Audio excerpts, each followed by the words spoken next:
All right. What's up, everyone? OJ here. Welcome back to another OJ live episode for you guys, or live stream, I should say, more like it. Hopefully, you guys are all doing well. I know I'm doing okay. I gotta adjust my camera here, though. Actually, the camera got all out of whack because I was doing some computer maintenance this morning. Yeah, we should just kind of zoom in just a little bit. There we go. That's a little bit better. So, welcome to everybody here. Thank you guys so much for joining me today. We got a big show to talk. We got a lot of stuff to talk about. Like, we got a big show because there's been some new potential rumors of what's going to be going down next week for Nintendo.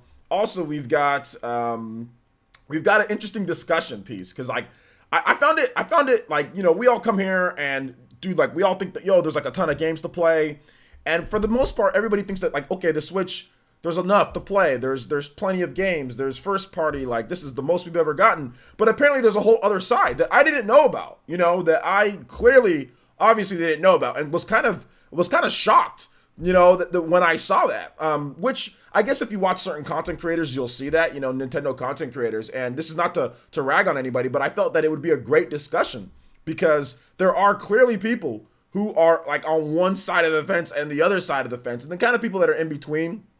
But it's interesting to see, especially when you start bringing up the Wii U and the Wii days and what Nintendo did back then, back when they had the split atmosphere between the portable systems and the home console systems. You know, it's interesting to talk about that. So yeah, we're definitely going to get into that today in terms of pace of, you know, first party rate of games. Is it enough? Do you feel that there could be more? There could be, you know, it's just good enough. So we'll talk about all that, get you guys' opinion. Of course, I'll give you guys my opinion. Yeah, we'll get into all that. So Ninja News, guys. We actually have some announcements. So we're doing a Switch Lite Fighters Pass and also $20 eShop card giveaway. We're going to have 3 winners, 1 grand prize winner of the Switch Lite, Fighters Pass, then also eShop card as well. So if you have not entered into that, it's on Gleam and it's also on my Twitter page. You have to have Twitter to order to enter in because this is one of those things. So if you haven't got a Twitter account, make sure you make one. And I do have the link for that. There should be a timer coming up, but I'll post the link anyway too. And if you want to enter in to win that, make sure you enter in here. There's all sorts of ways, and it's a collaboration with myself, Destiny FOMO, who's supplying the Nintendo Switch Lite, Christian, who's doing the Fighters Pass, and I'm throwing in a $20 eShop card. First, it was just going to be me and Destiny, but then Christian got in. Then I'm like, all right, I'll just throw something else in myself. So we just said, hey, let's just have 3 of us. We do this giveaway for you guys. It's been a while since our last Switch giveaway, so hey, you know, let's do another one. So yeah. And that is going to be going through the end of March. The end of March for that. So plenty of time to enter it in. Plenty of time to enter in for you guys. All right. So make sure you guys enter in for that Switch Lite Fighters Pass and also $20 eShop card giveaway. So any other Ninja news? We do have a brand new video on the channel talking about Darksiders Genesis. I did a review of the game. I was actually playing it all last night. I mean, I didn't feel well, and I found out that I was slightly dehydrated, just slight dehydration, which was causing me to spike in my energy levels and stuff like that, and nausea, just a little bit of nauseum. But if I just relaxed, sat in the cool, my living room and cool, like without the lights beaming in my face, I felt better. So there was no way I was going to be able to stream just because I was just feeling kind of nauseous anytime there was like light in my eye or anything like that. So I took the time to hydrate myself properly, get rest, and also play Darksiders. I played a lot of Darksiders, pretty much blasted through a lot of the game last night / this morning, and got a review for you guys. Got a good review. So if you haven't seen it, if you're interested in Darksiders Genesis on the Nintendo Switch, please make sure you check out the video that's already up on the channel.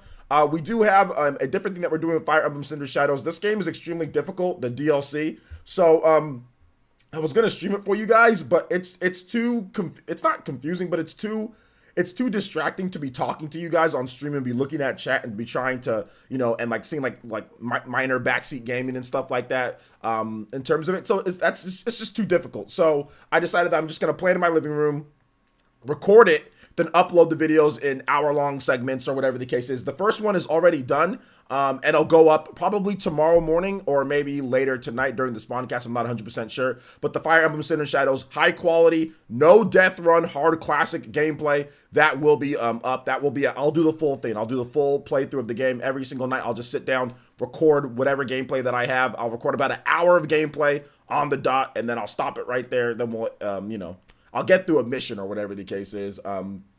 But yeah, that'll be done in parts. Maybe it'll be about 6 to 7 parts. I'm not sure how long it'll take me to beat, but that's basically what I'm going to be doing with that. So that will be up tomorrow. The PE podcast, that will also be up probably later today after I'm done with the this stream. I'll be streaming for about 2.5 to 3 hours. So it'll be up after that. So if you guys want to watch the replay, you guys can watch it right here on the channel. It's not up just yet, although we will be having early access for members coming very soon. Okay. Is that it? Okay. All right. So that basically wraps it up for Ninja News, guys. Oh, and also, this is our comeback week. If you want to get in Super Smash Brothers today, if you want to play against us, the Elite Ninja Village, make sure you Elite Ninja up. We have a brand new tier program, brand new list that's a lot more affordable than before. Usually it's like the $5 that we did before.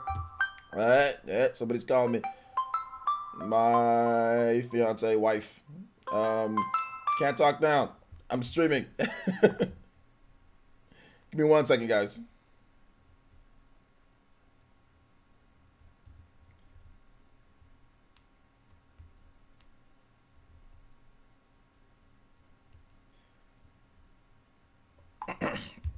So yeah, I just let her know.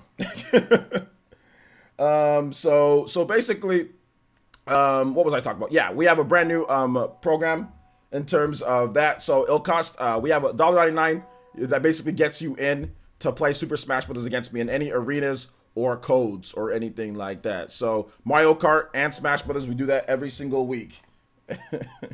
She tells me that she loves me, and she tells me, hopefully you have a good stream, dear. I love her too.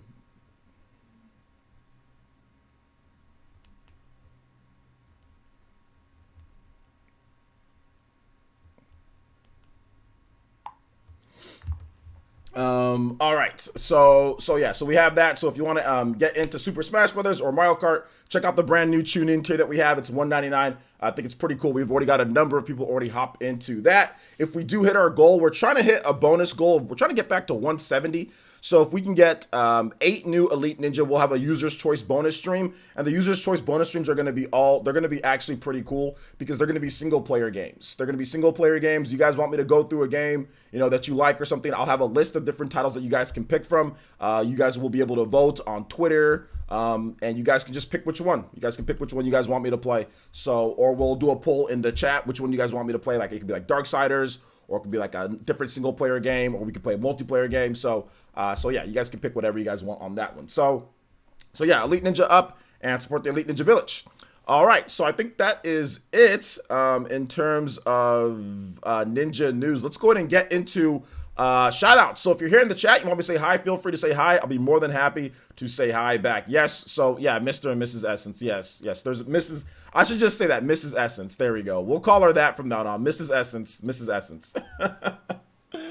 Mrs. Essence. No, she's okay. She knows when I'm working. And I think that's the coolest thing about having, a significant other or having a girlfriend or a wife or whatever you have, whatever you guys have. But for me, having a fiance, wife that understands, that understands that this is, what I got to do. This is work for me, and she understands that if I'm doing that, it's like, it's okay. Like I can let her know and I can call her when I'm finished up, so that's cool.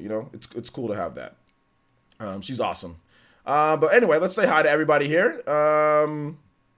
Let's see. Gunslinger is here. What's good? Elite Ninja Gunslinger. And oh yeah, yes. And when you Elite Ninja up, even at the lowest tier, you do get the emotes like Dank Meme Center was saying. So Elite Ninja up, get those new emotes. Once we get to 170, I think we should get some new emote slots too. So we'll have new emotes if you guys Elite Ninja up. So hopefully we can get that done. Get that bonus goal going, baby. We're trying to get the 500 Elite Ninja by E3. So hopefully we can do it. All right, take it easy, VC. Thanks for coming out to the stream. Let's see here. Fireblast is here. What's up, Fireblast? Party Man is here. What's good? Dawson, what's up, man? My day's going good. It's been a pretty good day. I've been working, pretty much for the whole part. I was in Abaddon stream really early in the morning when I was editing videos and stuff. So it's been a good day. Played Fire Emblem, played Darksiders Genesis a lot. So I had a lot of fun, man. Elias, what's good? Puzzle Guy, what's good, Puzzle Guy? How's it going? Gunmetal Otaku, what's up, man? How's it going? Let's see here. Vortexella, I'm doing good, man. How are you? Let's see. Willie Bevins. Willie Bevins the third. What's up, man? How you doing? Good to see you here. Element Nullify. What's up, man? Shout outs from Hawaii. I was just in Hawaii last year. I was just in Hawaii last year, man. Just a great place, man. I can't wait to go back. I'm probably gonna go back again at the end of this year for like honeymoon or something like that, or just for vacation. Although vacation, as in I'll still be working vacation, but with Mrs. Essence. So definitely gonna go back again this year. It's a great place, man. I was there in 2017 too. I was there in 2017. I was there in 2019. I'll be back in Hawaii again, and California is not too far away. It's about what is it, a 4 or 5 hour flight from California, so from LAX. So it's great, man. Great place to hang out. The GOAT, what's up, man? J2 Blue, what's good? How's it going? Shout outs to Streamlabs. THR is here as well. What's up, THR? Welcome to the stream. J2 Blue, Birdman, the Birdman. Dawson, what's good? What's good? Danny Ingram, how's it going? Welcome, welcome. Mr. Clarence, what's up, Mr. Clarence? Nindy Gamer, shout outs to the Fire Nation. I see you guys. Ranavir, my boy Jarmo, good to see you here as well. What's good? Sorry for the spam. It kind of happens just because there's not as many people talking in the Twitch chat, so it doesn't space things out. Let's see here. Fruit Cat, what's up, man? How's it going? Welcome to the stream. Brand Smith, how's it going? Welcome, welcome. Let's see. You're about to unlock the Mankey Cube by the end of the month. You are. You're 5 months. Yeah, that's the cool thing about the badges, guys. Like when you Elite Ninja up, they actually change as you continue to be part of the Elite Ninja Village. You know, they change. They get more in depth and more in depth. You start off with the little headband, then you go to a Sharingan, little baby Sharingan, then you go to a little bit better Sharingan, then you go to the Mankey Cube Sharingan. You can get all the way up to the Pure Eye. So pretty cool, man. How's it going? Nero with the subscription. Thank you so much. Fist bumps, my boy. Welcome to the Elite Ninja Village of Player Essence. Fist bumps. Jonathan B is here. What's good, Jonathan B? Welcome to the stream. How's it going? Good to see you here as well. Shout out to all the Elite Ninja. Who have I missed? Because I know there's like 150 of you guys here, 140 of you guys here. So I know I missed people. Cameron, what's up, man? How's it going? Yo, my boy. Hawthorne, what's good? Shout outs to my dude from down under. Welcome to the stream. Good to see you, man. How have you been?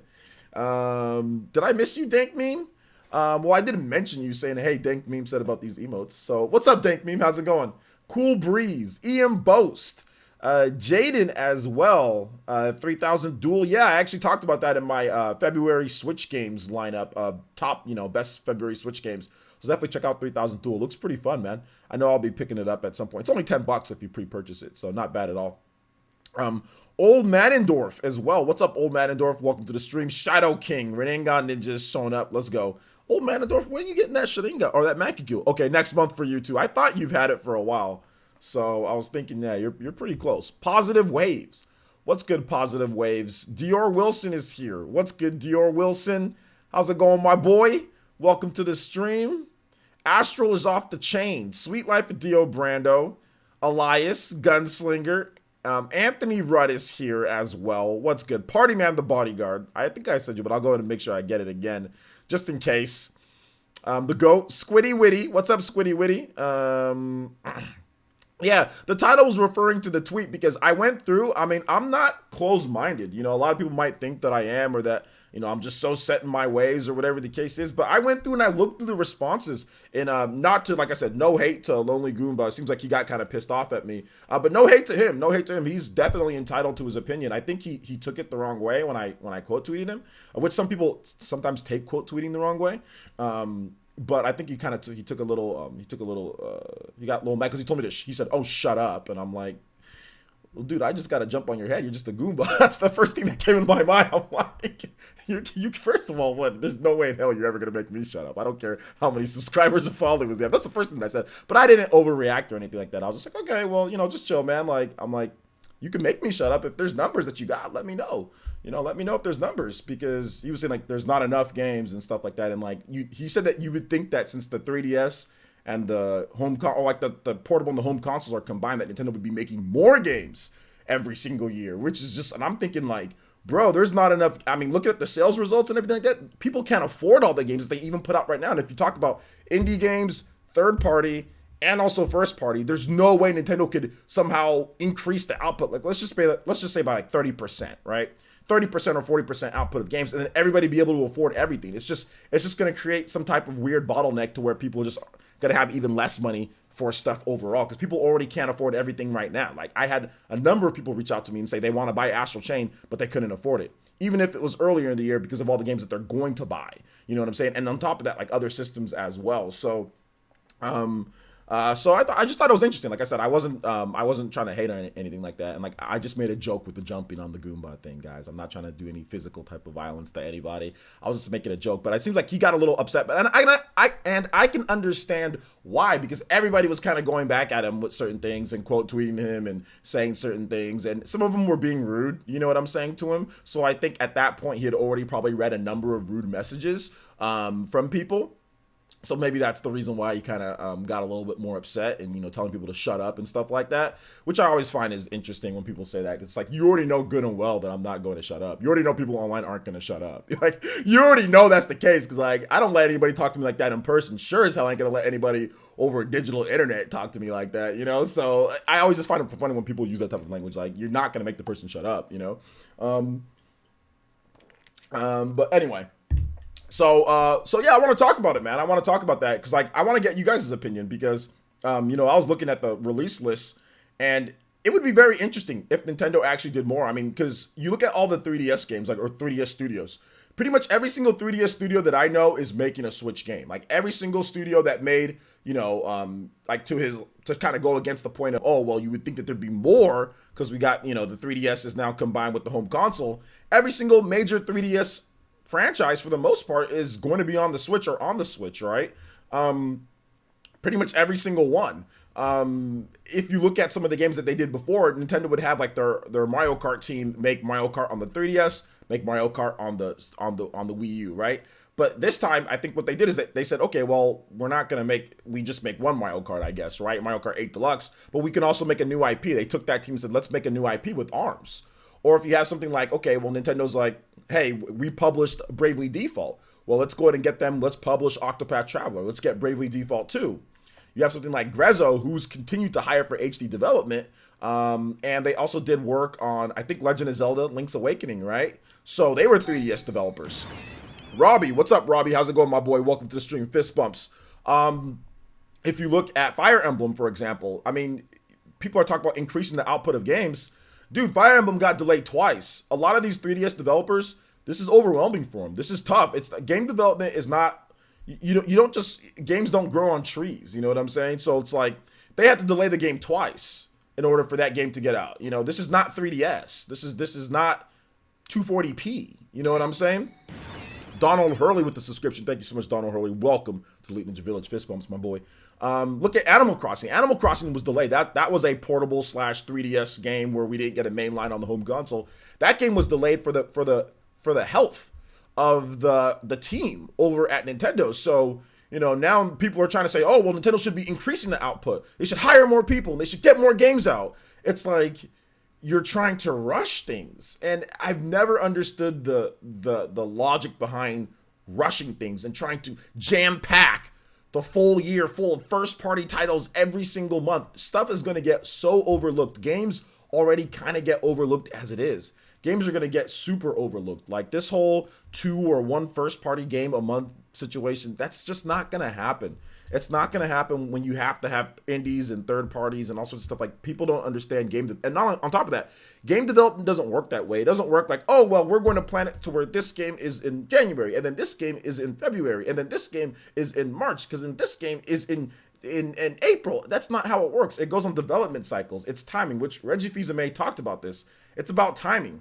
If a game is ready, like let's just say in April, and it goes gold or whatever, and it's coming out in May or June, they're not going to sit there and say, oh, well, we have this game, and this game coming out already for those months. Let's go ahead and let's hold it all the way till this game. I mean, it's a very rare that they do that. They did it with like Yoshi and like New Super Mario Bros. But for the most part, they'll try to get a game out around the time that it's ready to satisfy the fans of said game. So you don't have to sit there and worry about month. Now, obviously, there's some budgeting or there's some planning, strategic planning that goes into it. But a lot of the times, guys, the reason why you get games kind of near towards the end, it's because of development budgets. Or you get games in like the summerish, or not development budgets, it's about development timing. It's just the timing of when they're done with the game or when they're going to be done with the game. And they don't want to make fans wait all the way till the next year so they can plan it, or all the way at the end of the year. They try to plan their games accordingly to how they're going to sell and kind of where they fit in. I mean, it's not, some people think Nintendo like looks at a calendar then says this game here. That's not how game development works.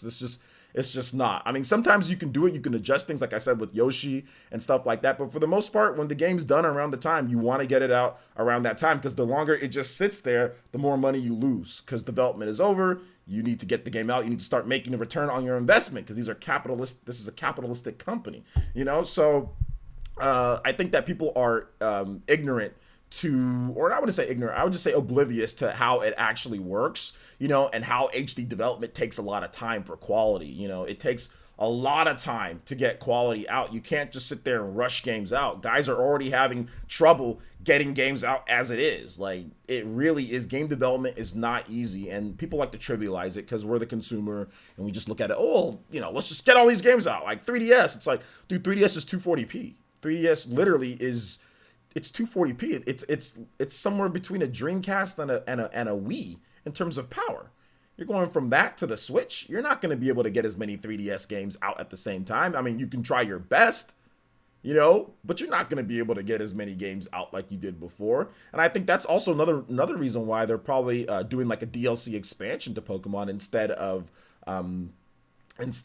like just a whole separate game. It's just like, hey, it's just easier if we just add on to this instead of thinking about like another packaged game and doing all this stuff. Let's just do an expansion to it, But pretty much every single 3DS developer, major 3DS developer that I know of that work with Nintendo, to get games out, are making games on Switch, or at least trying or helping out, So yeah, Cyberpunk is another one there. So let me go and get you guys' thoughts now that I've got my spiel. Let's see here. Was Camelot a 3DS developer? Camelot, they did make some stuff on 3DS. I think they did Mario Golf on 3DS. So yeah. So two Switch games, Mario Kart 8 Deluxe and ARMS, were developed by the same team. I actually didn't know that. Yeah. Mario Kart 8 Deluxe, that's the Mario team, obviously, the Mario Kart team, and then ARMS was made by the Mario Kart developers. Yeah, absolutely. Let's see. Lindsay Block says Nintendo fans are getting grumpy while they wait for a direct. They need to simmer down. Yeah, maybe a little bit. But I mean, that really didn't have anything to do with the direct in terms of what I was talking about. It was more. But you're right though in terms of getting grumpy.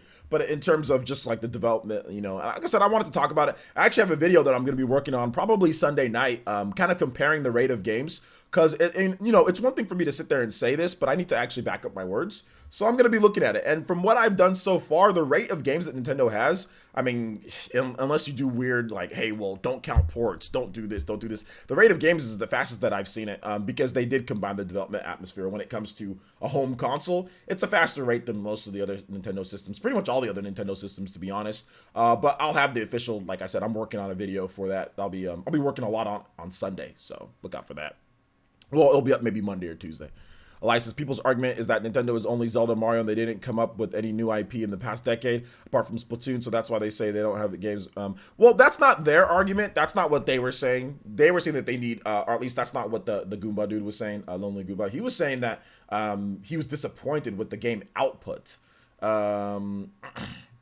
Let's see, not only was 3DS 240p, but hey, what's up, Ljink? And he says, but Shigeru Miyamoto even said that they underestimated HD development and they would take twice the resources for HD. Good game development is complex and time consuming. Yeah, they talked about that with the Wii U. I mean, it seems like they've probably adjusted a little bit better, or it does seem like they've adjusted a bit better. But you can tell that the 3DS developers are a little bit, definitely took a little bit more time than usual, right? Look at Pokemon Company with, Pokemon Sword and Shield. Obviously, there's some areas where they can improve there. Look at Fire Emblem. Some people complained about some of the graphics in that game, and that game got delayed twice. Look at Animal Crossing. Obviously, they were trying to crunch. They weren't able to get everything. So the 3DS developers are definitely having a little bit more, maybe a little bit more trouble. Or so than the guys that made, like for example, like the Mario team, or even like Xenoblade, or Monolith Soft or something like that. So, but that's how it is. It is like Ljink is saying, it's tough, it's complicated, it's not easy. It's definitely not easy. And from what I've seen so far, it's pretty good. So far, so good.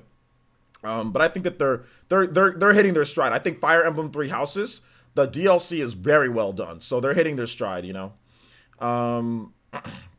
K-Mac the Great says, what do you think about the Mario Kart 9 rumors? Well, I've already talked about that. Go on my channel, K-Mac, and you can see more of what I thought. I made a video on it and all that. So I'll have another video coming up pretty soon here. So look out for that. That might be Monday or Tuesday.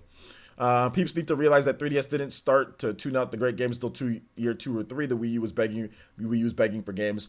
The 3DS, it started really at the end of 2011. They really started getting some really good games. They had Kingdom Hearts Dream Drop Distance. They had Mario Kart 9. No, Mario Kart 7. Sorry, Mario Kart 7. And then they also had Super Mario 3D Land at the end of 2011. So yeah, that's really when things started picking up, was at that point. And then like that following year, they had Resident Evil Revelations on the 3DS. So that was pretty cool.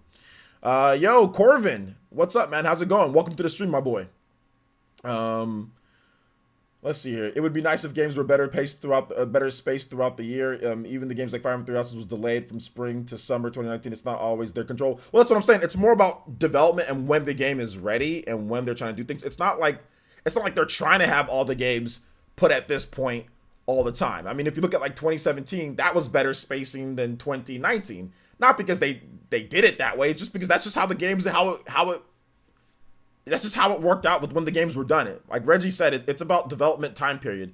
Like if everything lines up, if a game is ready to go and they can get the game out, like let's say January or February or whatever the case is, they'll do it if they can. But if it still needs a couple more months or a few more months and it's going to come out June or July, and it just so happens that Astral Chain or another game is almost around that time period, oh well, that's just kind of how it is. It's like when like Fire Emblem Heroes, right? Or Fire Emblem Warriors and Super Mario Odyssey. There, people were like, "Oh, Fire Emblem Warriors is going to be killed now because of Super Mario Odyssey." Dude, well, that's when the games are ready. Fire Emblem Warriors is ready because of the development of the game. It's ready in October of 2017. Super Mario Odyssey is ready in October of 2017. They're both coming out October of 2017. I mean, look, that's just how it is. If you don't want to buy Fire Emblem Warriors because Mario Odyssey is out, then okay, then don't buy it. Wait later. The game isn't disappearing. The game isn't. You can buy if you wanted. If you wanted it in January, then wait till the following January to buy the game. Like I think that's the problem that gamers have. Like they don't understand that like not everybody is a game crazy freak where they're gonna be buying games every single month and spaced out. Most people can't even afford more than a few $60 games a year. Most people probably can only afford maybe 2 to 3 games a year, maybe a little bit more. But Christmas, like a lot of people just get games for Christmas or their birthday. People don't buy games like $60 games like that to where every single month everyone's gonna buy that. It just doesn't happen that way. Everybody knows this. Let's see here. Dawson says, also people are complaining for full life 8-year lineup versus 3-year Switch lineup, which is almost the most, which is not the most accurate comparison. Yeah, I actually had a couple people respond to me saying like the GameCube lineup was like just destroys it, and I'm like, well, the GameCube was on the. I said, well, I guess we can agree to disagree. The GameCube lineup is really good, but the problem is that you're lining up. GameCube had, I think, 6 to 7 years of games come out for it on the market. I think games stopped being produced on the GameCube in 2007 or 2006. Because Ocarina of Time, Twilight Princess came out in 2006 when the Wii launched, right? So that was another GameCube game, and I'm pretty sure, I think there was a few games that were made for after it, but the GameCube had a full, 6 years on the market, or 5-6 years on the market, and you're comparing that to the almost going to 3 years on the market. I'm like, if you look at the rate of games from the GameCube to the Switch, I mean, it's very comparable, if not the Switch's favor in terms of in the same time frame. Switch is getting a ton of games every single year, so yeah. Sakura Goku E with the subscription. Thank you so much. Fist bumps, my boy. He says, why are people making a big deal out of this? It's not really, it's more of a big deal. It's more of just a discussion piece. You know what I'm saying? Like, I think it's a discussion piece. It's something to talk about, as gamers. So I don't really think it's like too big of a deal. I just thought it was it's an interesting discussion because people really do feel, some people really do feel that way. And what do? I facilitate discussion on this channel. We talk about things and you guys give me your ideas. But I mean, if you feel differently, feel fine. I just thought it'd be interesting to discuss, and also talk about the reality of game development and the reality of release lists. And I think a lot of gamers don't understand that, as somebody who's talked to developers, I went to E3, I've talked to Nintendo's developers, I've talked to, people from Nintendo, I've talked to people from Microsoft and their game development, I've talked to, interviewed various different game development studios throughout my time, on the internet here. I'm going to E3, and you can tell, like, some of the stuff that we've talked about off camera, I straight up asked developers about Wii U and what was the deal there. And, I got so much valuable information in terms of development cycles and periods and what they were trying to do compared to architectures and what they had and how you have to do things and resources. It's logistics, for those who don't know, large information and strategy and business involving large amounts of people, upward of hundreds to thousands of people. And when you have logistics involved, and when you have large scale logistics with other developers and their games and release lists and timing and marketing and promotion, dude, this stuff is crazy. It's crazy. You know, I said something. What did you say? Repeat it. Hokage, how are you today? I'm doing good, Jory. How are you today, man? Welcome to the stream. Yeah, I mean, Ralph, I kind of agree with you, man, when it comes to like virtual console. I think a lot of third parties don't like virtual console, you know? And I think that's the reason why Nintendo scaled back on it. Because just third parties just simply don't like virtual console. I don't think I've met a single third party developer, more like publisher, third party publisher that likes virtual console. So yeah. I don't know who the hell is sending me these weird emails. MailChimp? Okay. People are addicted to new game announcements. Some people just get bigger satisfaction from announcements from actually playing the games. They love to hype, and it gives them a dopamine rush. You're absolutely right about dopamine. That is factual. That a lot of people who are complaining for new games and stuff like that, it is a dopamine rush, because you're like, oh wow, new information, hype. And then when it comes time to actually playing the game, you might not even buy the game. I mean, we've all done that before. I've done it before. If you tell me that you haven't done that before, you're lying. Everybody's lying in here. Everybody's like, oh, new game. And then when it comes time, the game comes out, you don't even buy the game. You know what I'm saying? Which I've done multiple times. And it's a dopamine rush. It's a hype moment. You know, and it is that. But dopamine is a chemical balance in your brain for whatever you're excited about, right? Whatever you're into. That is something that is factual with a lot of these gamers, like a hype. And social media amplifies dopamine. You know, it can amplify it to the degree. You know, so yeah, man. Yo, what's up, Nolan? Appreciate that. Thank you for the compliment, bro. Jory says medical issues, but nothing major apart from I'm good. All right, Jory. Hopefully you're feeling okay, man. Let's see here. How weird are the emails? They're pretty weird, Mr. Pete. Let's see here. We both know how well indie games sell on Switch. It's those type of games, type of selfishly greedy people who just want more and for the pleasure of having more. Well, I mean, which is fine. You're a consumer, so if you're willing to buy, then that's fine. You know, you can, but you also have to be. I think you have to be sensitive to the developers as well when it comes down to it. Like I said, you could rush out a bunch of stuff and get things ready to go and just say, let's just get more. I mean, but that would probably dip the quality of the games, you know? So it is what it is. Let's see here. I've never done that. I have Anthem. Yeah, I know. Seriously.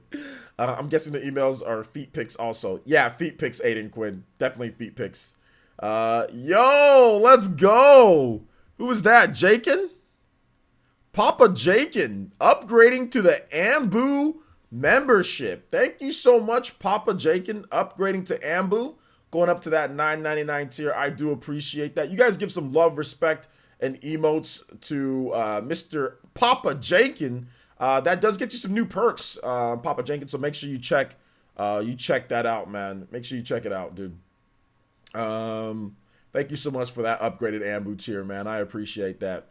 If anybody else doesn't want to join up, we're trying to get to 170 Elite Ninja. We do have lower tiers as well to get you into our Super Smash Brothers gameplay and stuff like that, which we are playing Super Smash Brothers today. If you want to get into some Smash. Let's see here. Hayden says, OJ, you spoke, the game developers, but have you spoken to your barber recently? I'm growing out my hair, my man. My Mrs. Essence wants me to grow my hair more. She wants me to do a different style. And since I've been getting high top fades forever, my hair is obviously, it's more like this. It goes into the high top fade. So she wants me to grow more hair here so we can get like more of a, she wants me to do a low mid fade with the S curl on top. So I got to grow my hair. I can't cut my hair. So yeah, I got to grow it up, my man. Let's see here. Elias says, I see the lack of new IP excuse everywhere, to be honest. Last one I saw was French Gaming Media. That was their excuse. Well, I mean, if you look at what Nintendo's doing with the collaborations, right? I mean, you have stuff like Astral Chain. That was a really cool, big new IP for Nintendo. So I think there's still stuff there. You know, I mean, if people want new IPs or if people want a new IP, they've got it on the Switch as well. But yeah, definitely there could probably be a bit more. But new IPs are hard to, it's not like it's easy to get new IPs going, you know? Let's see here. It just must be nice to have hair. I know whenever somebody talks to me about, oh, you need to get a haircut, because I've had a couple people tell me, I'm like, hey man, at least I've got hair. So at least it can still grow. At least it can still grow. But yeah, I'm growing it out a bit. Just gotta grow it out. I mean, like happy wife, happy life. You ever heard that saying, Mr. Hayden? If your significant other, if your fiance or whatever the case wants you to have a certain hairstyle, you should definitely do it. Especially if you think the hairstyle is nice, you know, you should definitely do it for them. You know, it's not that big of a deal. So, not a big deal. Mean, my devil blues. Thank you for the subscription. Appreciate that. Welcome to the Elite Ninja Village. Fist bumps, my boy. Let's see. You've got a collection of Sega Genesis. We've got one for the entire. Okay, hold. You're talking to somebody else. Puzzle Guy says the fact that we don't get good selections for NES or Super Nintendo games, does that have something to do with the fact that it may hinder eShop sales? In your opinion? Yeah, absolutely, absolutely. A lot of third-party developers feel that like the classic retro games probably hinder their sales quite a bit. Nintendo's already sold stuff like the Super Nintendo Classic, which people can buy, you know, for stuff like that. So I think Nintendo's definitely curating it to where they don't overflow it, because sometimes people just buy that. Also, you have to code and like you actually have to like do work on the Nintendo games and the Super Nintendo games because you have to add online to them. So there's also that too. But yeah, that's definitely part of it for sure. Yo, what's up, Anthony Rudd? How's it going? Hey, what's up, Christian? How's it going, man? You just woke up? Oh, okay, you were up late then. Hey, hopefully you guys all saw the giveaway. Make sure you guys check out the giveaway. I just posted that on Twitter, Christian. If you haven't seen it, check your Twitter page. You'll see it. And I did a really cool,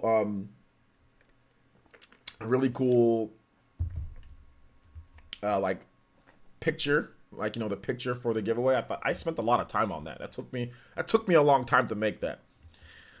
Let's see here, but doesn't Sony and Microsoft offer free AAA games on their online? It wouldn't hinder their sales too, so why they can play only for Switch? The reason why, the difference with it is that it's not free, it's AAA games. Microsoft does it with, you pay for their $60 online, you get certain games, right? And Microsoft pays those companies in order to have those games on there. So they pay them in order to have those games on. So they get a piece of the subscription or membership pie in order to do that. Now, if you're talking about Game Pass, those rotate, right? So sometimes they go on there, and for that time, whatever that time frame, the developer gets a chunk of money or whatever the case is for it being on there. They actually get paid for that. Now, when it comes to hindering regular game sales or anything like that, it's a little bit different, because classic games, when it comes to classic Nintendo games and the consumer mindset, is different between playing the old like Division is on Game Pass, or like, some old game is on Game Pass, like old like AAA game on Game Pass, compared to like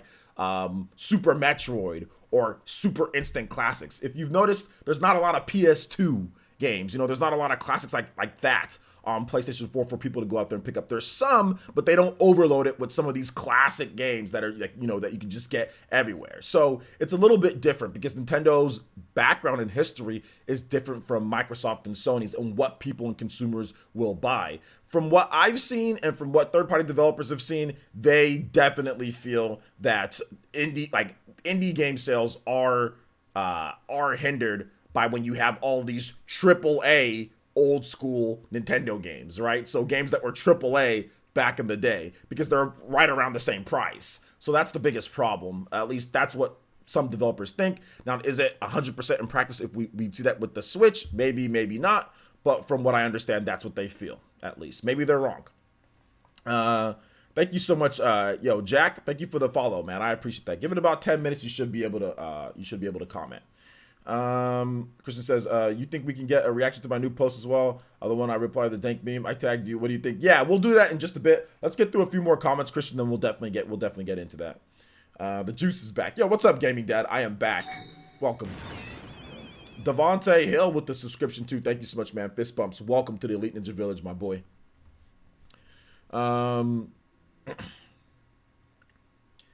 Game fan. What's up, game fan? How's it going, man? Welcome to the stream.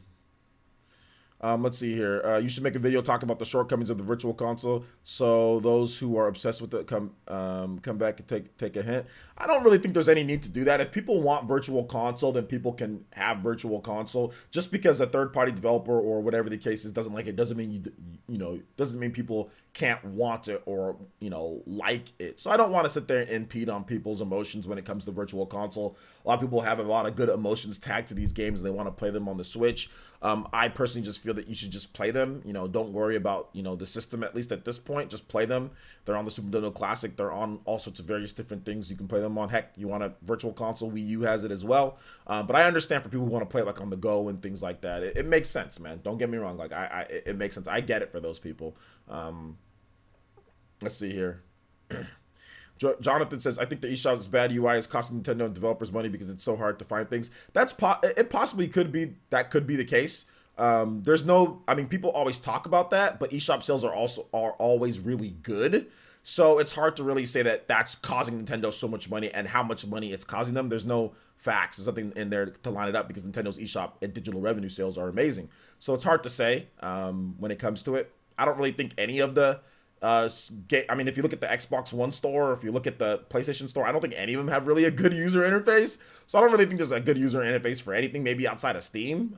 Outside of that, Microsoft, Sony, and Nintendo, they all kind of have bad user interfaces. So if you're looking for a certain game, people got smartphones, people got whatever it is, look up what games you want and buy them. There's all sorts of ways to even, make it better if you want to have a better interface or if you want to get research on games. I think that if the way that the interface was, if it was like, let's say, back in the Wii U era or back before there was more, people that with smartphones and stuff like that, then I'd say definitely it's causing them. But I think that enough people can find information on games and there's YouTubers that can help them out and stuff like that. So we have a very connected world. So I think that's why things aren't suffering too much. I think that's a little bit more of a theory than actual fact.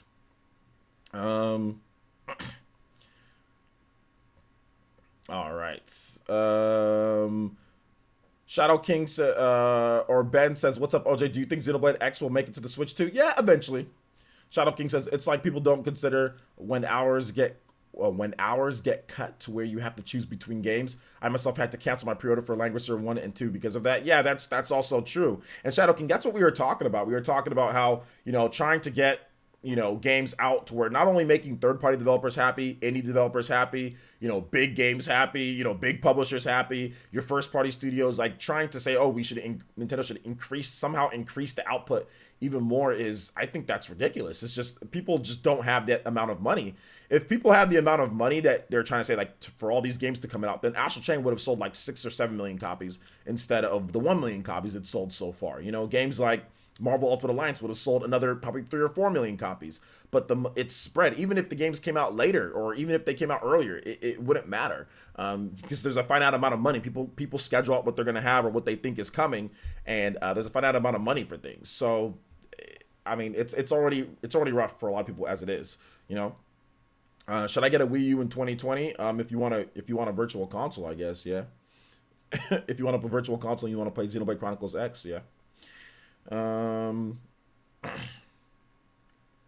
Hey, not trying to spam, just wondering if you think they'll ever do a Donkey Kong 64 remake on the Switch. Well, shout out to Devontae. Just tag me next time, man, and I will. It'll be easier for me to see. We have 211 people in here. Shout out to everybody who's watching, though. I appreciate you guys. Thank you guys so much for watching. Let's get some new Elite Ninja in here, though. Let's do that. Let's get some new Elite Ninja so we can play some Smash Brothers today, guys. Let's get some new Elite Ninja. But Devontae, just make sure you tag me if you want to ask me a question so I can see it better. I knew you weren't trying to spam though. Donkey Kong 64 remake on Switch. I don't know about a remake, but I don't even know what's next for the Donkey Kong franchise. We have to wait and see. Vortex says there may come a point to where the threshold of graphics may be reached. What do you think Microsoft and Sony will do? Would follow in Nintendo's footsteps? Well, the threshold for graphics are going to just continue going up, up, and up. You know what I'm saying? So it's really more of the law of diminishing returns more so than a threshold for graphics. There's always something you can do, but yeah, at some point it's going to look, completely realistic, right? And at that point, that's going to be interesting. At some point, it's going to get that way. I don't know when, but at some point, it's going to be like photorealism, and then what? So I guess that'll be the threshold. But that's not going to be for like another.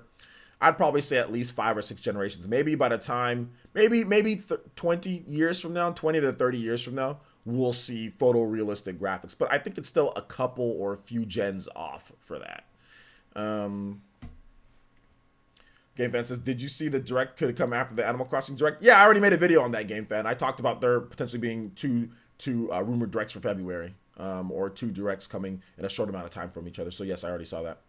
By the way, the same French media said that Nintendo doesn't innovate anymore, while Sony kept the new IPs flowing in the decade. It was a joke, and I swear. Well, I mean, I think it's interesting when people talk about new and innovation. I don't necessarily think just because a game something is a new IP, it's like innovative. For example, Horizon Zero Dawn versus Legend of Zelda Breath of the Wild. Which game is more innovative in the open world genre? Is Horizon Zero Dawn more innovative, even though that's a new IP? Or is Legend of Zelda Breath of the Wild more innovative? I think anybody who's played both games can easily see that Legend of Zelda Breath of the Wild does way more innovative things for a game than Horizon Zero Dawn, where you can't even cut a tree. I mean, you swipe at a tree, it doesn't even go down. So I mean, I think that's just that's a very, I would say, a shallow view of thinking of what innovates and what's new. Some people think new equals innovation. That's different, and all new does is it's a different look, but the gameplay could be exactly what we've seen before. And I think that's what Sony does. They make new IPs, but the gameplay's exactly the same. Killzone did nothing new that we hadn't seen before when it comes to shooters, right? But it had really good graphics. Is that really an innovative shooter? Not really. You know what I'm saying? But some people will say, oh, look, it's new, innovative. And Killzone did nothing new. Nearly nothing new. Killzone 2 had a pretty cool multiplayer where they innovated on some things, but gameplay mechanics, not really. And that's kind of what Sony does. Look at Uncharted. Uncharted was new back in 2007, but did it really innovate on anything? Not really. It's just had really good graphics, and you do automated platforming, and it's a cover system. I mean, Gears of War had that, So really, I think some people don't understand that. They equate new to innovation, but new isn't really innovation. It's just a new IP, but the gameplay is not really innovating too much. If you look at, like, for example, VR, Half-Life, Alex, that game, that looks very innovative. It looks like that game is innovating within the VR genre. It looks like that game is innovating and doing and trying new things that maybe you didn't do in VR before, or that no other VR game has done with first-person shooters. So I see that more as innovation, and that's not a new IP. It's Half-Life. You know what I'm saying? We've had Half-Life before, so I find that more innovative than other new IPs that have came out. So yeah.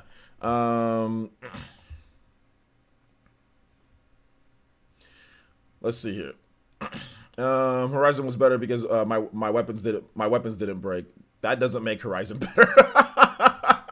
If the reason why Horizon was better because of weapon breaking or not, then there's all sorts of ways in terms of game development or game progression and all that. I don't find Horizon better. But hey, if you like Horizon better because of no weapon breaking, that's fine. But I hard disagree on that one. Let's see here. Game Fan says, could the 2 directs come at the near end of February? They could. The first party Switch output has been pretty good. 2017, 2019 was stronger. 2018 was not as great, but it had good games. 2020, I think it'll be like in 28 in terms of games. Probably not, but hey. I guess everybody has their Miss Cleo fortune telling going on here when it comes to Switch, right? Would you consider Astral Chain as innovative? I would consider Astral Chain innovative because of the stuff that they do within the action genre. Is the game like a super innovative for like the whole industry? No. Is the game as innovative as Bayonetta? Not as quite. I don't think it's quite as innovative. But in terms of that type of combat, controlling 2 different types of things at the same time in the action space, there's definitely some innovations within the action space. But is it like a genre defining type of like Breath of the Wild type of innovation? Not quite, but I do consider it innovative within gameplay mechanics in action games.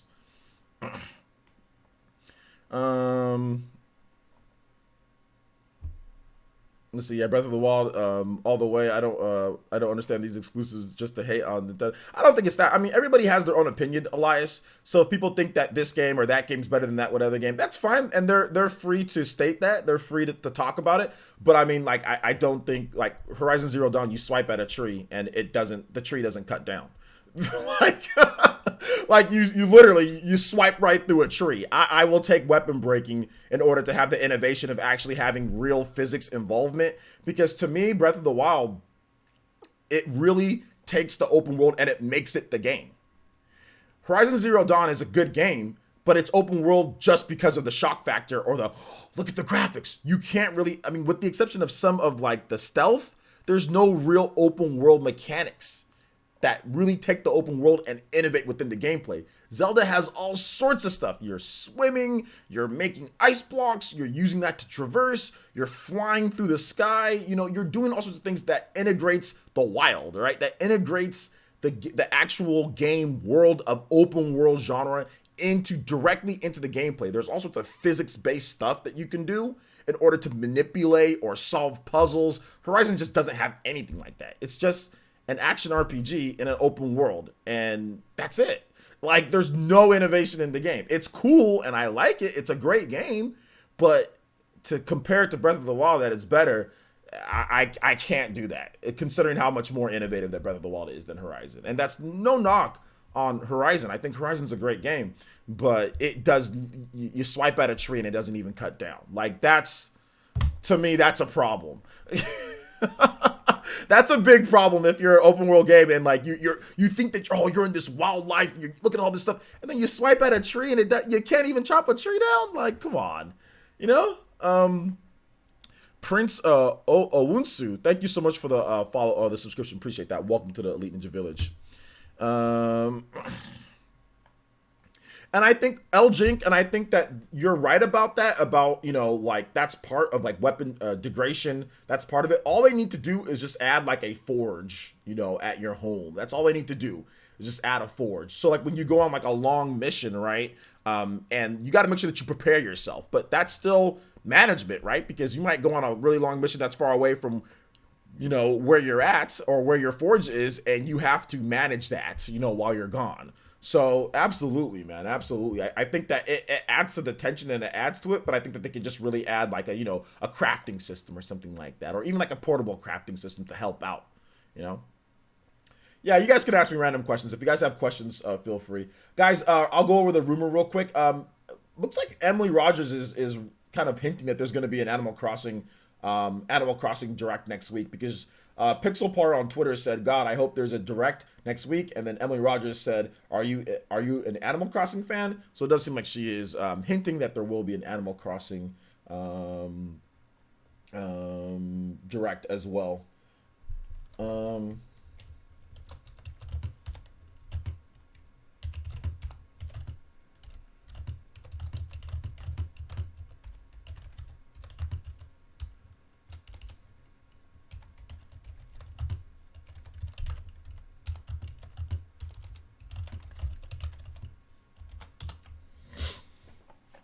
Let's see here. I think if I could repair my weapons, I would have liked Breath of the Wild more. Maybe. Probably, you'd probably like it more. But I mean, if I were you, what I would do is be more resourceful with your weapon management. Stop getting attached to one weapon. Collect a bunch of different weapons. Collect the Korok seeds when you can. Upgrade to where you have a lot. And really, there shouldn't be a problem. Once you do that, you should have more than enough weapons to get through the game, and use the environment, use your other things. Like you have you have stasis. You can pick up stuff like with the with the magnetic, whatever that is, like the Sheikah Slate. You can pick up stuff and you can slam enemies with that. There's so many different ways to take out your enemies in Breath of the Wild. That's the whole point, is being resourceful. Being resourceful. Imagine all the salt if Animal Crossing Direct gets announced before a general direct. Yeah, there will be tons of salt. Absolutely. Will Crystal Dynamics plan to remaster Gex or make a sequel for an anniversary collection? Probably not. Let's see. What's up, bro? Quick question. Did I miss the first topic of Switch output not good enough? You did miss that, because you're about you're about an hour late to the stream. But if you want to talk about it, you can definitely talk about it here, Mr. Liam Gamer. Elias says, I can see Breath of the Wild 2 having a forge or armor. I think registering system. Yeah, I think so too. For Animal Crossing to transfer your save file, it's hard because you got to transfer all the save files on the Switch Island. That's got to figure that out. Sorry for random Q. Okay. Jack says, how do you think Zelda will be implemented in Breath of the Wild 2? Maybe she'll be more of a part of the adventure, so you travel with her the whole time, you know? Mr. Pete says, your mom works for Nintendo. Ask her when the next direct is. I think the next, I don't really think that I don't need to ask my mom, you know. I think the next direct is either coming at the end of February or early March. You know, slamming and pounding your fist and crying for it, that's not going to make it come any faster, you know. I'm not saying that you are, or not saying that you are, Mr. Pitt. I'm just saying people who are doing that, that's not going to make it come any faster. When it's ready, it's ready. Let's see here. Puzzle Guy says for Animal. Okay, I already read that. Let's see here. Hayden says since I've been in your live streams, Pokemon Sword and Shield has come and gone. I personally was very disappointed. But in your opinion of the game, do you think it does enough? I think that the game is fun. I think that the game is fun compared to other like monster battling and collecting games, and we don't really have much. I think that the game is fun. I think it does a lot of good things. There's definitely rooms for it to improve. But I made a video on it, so if you want to check out my video in terms of my full thoughts, I can do that there. But I've talked about Pokemon Sword and Shield to death, you know, on the channel. Let's see here. Birdman says, and that's why Breath of the Wild won 2017's Game of the Year. Yeah, because it was a lot of innovation, you know. What do you think of Broken Sword series? I don't even know what that is, dude. Let's see. Time for reaction to Christian's tweet. If I can stop getting so many questions at the same time here. All right, let's see here. All right, let me see. Okay, yeah, I see this here. So Christian, we'll check it out real quick. So yeah, I actually already saw this, Christian. But I think it's pretty cool. Like Christian does like Unreal Engine, you know, lighting and stuff like that, or Unreal Engine modeling, 3D modeling. So this is kind of what he's doing here. You know, it's hard for like I already saw it on Twitter, so it's hard for me to have an authentic general reaction. But it actually is really cool stuff here that Christian's doing. Remember too, we're also having a giveaway with Christian as well. So make sure you guys check out Christian's Twitter page. He does Unreal Engine modeling, and it's really dope. He's adding in some sound effects. That's nice. It's looking good, man. I really like the fact that you're even showing some more of the development stuff. Like you see, like lighting needs to be rebuilt. You're like actually showing kind of the stuff that you're doing in there. That's really cool, man. The atmosphere is really good. I can't wait for your next video, dude. It's gonna be good. Very nice, man. Very nice. See, like I already hit it with that like button because I checked it out. But yeah, that's some great stuff, Christian, man. I continue to be more and more impressed with your work that you do on there, man. Let's see. Unreal Engine 4 always needs to rebuild lighting. I know, seriously. But I like the fact that he's actually kind of giving us like updates, you know, with it as he goes along and like as he works on new stuff. So yeah, man. Let's see here. But shout outs to Christian, man. Thank you so much for the support on the streams. And dude, keep on working on that because that is absolutely amazing, man. That is so cool that you can do that stuff. I would never be able to do that. Next direct will be on March. In March, probably. Might be the very first week of March, kind of like in 2018 when Smash Brothers got announced, or the very last week of February. Let's see here. The GOAT says, I did 6 things to get me entries in that giveaway. All right. Oh, you did all 6 things. Okay, shout outs. Thank you so much, the GOAT. Yeah, we do have that giveaway going down right now, guys. So make sure you guys, make sure you guys check out that giveaway. All right, keep the questions coming, guys. We are in random Q&A, so if you do have questions gaming related, feel free to drop them. Shout outs to 220 plus people watching. I do appreciate you guys. Like I said, please drop your questions. Tag me at PlayerEssence, hashtag PlayerEssence or PlayerEssence. I'll be more than happy to answer your gaming questions. Van Osdell says, will Nintendo and Namco Bandai plan to make another Star Fox game? You know, the last one they made together was Star Fox Assault, right? I think Nintendo might go back to them for Star Fox. That could be a possibility. Nintendomics just says, just got here, not sure what topic we're on, but I wish we had more first party from those slackers at Nintendo. I know, Nintendomics. But yeah, we're in random Q&A, my boy. Random Q&A. So feel free to drop any questions that you got right here. Ovic Rush says, what do you think about Marvel's Avengers Special Editions and the new gameplay? That be your first day pickup? I don't think it's going to be a first day pickup for me with that game. But I do think that it could be good. I know it was delayed quite a bit, but I need to see the new gameplay though first. Momo8 says, I think Nintendo is planning on Metroid Prime, Breath of the Wild 2, Animal Crossing, and Xenoblade for 2020. Yeah. Yo, what's up, Grubby K9? How's it going? Chris says favorite Super Nintendo game? Chrono Trigger. Powerbus says the next Nintendo Direct will happen when pigs start to fly. Mother 3 comes to the Switch. Breath of the Wild comes to PC, and Golden Sun comes back. Then we'll get one. Well, Breath of the Wild is already on PC. So you can play Breath of the Wild on PC. Not published from Nintendo, obviously, but through Semu and other ways you can do that. So I mean, technically it's on PC. Technically, Mother 3 can also be on Switch too. Golden Sun coming back. Technically, Golden Sun kind of came back, right? You have Isaac in Smash as an assist trophy. No, I'm joking. I'm just being stupid. But yeah, we'll see. We'll see.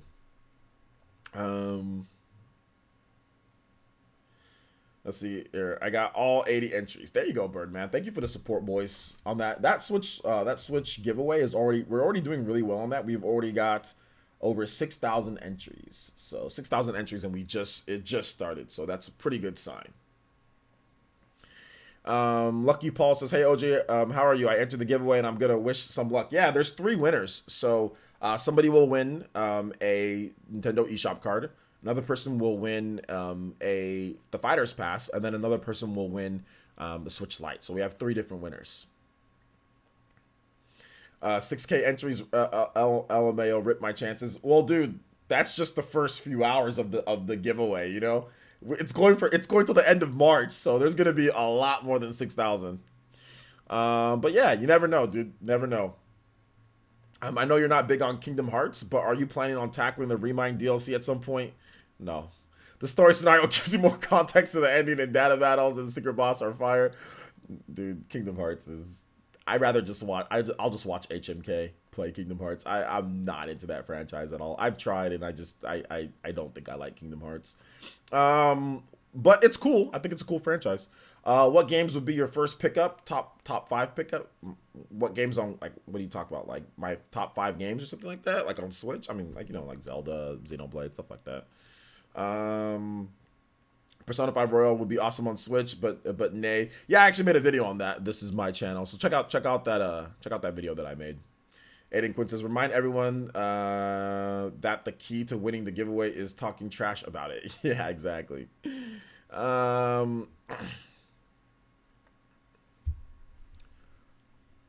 Let's see here. Did you see the Sonic movie? I have not seen the Sonic movie. I'll watch it when it comes to like Netflix or something. I'll check it out.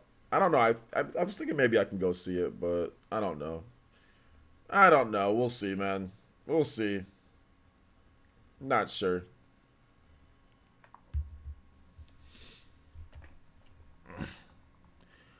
And what is Platinum Games' next game development?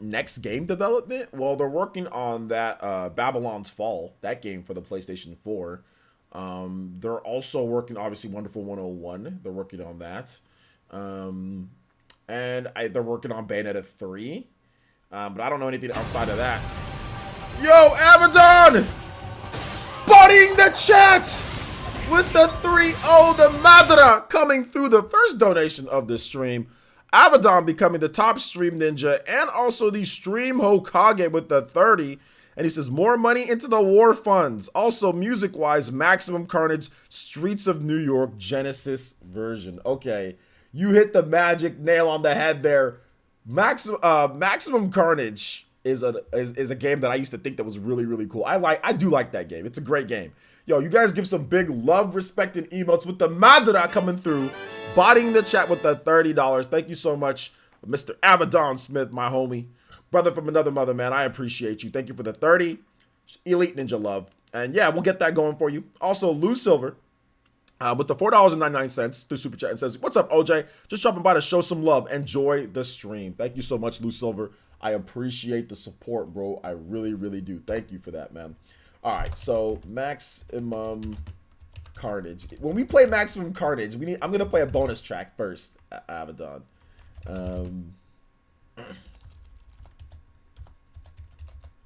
We gotta play this song first with Maximum Carnage. We gotta play this one. We gotta play this one.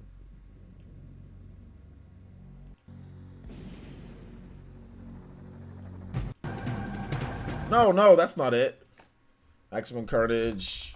We'll play your song and we'll play this. We'll play both. Here we go. There we go. We gotta play this one first, and then we'll get yours. We gotta listen to this one. I love this opening track, dude. I used to think this game was so cool. We'd go to like Video City when I was younger with me and my brother, and we'd rent Maximum Carnage.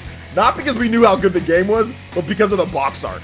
Look at this box art, guys. If you're a kid, would you not think this is probably the most dope box art in the world? Look at that. That's the only reason why. I mean, we like Spider-Man, but look at this box art.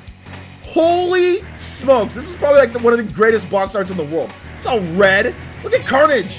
Look at Spider-Man. Look at Venom. I liked Venom. My brother liked Spider-Man. So we would be like, yo, we got to get this game because it's Spider-Man and it's Venom. You know, I'm a huge Venom fan. He's like my favorite. My brother loves Spider-Man. So when we saw this, dude, we were like, we got to get this. So we rented this game a million times. Like, I don't know how good this game is. I think it's a good game, but I have like rose-tinted goggles on, you know? I totally have rose-tinted goggles on. But we'll play. Abaddon didn't request the song, but we'll play Abaddon's song that he requested in just a bit. All right. He says, yo, my childhood. I know, seriously. 100% why my older brother and I got it too. I know, that was the only reason why. Dude, this game was so popular back in the day. Like, when we would go to school, people would be like, yo, did you play Maximum Carnage? Did you play Maximum Carnage? It was so popular because of the box. The box art was god tier, you know? And like I said, I don't know how good the game is. Like, in today's day, if you played it, you might be like, eh. I think the Power Rangers beat-em-ups were better. Maybe. But back then, dude, you had to play this game. You weren't cool unless you played this game. Yo, thank you for the follow, for that troll follow, man. I appreciate that, man. Thank you. All right, let's get Abaddon's theme that he actually wanted this time. But thank you, Lou Silver, and thank you, Abaddon. Thank you for the support, man. The game was on the harder side of beat-ups. It was on the harder side. Like, I mean, dude, it really was on the harder side. You gotta really be on your toes for that one. Let's see here. Maximum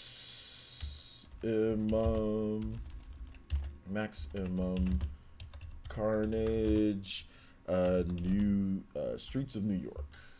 All right, this is a good theme too, man. Great game. At least I think it's a great game. Let's see here. Yo, what's up, Mac M says it still holds up pretty good today. OJ has a beat 'em up. Yeah, I think there's a lot better beat 'em ups. I think maybe, but which Spider movie do you like the most? My favorite Spider-Man movie?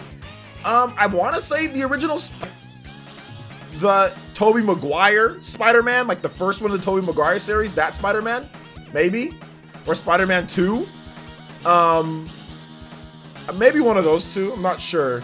Yeah, I think maybe the original, like the one with the Green Goblin. That one. That one's pretty good.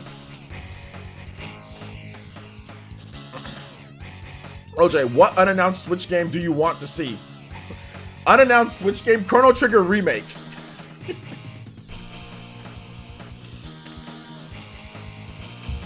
Am I interested in seeing the Sonic movie? Yeah, I'll check out the Sonic movie when it comes to like Netflix or something.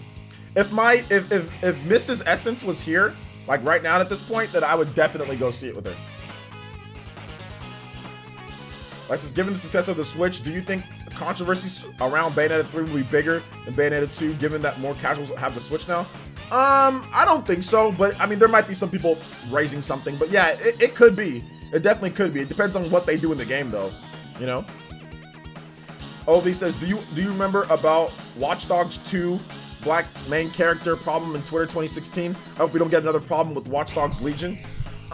Since you can use multiple different characters, I don't think there's going to be an issue. But I do remember a little bit of that with the whole controversy with that. But I mean, Watch Dogs 2 sold well, so at the end of the day, it was just douchebags being douchebags, you know?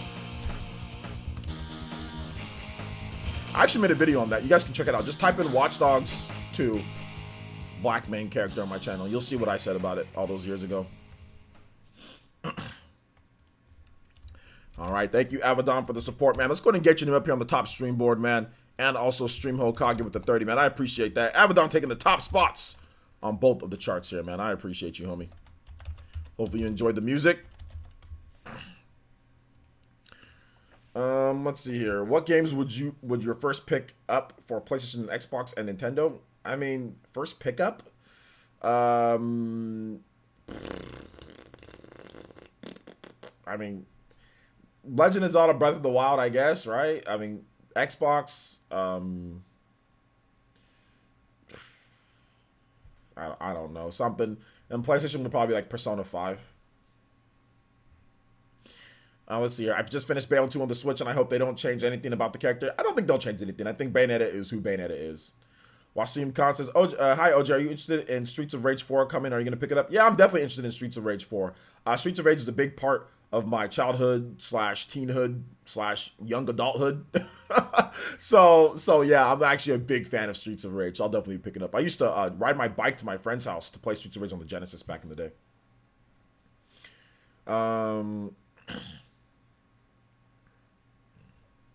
Let's see it. Sam Ramis, Tobey Maguire, Spider-Man is the only right answer. The movie has a legendary theme song. That's true. It's really good. It's really good. Do you remember about... Okay, hold up. I already read that. Let me see if I missed any questions. All right. Thanks for all the questions, guys. You guys are really killing it. If you guys have any more, feel free to drop them in the chat. We'll be playing Super Smash Bros. Probably in the next 30 to 45 minutes. We're playing for about an hour. So yeah. Bayonati. Bayonati.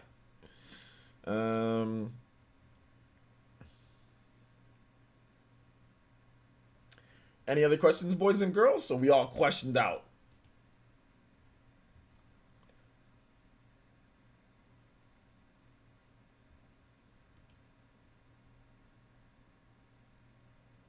Somebody linking me Monolith Soft stuff. I thought it was something new.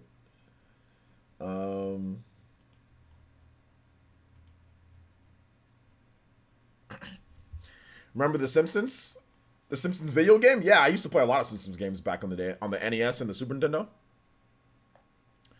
Favorite arcade series? Arcade series, the Turtles arcade was really cool back in the day. Also, any of like the light gun games, like Time Crisis and any of the light gun stuff back in the day in the arcades was also really cool. I used to really enjoy playing those games as a teenager, in the early 90s and stuff like that. Also, yeah, Simpsons arcade game too. It's like the beat 'em ups. The beat 'em ups, Turtles and Simpsons and light gun games. So yeah. No. I'm engaged. The Yellow Kazoo. Yeah, that woman. Yes, the Yellow Kazoo.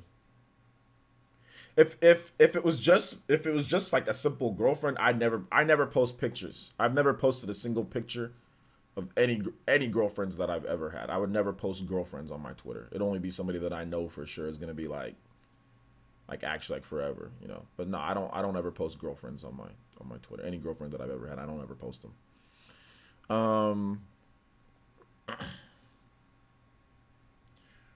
Let's see. Blissfully Anakia says, "Do you think Trails of Cold Steel 1 and 2 will also come to the Switch? Maybe at some point. I don't know when though, because we have the third one coming up pretty soon here. Have you beat Cindered Shadows? Oh snap! Yo, what's this? Nintendomics with the grenade gun. Let's go! Sasuke coming through, stealing the heart of the chat and the top stream board. Yo, Nintendomics with a $50 donation, man. Thank you so much, Nintendomics. That is the top donation of the stream. Top stream ninja, stream Hokage as well. Also stream boss too. And he says, okay, so shout out to Nintendomics. You guys give some love. Give some Sharingans. My boy Sasuke coming through. He says, wanted to wait for you to be back on YouTube for big congrats on your engagements. Thank you, man. He says, thanks for all you do for the community. And big thanks to you and all the ninja for getting me into Fire Emblem 3 Houses. I'll be playing this game for a very long time. Yeah, there's a lot of content in there. I think Fire Emblem 3 Houses, the grassroots movement for this game was incredible. Without the grassroots for this game, I think Fire Emblem 3 Houses would have sold maybe 1 million units or 1.5 million. But the fact that so many people were like, inspired by, smaller content creators, or just content creators, not maybe the biggest end content creators, obviously not like the, the bigger ones with millions of subscribers, but like the smaller ones, guys like Mengs or guys like myself, all really pushing Fire Emblem, Master Enix, guys like that, all putting out really cool Fire Emblem stuff. It really did, boost the game up more. And this is going to be the best-selling Fire Emblem game of all time. So, absolutely. So, I'm glad that we can get you into there, man. You guys give some love, respect, and emotes once again to Nintendomics. And thank you so much for the, for the congrats on the engagement. I appreciate that, man. Yeah. She's amazing. Like I said, I don't ever post girlfriends that I've ever had, and she was okay with me posting it as well. She's a very, very, very fun, loving, kind person that really does love me, for who I am. Yeah, and I'm very appreciative and of her and everything like that, so yeah, man, it's great. It's great to actually have somebody that feels that way about you, which as many of you guys know, it's tough to come by, like it's not like it's easy to come by somebody that truly does love you like that, like a significant other. So it's not easy. So I'm grateful to her. I appreciate her, Also, Mac Mega with the $3 says, do you feel there will be a direct this week, whether it's an Animal Crossing or Nintendo Direct? Also, can you play Super Mario 64 Cave Dungeon, please? I do think that there will be one Animal Crossing or regular Direct. I think there's going to be an Animal Crossing Direct first, then a regular Direct. But thank you for the $3 donation. We'll get your music going in just a bit. I got to catch up with questions too, but thank you for the $3, man. Blissfully and Akia also donated $5 through Super Chat and says, Fire Emblem Three Houses is how I even found your channel. Such a great game. Thank you so much. Yeah, we had a lot of people come in through Fire Emblem Three Houses with the content that I was doing there. Let's see here. B-Force says, where's the pic of your fiance? I don't see it on your Twitter. It is. Just click on my Twitter page, then just scroll down. It's there. Juan Ruiz, thank you for the subscription. Fist bumps, my boy. Appreciate you. But thank you, Blissfully Anakia. Thank you, Mac Mega. Thank you, Nintendomics. I appreciate you guys' support on the channel. I really do. Thank you. Let's get your music going, though, Mr. Mac Meg. Super Mario 64 Cave Dungeon. All right.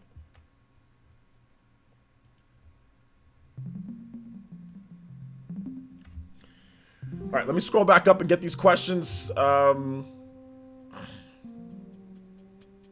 Shadow King says, okay, hold up. What's my favorite Final Fantasy game?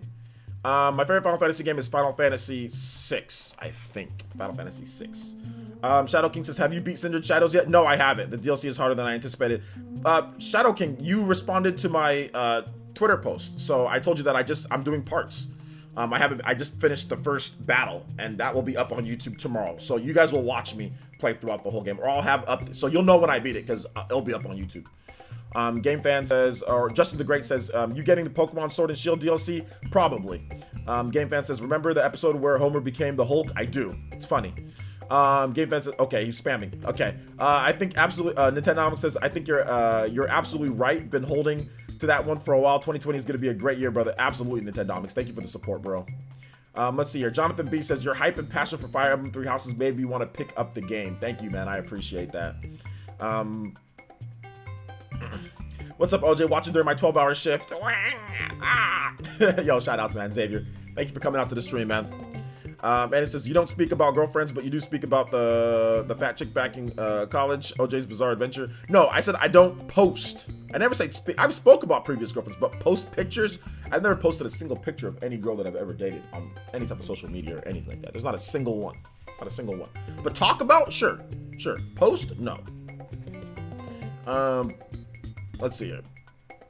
Kieran Buckley says, if Nintendo ever did a Zelda RPG, would you like it to be turn-based RPG, like Dragon Quest, or strategy RPG like Fire Emblem? That's a very good question. I personally would like an action RPG if they were going to do that. Kind of like Grand Blue Fantasy Relink, or like Persona 5 Scramble, or Kingdom Hearts, something like that. But I'd be completely down for a strategy RPG. But I'm not sure if there's enough characters to make a strategy RPG Zelda game. Like, there wouldn't be enough like people, like who would you use? I mean, you have like There's just not. I mean, I guess Hyrule Warriors, right? You can kind of do that, but then that'd be like a jank story, you know, because you're putting together all these different people from different Zelda games, and it would just be super jank, you know.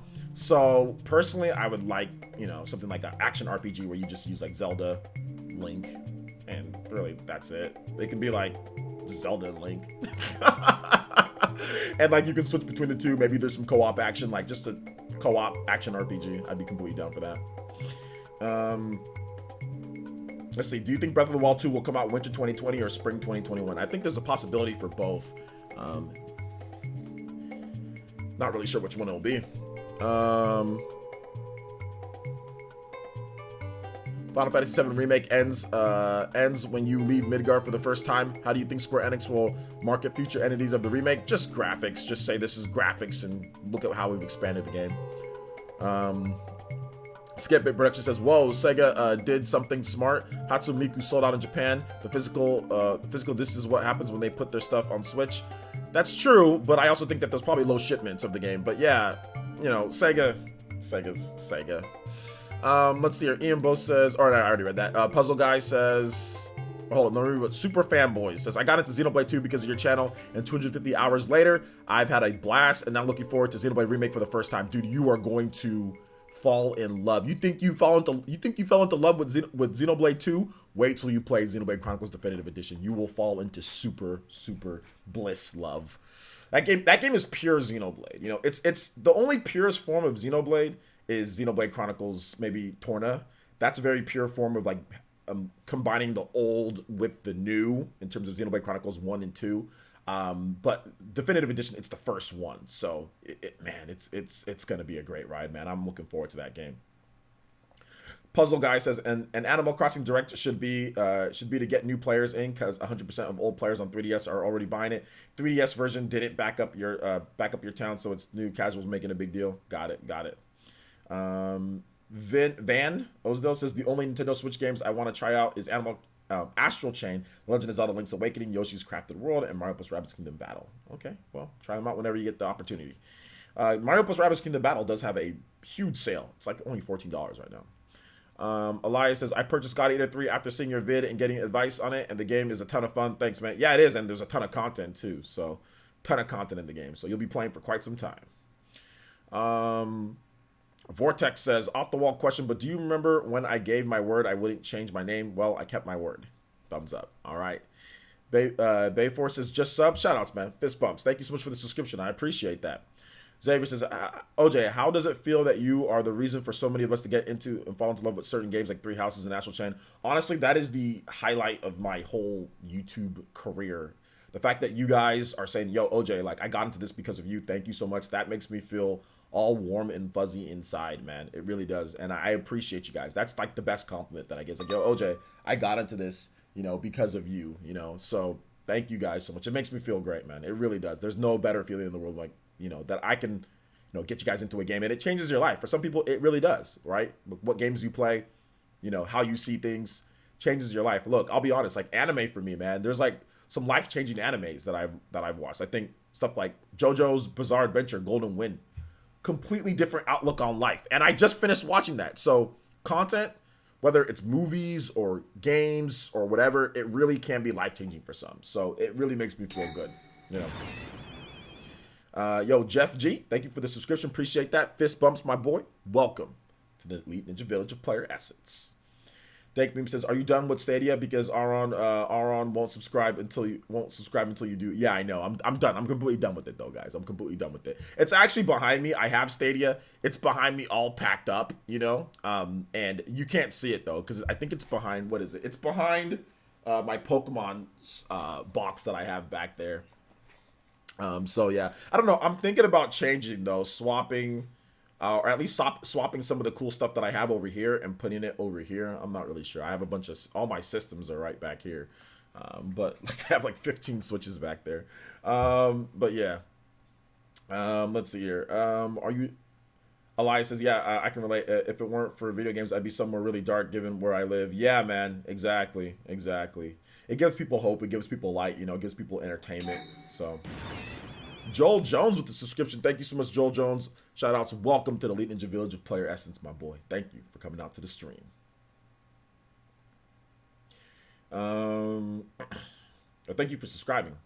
OJ, do you collect anime slash video game figurines? I collect somewhat amiibo, right? You guys see some amiibo back there that I have. So I do collect some of those, but I'm not like a hardcore collector of amiibo or anything like that. Like yeah. Are you Attack on Titan fan? That was a life-changing anime for me. I have watched the first few episodes and I do like it, but right now, guys, I'm backlogged. So I mean, don't ask me to watch, watch this anime or not. I'm backlogged. I just finished JoJo's Bizarre Adventure Golden Wind, and I've already moved on to Demon Slayer. I've got 2 episodes down on Demon Slayer, and I'm just gonna continue watching that till I go through all of Demon Slayer. And then after Demon Slayer, I might get back into Attack on Titan, but I still got to get through. There's 25 episodes of Demon Slayer, or 26 episodes that I got to get through, and I got to catch up on Boruto as well. But I'm all caught up on JoJo, at least with everything that's on Crunchyroll. So I know there's a part 6, but I don't think the episodes, they haven't started doing the anime yet for JoJo part 6. I really want to watch that because that's I think that's is it Josuke's or Jotaro's daughter? So it's a female JoJo. So I really want to watch. But I don't want to read the manga or anything. I want to actually like watch the show. But it's not on Crunchyroll. I don't think it's not here yet, is it? I like JoJo. JoJo is definitely one of my favorite animes out there. I like JoJo's Bizarre Adventure.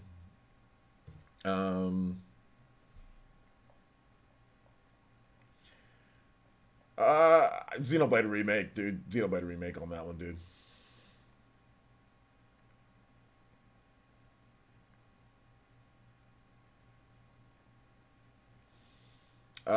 Everybody has to file taxes. Anybody that has a job has to file taxes. Yes. Stadia should change its name to Fadia. Its marketing line tagline should be Fadia into obscurity, bruh. Bruh. OJ, are you gonna get PS5 at launch? Probably. Yeah, I'm already putting away money for it right now.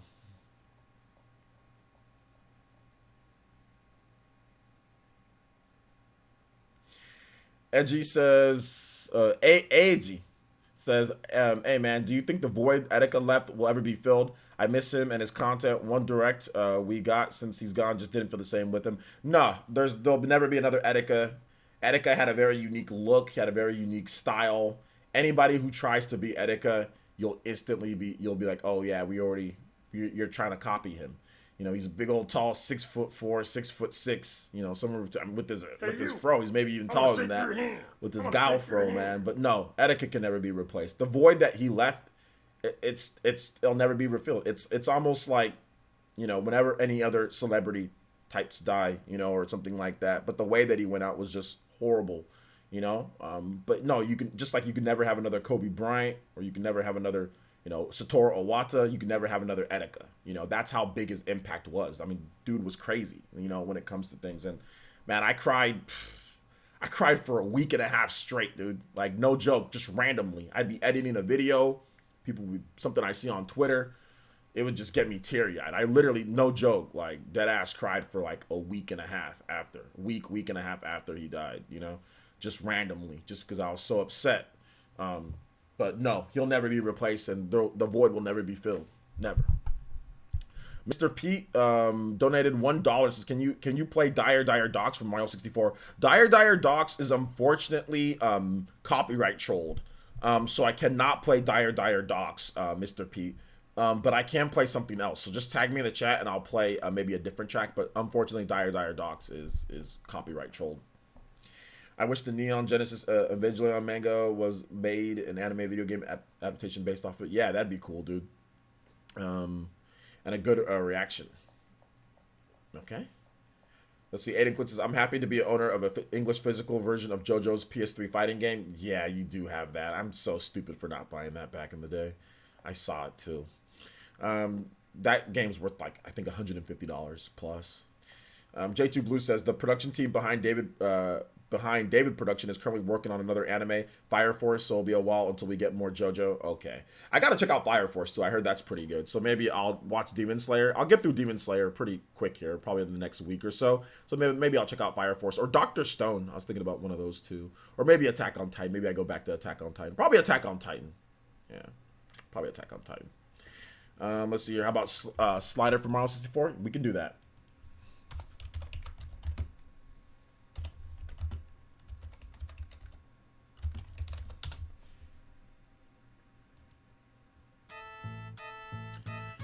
Let's see here. Thank you for the doll donation, man, and hopefully you enjoy the slide thing.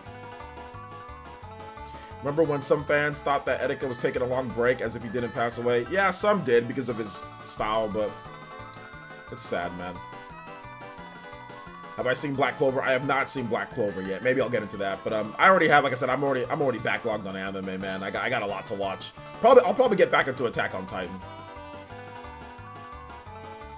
So Xeno remake will be spring or would it be summer? I think it'll either be spring or summer, one of those two. May or June. When is the Super Mario Sunshine remake rumor and not as old as the Switch itself? Yeah, it was just a rumor. It was just a rumor, not anything actually substantiated.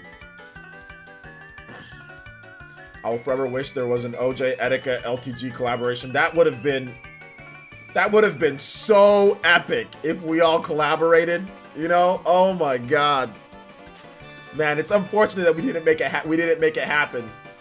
There was probably going to be an LTG and Etika collaboration because the two they actually met each other.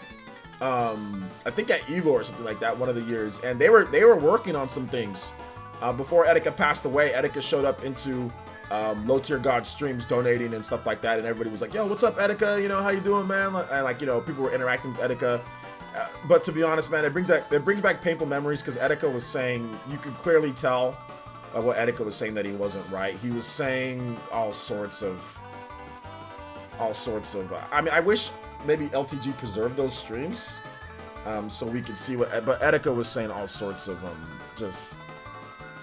He wasn't really making sense. You could clearly tell. Like, I was a little worried. I mean, it was cool to see Etika in there with his Iceman account, but he was saying like, you know, we're all gods, you know, and he was saying like, we're all like, he was just being really weird. And some people would just say, oh, that's just Etika, but I could tell that that's like, dude, something was wrong. So, you know, I was trying to ask Etika like, how you doing, man? Or, you know, like, I was trying to, but I don't know, it just brings back painful memories, man, because you can tell that he wasn't right at that point. And that was a little bit before that was, I think, like a month or, I was either that month or a month or two before he passed away. So,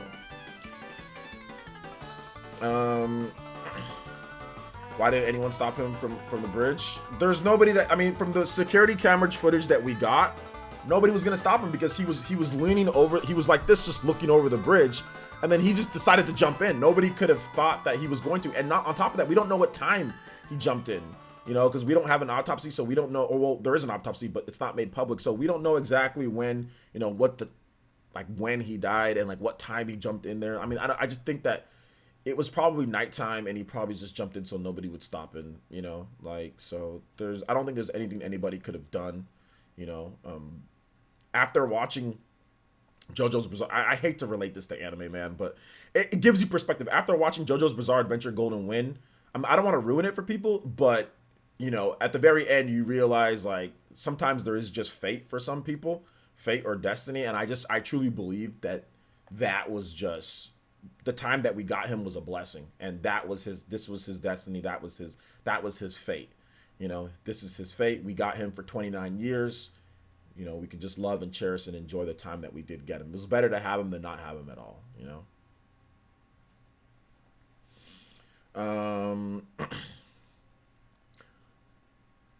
But trust me, I asked those questions too. You know, I was angry. I said, why didn't anybody stop him? Why didn't anybody ever just strap him down and make sure he doesn't leave the facility? I mean, dude, I was going through a range of different emotions. I was angry. I was very, very angry. I thought there's something. I was angry at myself. I was like, why didn't I try to reach out to him? Because I mean, in his last year, I didn't reach out to him. You know, I was like, why didn't I reach out to him? I blamed myself at one point, dude. You know. Tough topic. I want a Mario Sunshine remake to irritate Nate. I think everybody wants that, just to irritate Nate. I don't think nobody's at fault, dude. I don't think anybody's at fault, man. I'm not sure if anybody really truly is at fault. It's just what happened, man. It is what it is. It was just the nature of whatever happened, man. I blame, pointing fingers and blaming. There's probably people at fault, but what can you do, you know? Let's see. I remember that 3D printed Switch etiquette showed. I almost feel it. I almost feel for it. Almost. I gotta say, homie, had incredible drive, energy, and passion. Not many folks have that much zeal. That's true.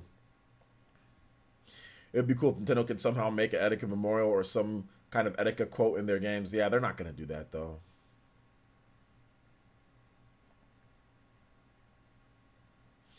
Let me turn down the. Sorry if the phone volume was too high, guys. I'm sorry about that. My phone is actually very important to me. I've got a lot of different like business stuff in terms of people that I edit for, and like they send me things, and they don't care when I'm streaming or not because they don't watch. So I have to actually make sure that I see things so I know to plan. So sorry about that, guys. Unfortunately, I have to have my phone on to where I look because clients. Let's see here. Game fan says, "What do you think his reaction would have been if he saw Sans and Smash? Would have had screamed and broke something again? Yeah, he probably would have knocked over some furniture or whatever. You know."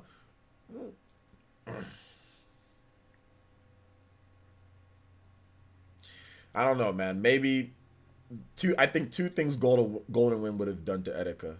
Golden Wind could have maybe saved him, maybe if he thinks about perspective within anime. But I don't know him personally, so I don't know how anime affects his psyche. But maybe it could have saved him, or maybe it could have drove him to even do what he was going to do, depending on what it is, right? I mean, if you look at Golden Wind, like I said, no spoilers, but Golden Wind embraces fate.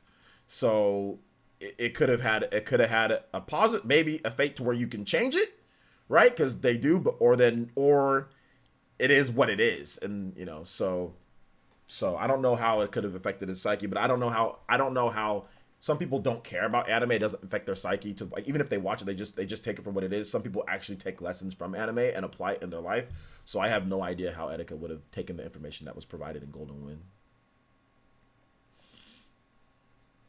Didn't Temtem put Etika in their game? They did. They made it to where you could make like a Etika like type of character creator. Look, there's all sorts of stuff that we could say he could or could not do, man. I mean, it's just it is what it is, guys. What are your thoughts on the Borderland games? I like them. I thought all the mainline installments had now created more of a backlog with Valkyria Chronicles on PS4. I like Borderlands. I'm planning on getting Borderlands 3 at some point. OJ, can you explain how King Crimson works?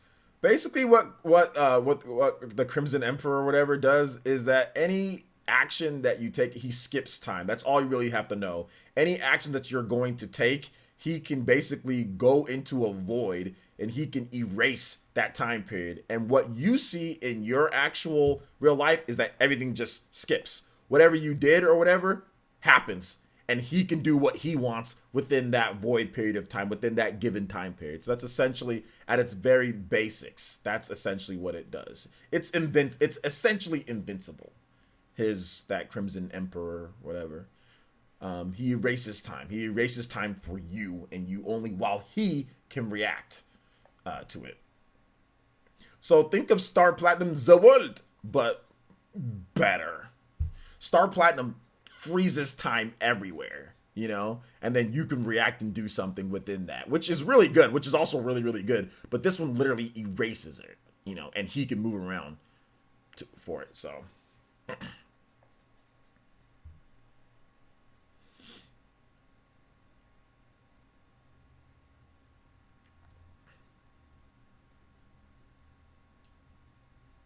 do I think he's really creepy with the second face? Yeah.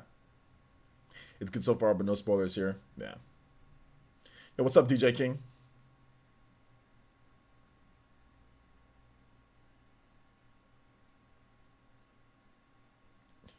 Oh, you just got done streaming? Shout outs, man. Um, it'll make more sense if you watched it. Maybe my explanation wasn't the best.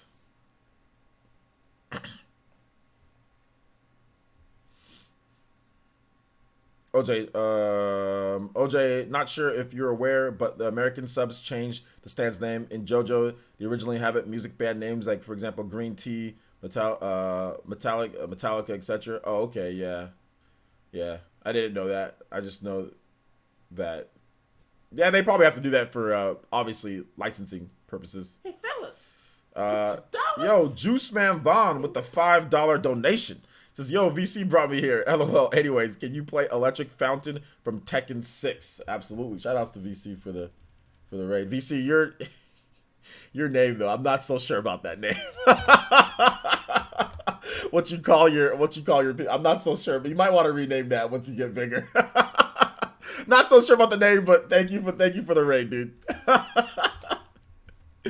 Let's see here. Electric Fountain.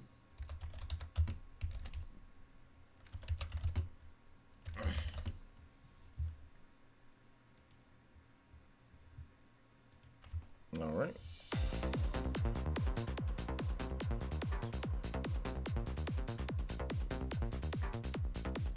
Thank you for the $5 though. I appreciate that, Juice Man Vaughn. Stars from First Departure. Nice, man. Hopefully you enjoyed it.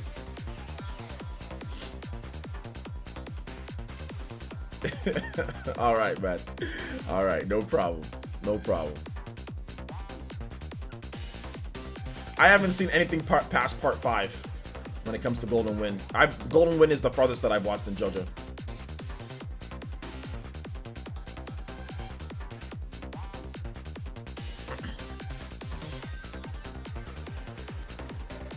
Gaming room tour. This is essentially it. Tommy Raiku with the $5 donation says, just dropping my support and offering free music requests to anyone in the chat. Well, there you go. Free music requests to anybody here in the chat. I'll pick the most dope song that somebody picks for me. Most dope music song that somebody picks. And we'll do that. Thank you for the $5 donation, Tommy Raiku. I appreciate that. MP Christopher says, which anime y'all talking about? We were talking about JoJo. Peaceful Days, Chrono Trigger. Shoutouts.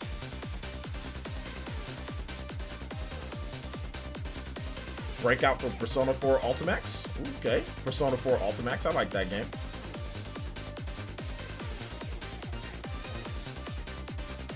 Counterattack Xenoblade Chronicles 2. We've played that so much. Fire Emblem Fates Road Taken. I've heard that song so much. Bullet Dance. Sewers Terminator. I ain't playing that. Can you play Mischief Maker's Volcanic theme? Maybe. Glacian's theme. Skies of Arcadia. Buck Bumble? No. Toby Blaster? Nothing for Buck Bumble. Ring-a-ding? The hell is that? JoJo's Bizarre Adventure is always weird, by the way.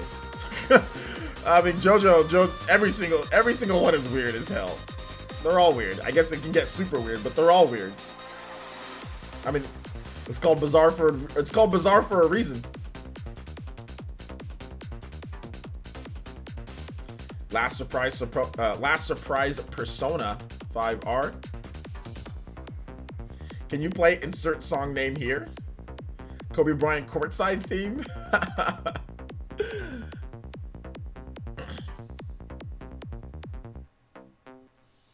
Atelier Ryza OST, Rainy Season, Wheat Win.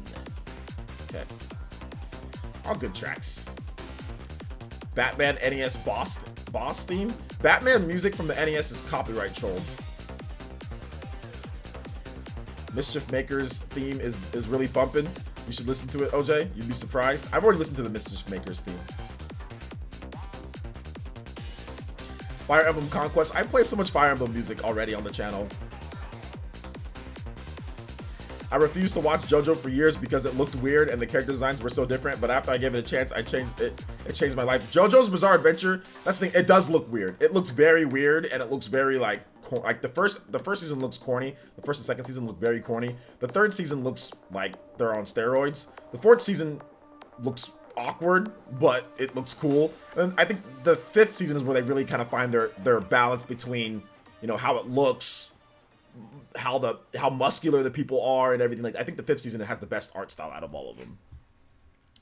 All right, so let's go and let's get to the next. The song I'm gonna pick is, we're gonna pick Chrono Trigger Peaceful Days. Peaceful Days, because I love that song.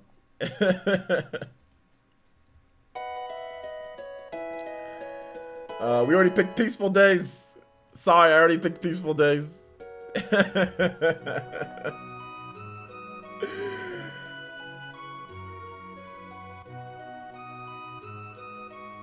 But the lips on them are weird. That's fine. It's a weird show. It's a different art style.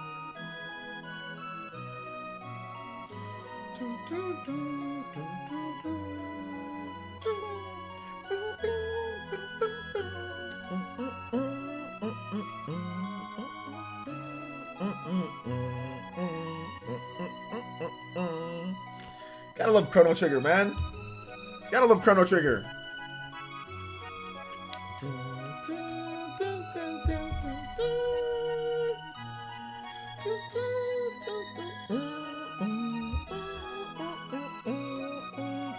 John C with the $5 donation says, what game do you wish had a complete remake or reboot?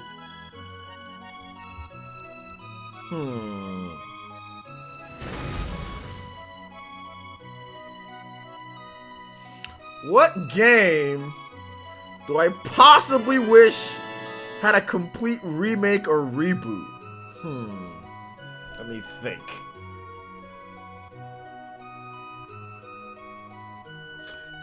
Chrono Trigger.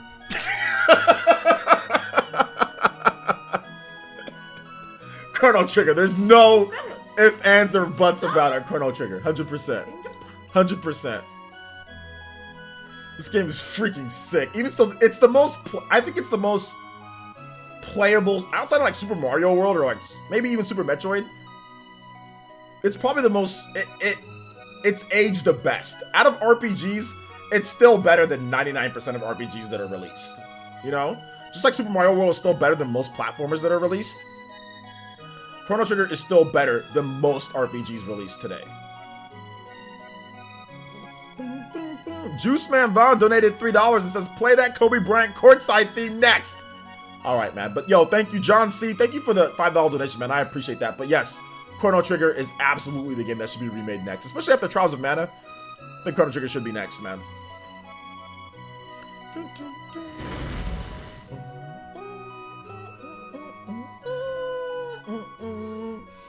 I love Chrono Trigger. Look at how Assassin's Creed went. Prince of Persia needs to have a reboot, my dude. I think they can do a reboot like RPG Prince of Persia. Absolutely. Kobe Bryant courtside theme. Kobe Bryant courtside theme.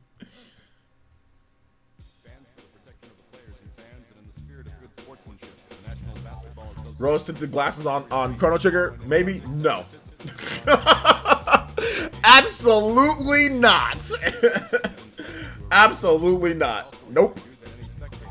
There is no rose tinted glasses. I can tell you mechanics, gameplay. Okay, let's just first talk about endings. Chrono Trigger has 14 separate endings. How many RPGs do you know have 14 separate endings? There's 14 different endings for Chrono Trigger. Chrono Trigger has dual text and triple text attacks. How many turn-based RPGs do you know that have that? There are some, but not a lot have it. And the way that they have it to where you can build them up and there's so many different ones, it's almost like, I guess like the pit powers or whatever when you get like, when you go like, you know, fake Super Saiyan and Dragon Quest. But those only happen at a certain point. Like you actually build up that tech with Chrono Trigger. You know what I'm saying? Like there are so many things that Chrono Trigger does. Time travel, the way that they do time travel, the way that they, and story itself. The story itself is absolutely amazing. Like I said, I don't talk politics or anything like that or religion on this channel much, but this, how they literally hid the story of the Bible, not hid, but I guess if you were a student, they put that in there. That's what Chrono Trigger is. It's essentially that. Is freaking nuts because nobody said that back in the day. Nobody said that back in the day. Like nobody said, oh yeah, this is the story of the Bible. Nobody said that. And the fact that they hid that in there like that, the way that they did it is nuts. I obviously some people noticed it, but it went largely unnoticed by people until later, you know? Crazy. Chrono Trigger is absolutely insane. It's still to this day very good. No rose tinted glasses on that one, you know? It really is that good. DJ King donated $2. Or actually, no. Maddie Campos donated $2. It says, can you play Chrono Trigger battle theme, please? Yes, I can. Thank you for the $2, Mr. Maddie Campos. And also, DJ King Gaming donated $2 to Super Chat. It says, play Astral Chain Arc Mall. Absolutely. We'll get you guys' tracks going here. Thank you for the support, boys. I appreciate you guys.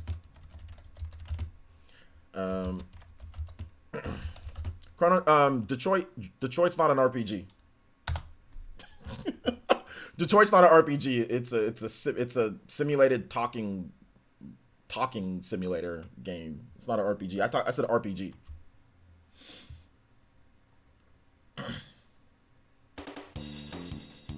There's no real gameplay in Detroit. You're just talking to people.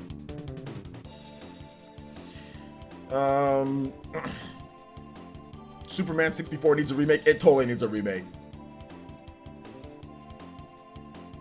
Talking movie interactive. Yeah, that's what I'm saying. It's like a talking movie interactive simulator. Like it's not an RPG.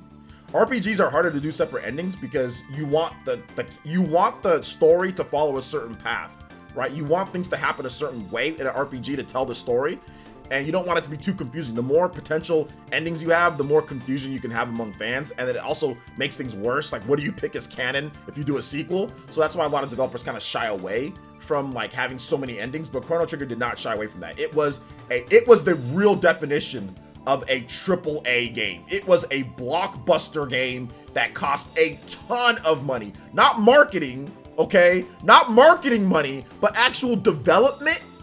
It was a dream team of collaboration. It cost $70 back in, think about that. $70 back in 1995. Think about inflation, okay? It cost $70 for that game when it launched. It was $69.99 on the Super Nintendo. Bruh.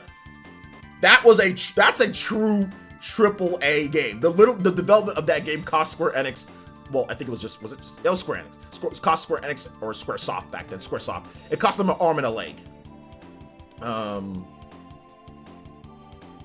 Monster Hunter World is the best RPG out there. What RPG of the year? There you go.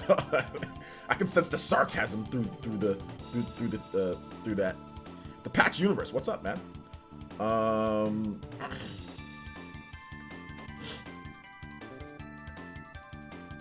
If one N64 game deserves a remaster on Switch, it's GoldenEye 007. Yeah, but that'd be tough because of the licensing. What is the canon 3 houses ending? There is no canon 3 houses ending according to the developers. Jory says, you really should talk about you really should talk about Darn Chrono Trigger more. I should? I guess. I know, I talk about Chrono Trigger so much. Maybe I can talk about it even more. I'm doing good, man. I'm doing good. Yeah, that's 100. So basically, with inflation, that's $118.49 now. Imagine a game coming out, and it's $118.49. Imagine that. Imagine that. I mean, essentially, that's what essentially what you equate to that is probably Final Fantasy VII Remake, right? Final Fantasy VII Remake is so big and costs so much money, they have to split it up. But now you have to buy it in multiple parts. So maybe that game's gonna cost, at the end of the day, it's gonna cost like $180 for the actual full game, you know? Alex Javier, thank you so much for the subscription. Appreciate that. Fist bumps, my boy. Welcome to the Elite Ninja Village. $69.99, nice, yeah. It better be worth that money spent. Maybe. I know for me, Chrono Trigger, nobody could afford it, so we just rented it. We like rented it over and over and over, and then I finally bought the game. Like eventually, we finally got the game for like $20 used. And then I had it on an emulator too. Boy, do I know about inflation prices here. Yeah, I know, man. $70 games was a thing back then, though. Not every game. Not every game was $70. A lot of games were $50, but they would vary. Sometimes you'd see $60 games. Sometimes you'd see $70 games. Sometimes you'd see $50 games. You'd see $40 games. They varied in price, but many games were not $70. Chrono Trigger was one of the games everyone was just like blown away by how much it costs. On the Super Nintendo. But all games were not 70 though. That wasn't the MSRP or standard price. Was I born and raised in California? I've lived in California most of my life. I was born and raised here. Although I think I lived in Oregon for a bit too. I was really young though.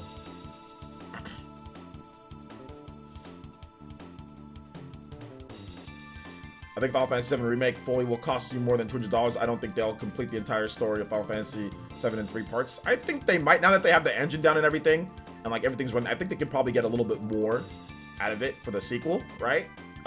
So I think that, or for the follow-up, so I think that they'll probably they'll pack a lot more into Final Fantasy VII Remake Part 2.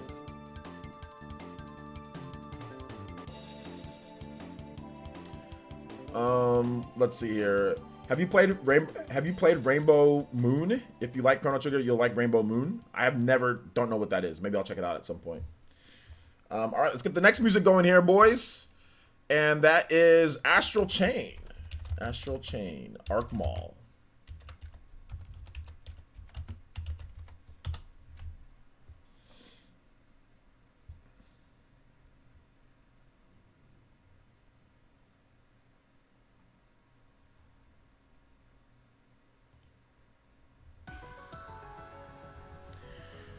All right.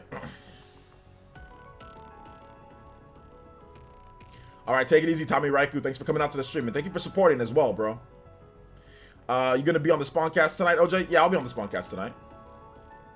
You know Square is gonna release Final Fantasy VII Definitive Edition eventually. We're gonna have to buy that too.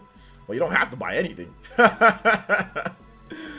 Do you own the DS version of Chrono Trigger? I do own it. I purchased it last year. It cost me $60 for that. Heck, I bought it brand new though, not used. I wish I can get Chrono Trigger on the Super Nintendo for $79.99 now. It costs an arm and a leg. Yeah, I still have to buy Chrono Trigger. I'm going to buy it on the Super. For sure, I'm going to buy it on the Super Nintendo. Let me double check. What's the eBay price? I need to buy that before it becomes extinct. Try to see if I can find it on Let Go maybe as well. Yeah, it's like a. You can get it for $89.99. Oh no, never mind. Oh, it's only the box. Never mind.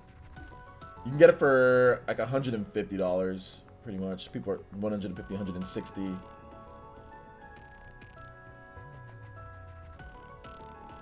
$160 for the game. I want to shake your hand. I want to shake your hand. $113. Well, people are selling the box. People are trying to trick you to buy the box. Just buy the box. Fucking dumbasses. Anyway, sorry, excuse my language. Let's see here. Juice Man Vaughn donated another $2 and he says, "Can you play Glacius theme from Killer Instinct?" Ooh, old school. Let's get it. I can get that for you. Thank you so much for the $2 donation, Juice Man Vaughn. We'll definitely get that going for you, man. Were Eternal Sonata ever going to be ported to Nintendo Switch? Eternal Sonata, that's a game that I have not heard about in a long time. I think that game is dead. There's been no re-releases of the game, I think, outside of the PS3 release, so I think that game is super dead. The cartridge is going for just 63 by itself. I don't know. 63 by itself, I don't think it'll be. I think people will bid up higher on that.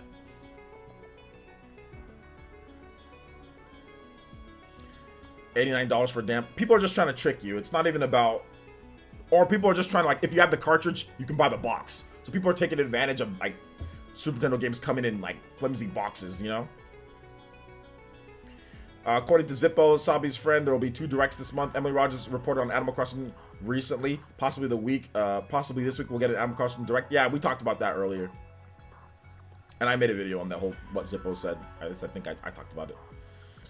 Killer Instinct, I love that game. Arcade version, of course. Killer Instinct was great. I used to play in the arcades and get my butt kicked by Asian dudes. Alright. So let's go ahead and let's get to this next one here. Glacius theme, Killer Instinct. Alright. Thank you for the donation for the Arc Ball music. Now we're gonna get some Killer Instinct.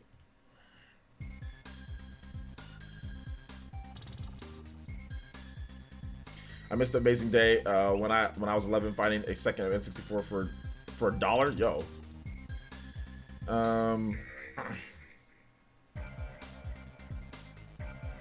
What if there's no Directo E3? People would be upset. Of course they would, because that means for the first time in forever we never get a direct in the beginning of the year.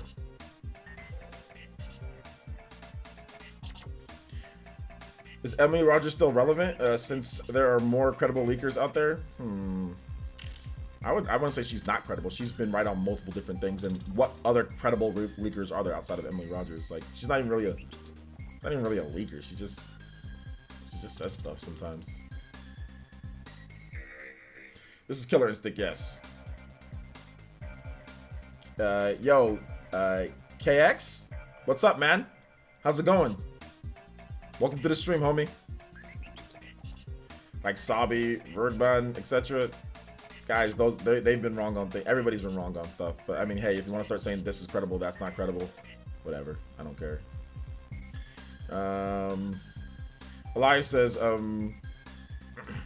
I can probably find a Chrono Trigger cartridge for cheap here. You can find a lot of retro games here. You can find a Chrono Trigger cartridge for cheap there. If you do find it and then sell it.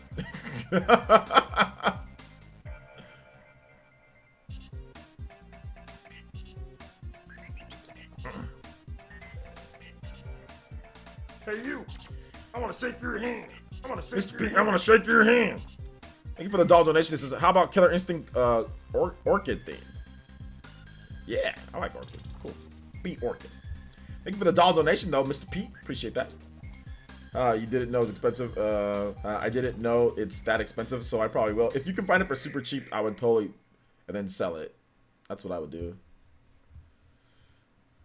All right, next up is Killer Instinct Orchid theme. All right.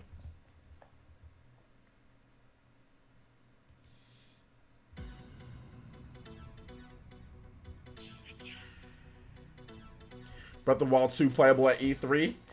Hey, maybe. I want Maybe. to shake your hand. I want to shake Hey your you, I want to shake your hand, sir. Since we are playing classics today, Sonic 2 final boss music. All right, man. Thanks so much, Abaddon, for the support, man. I appreciate that. Thank you for the $2. You already supported today, man, so I appreciate the double support.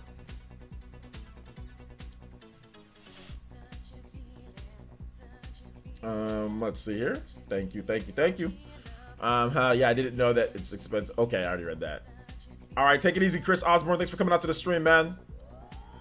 Joyce says there's also an option on buying a reproduction cart because of price. Reproduction carts are garbage, though. I would never buy a I want an original cart.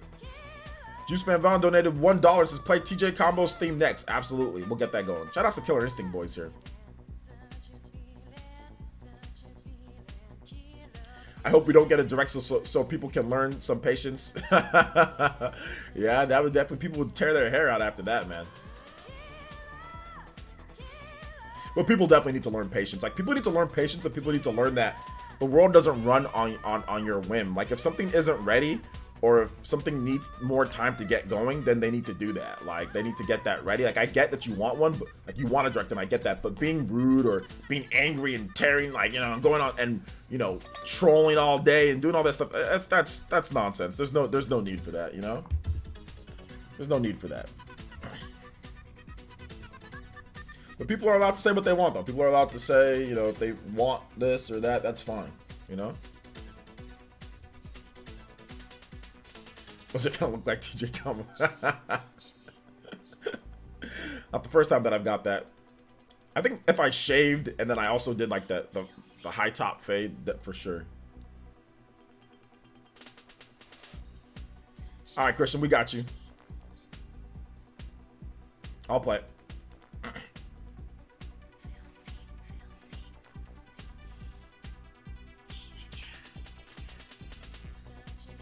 Do you think Nintendo will remake any other Pokemon games like Let's Go Eevee and Pikachu? I think it's a possibility, yeah.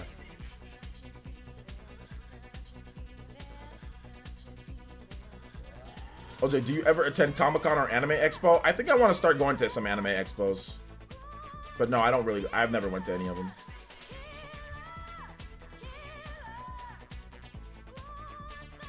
We're going to play Sonic 2 Final Boss theme, then we'll play TJ Combo's theme, then we'll play Christian's theme. Where the Wii U would kill for these Nintendo Directs. The Wii U got Nintendo Directs, but yeah, since we're getting, you know, obviously we're getting 3DS games, you know, franchises that are normally on there on the Switch. Yeah, people would have killed to have Fire Emblem and Animal Crossing and Pokemon and all these games that came to the 3DS that we got Directs. Like when in the Wii U era, when those games didn't come there, people were like, why don't these games come to Switch? Now that they're coming to Switch, man, there's always something to complain about. There's always something to complain about, you know. What about Breakout from Persona 4 Multiplex? I only do music on donation requests, Mr. Van Osdell. Otherwise, I'm just gonna have people just spamming me with music forever. If you want a track, you just drop a donation. It could even be like as low as $1, and I'll play a song for you. Otherwise, like I said, we got like 200 people in here. Well, you're on Twitch, so you wouldn't see it, but we'd just be getting spammed with songs all day. I'd be typing songs all day. All right, next up is Sonic 2 final boss theme.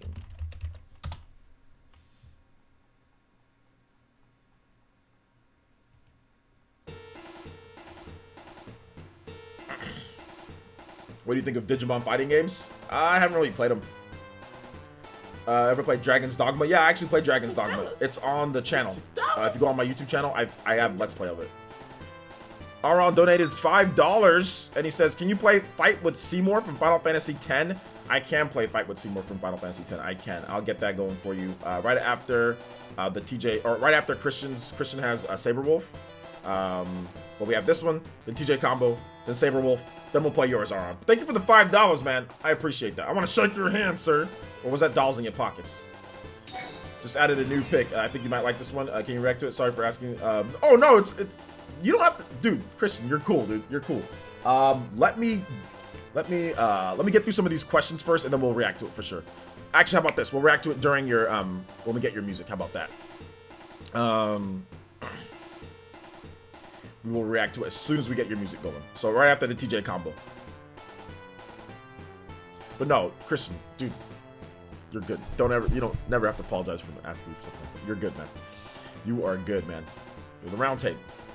Bro, why people get in their feelings when they give an open opinion? I mean, I don't know, man. I think sometimes the internet takes away kind of like what people's true intentions are. If we don't get Dante, does Monster Hunter have a chance in Smash? I think Monster Hunter has a chance in Smash. Aron donated another $5 from Aron. Thank you so much, Aron. He says, can you play Legion Assault from Astral Chain after? Absolutely. I definitely. Thank you so much for the $5, man, or for the $10 total in a very short amount of time. And also, Boo with the subscription. Thank you so much, Boo. Appreciate that. Fist bumps, my boy. Welcome to the village. Welcome to the village. Yeah, that one dude sounds stupid complaining about Switch first-party offerings. I mean, like I said, we talked about it earlier, Juice Man. I think maybe you were, in a different stream or watching something else or whatever the case is. But yeah, or maybe you just, I don't know. But we talked about it. Yeah, I find it. I would say, I find it ridiculous that anybody would sit there and say Nintendo's not putting out enough first-party games, even if you take away the ports. HD games take a lot of time. Nintendo puts out more first-party games than any other developer out there, you know. So it's interesting. But hey, it is what it is. Yo, we got a Joe, my boy, Jonathan Joestar. Jonathan Joestar coming through the stream. J2 Blue. Hey, look, he's a JoJo. J2, JoJo. J2's Bizarre Adventure. It says, can you play Astral Chain ending theme? The answer, I think, absolutely. Thank you for the 10, man. I appreciate that. Also, Aron with the $5 donation. Sorry, I keep dropping these. LOL. You know what, Aron? How dare you support the stream as much as you do? How dare you? Thank you. At the same time. Thank you for the $5 donation, though, man. I appreciate that. Thank you. Let's get through this music, though, boys. Shout outs. Thank you guys for the support, man. I really do appreciate it. It really does help out the channel. Let's get some more music, though. You guys like the music going, so let's keep it going, man. Let's see here. Next is TJ Combo. TJ Combo theme. Just from the original Killer Instinct, right? Yo, check this out. Thank you, J2 Blue. Thank you, Aron. Thank you for the support, boys. People are just mad that there's no direct for info on games. That's why they're now making up BS like that. I think it's part of it is that, yeah, part of it. I love a Super Nintendo fan transition games. What do you think of it? They're cool, like Mother 3. You think we'll see a Nintendo 64 or GameCube games come to the Switch? Probably not in any like virtual console sense, no. Let's see. Monster Hunter is very likely, you said, Elias? If you see how Byleth works. That's true. That's true. That's something that they can do as well.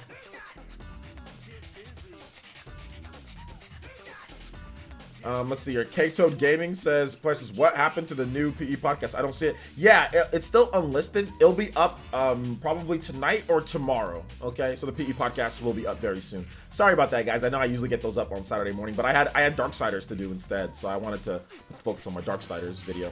Sorry about that. Yo, what's up, Chuba? Welcome to the stream, my boy. Elite Ninja Chuba in the house. I mean, I don't know if the guy straight up misinformed, but he looked up the games Nintendo dropped the last 3 years. He'd be quiet.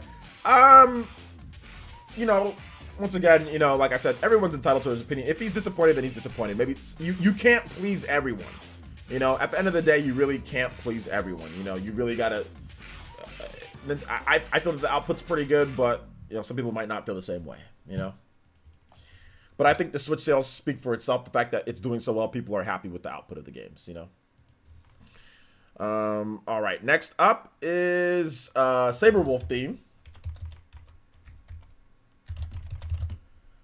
Killer Instinct. And then we're also going to react to something as well. So Christian says he put up a new picture. So let's check out that new picture. Oh, okay, yeah. This is actually pretty cool. So he's putting up some new stuff in Unreal Engine 4. Some new lighting and stuff like that. I don't know what all this means, but it's looking pretty cool. So just adding some spirits now. So he's adding some spirits to the area here. It's looking good, man. So he's gonna continue building upon that. For those who don't know, Christian does Unreal Engine 4 modeling and building. He's an elite ninja here in the village, roundtable member, and he does some really cool stuff on Twitter. So make sure you follow him. We have a giveaway going on with Christian as well. So make sure you follow him. He's giving away, part of the giveaway is Fighter's Pass, Volume 2. So good stuff there.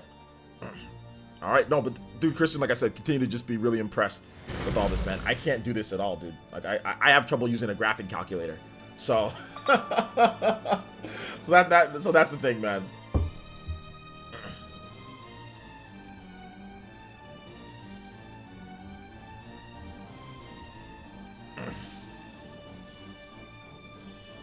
If Capcom wanted another rep, it'd be Leon. It could be Leon.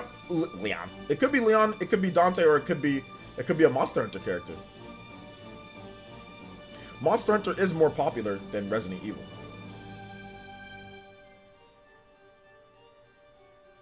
Probably the only way I would get the second Fighter's Pass. If you want it, you might win it, dude.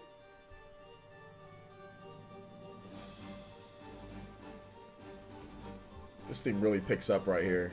This thing. Oh, hold up. This thing really gets going. I like this part.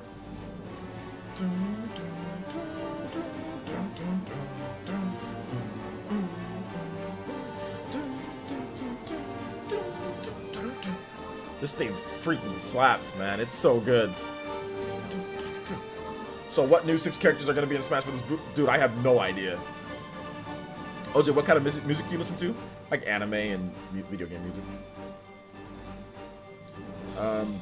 Do you think we can get both the RE chat and the RE chat and Dante? Or RE character and Dante? I don't know if there'd be both. I don't know about that. Yes, good music, pretty epic. When you fought on this stage, man, you felt like a sense of like desperation when you're fighting against, like on the hardest difficulty, Saberwolf on the hardest difficulty, with his little spinning, clawing you to death, man. God, dude, I used to hate that crap. The game was really good though. Killer Instinct was so dope back in the day. This is from Killer Instinct, Saberwolf theme.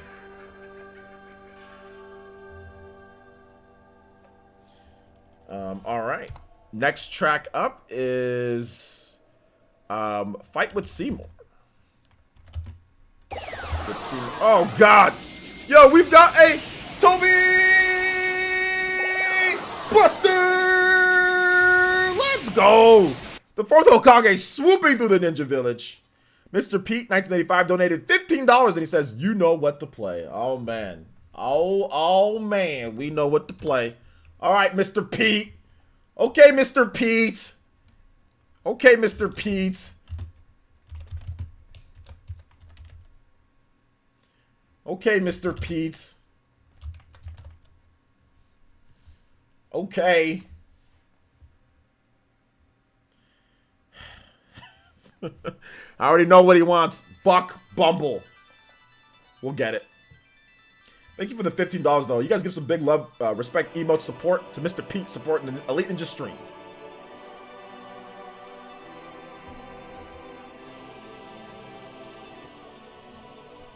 All right, keep the questions coming, though, guys. If you guys have questions, I'll be answering them. I'm pretty sure we'll be able to get smashing today. We should. Akira Twins and Monster Hunter rep, and I'll buy the pass directly, even if I have to survive only on water. Bread and water, dude. Yeah, man. Did I miss Splatoon? We're not playing Splatoon today. Not playing Splatoon today. We're probably gonna do Splatoon if we can. Maybe Monday for Splatoon. Monday night. I'm not sure if I'll be able to fit it in. I thought I would be able to have time to fit it in this weekend, but probably not this weekend, just because I've got so much work to catch up on, guys. I'm sorry. That little vacay I took, really, I'm backlogged on work as well. You wouldn't mind a Yakuza rep in Smash? If they wanted to put it in, that's fine. Jonathan B says, help me decide on eShop sale, Monster Hunter Generations Ultimate or Mega Man Legacy X Collection. Well, I mean, it just depends on what you like more. Those are two completely different games. Mega Man, you get more games though, but Monster Hunter, there's a lot of replay value, so it just depends on what you like more. You want some 2D action, or you want some 3D monster slaying?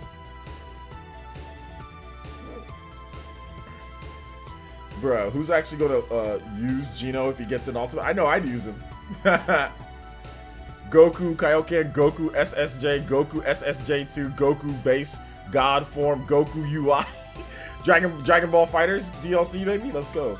Ultra Instinct Goku, Ultra, Baby Goku, Kid Goku, Super Saiyan 2 Goku, Goku, Super Saiyan God Goku, Goku Base God Goku, Goku Vegito Goku, Super Goku, Goku S Goku, Super Goku, Goku's Goku Son Goku. Hey man, good DLC. We only got one new villain in the base roster, and the new Sonic movie could make Eggman's chance higher. I don't think so, but hey, maybe. Juiceman Vaughn donated $1 and says, "Can you play Duke's theme from Battle Arena Toshiden?" Absolutely. Thank you so much, Juiceman Vaughn. We'll definitely get that going for you, man. Pokemon Goku, Gogeta, Goku, Super Goku. It's not enough Gokus. Reggie Fiza May donated $5. Says, "Can you play Batman NES Stage 1? Okay, unfortunately, the Batman NES theme is copyright trolled. That is an absolutely sick theme, by the way. But unfortunately, it's a copyright troll song. I can try to see if I can find a recreation. If I can find a good recreation that I know won't be copyright trolled, I'll play it for you. But there's a copyright troll on the the Batman NES. But that music is so good. Let me see if somebody recreated it though, because I actually do want to play it. But if there's a recreation that I know that won't be copyright trolled, I'll play it for you. But yeah, I can't stand it because that Batman music is so good, dude. It's so good. I used to play that game when I was younger and get my butt kicked. that game is so tough. It's such a difficult game. Yo, SF5, Felix, thank you for the following, man. Appreciate that. Welcome to the Elite Ninja Village on the Fire Nation, or in the Fire Nation, man. Let's see here. I know, David. It's so flames, dude. It's so good. It's so good. Screw these copyright trolls, man. It's such a good theme. You guys would be like, if you have, oh man, you'd be jamming to that theme, man. Let me see if there's a copy. Let me see if there is a. Let me see if there's a.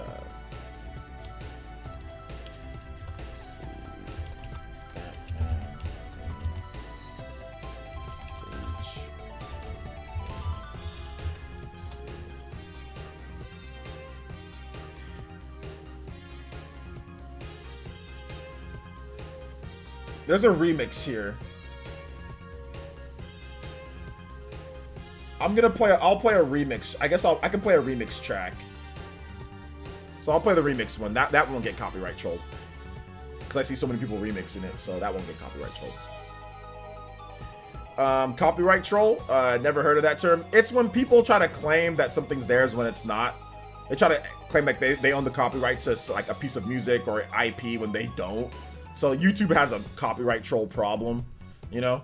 It's taken from like the word like patent troll, you know? People that try to say like they make patents for something they never plan on doing. Then when somebody else actually creates something, they say, oh, that's my patent. You gotta pay me. And there's like tons of companies who do that. And that's exactly what copyright trolls are. It's like an even ghettoer version or like even more messed up version of that, because they really like legit, they didn't do anything. They didn't patent or even file anything. They're just saying that they own it, or they have a loose affiliation to it and then claiming that they own it, you know. And YouTube system is YouTube system, so yeah. Yo, the bearded nerd with the subscription, thank you so much, man. Fist bumps, welcome to the Elite Ninja Village, my boy. What game do you think Next Level is working on? Probably a Luigi's Mansion follow-up. That's what I would think. Luigi's Mansion 4, something like that. All right, next up is wait,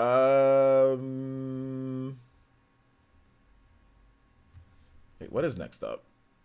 Next up is Legion Assault. Legion Assault from Astral Chain.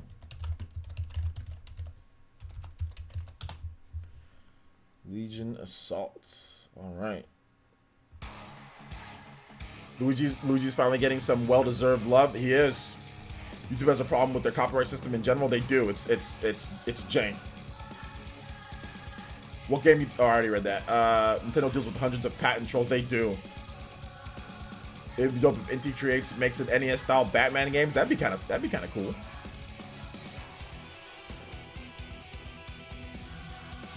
Goku fighters. Yeah.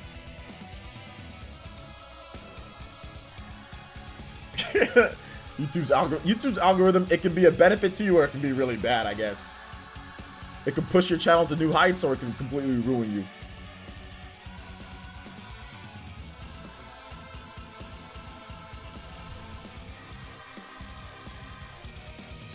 I think YouTube, as part of the claim process, should require email proof of copyright ownership within 48 hours. If not, the claim is automatically thrown out.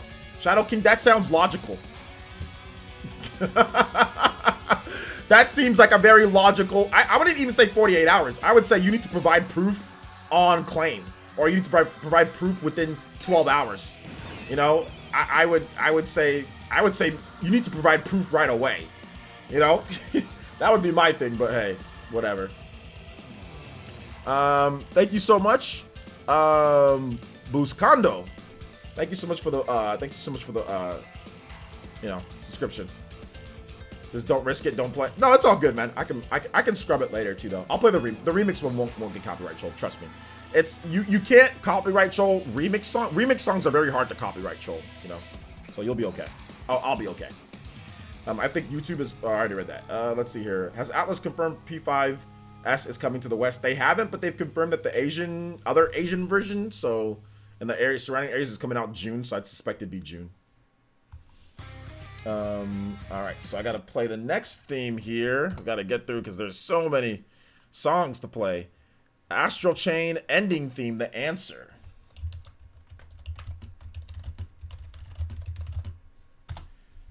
All right. Fighters has 20 characters, so people get hyped about another Goku. Smash fans complain about Violet and 80 plus characters in the game. Well, there you go.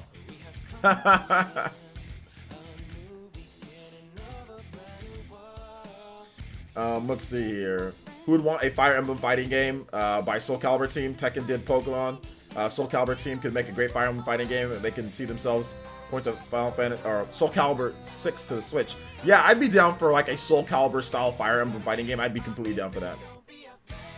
Elias says Shades of Baron with this song. The answer.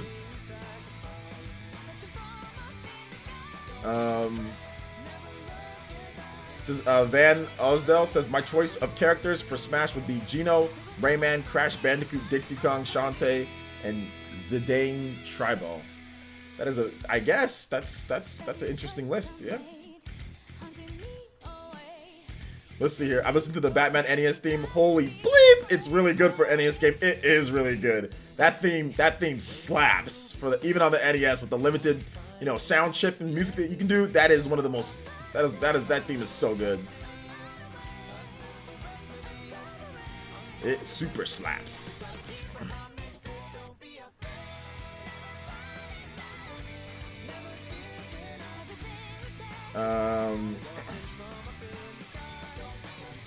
Keep the questions coming though, guys. If you guys have them, we're gonna get through this music and then we should be able to get some Smash in today, boys. After that.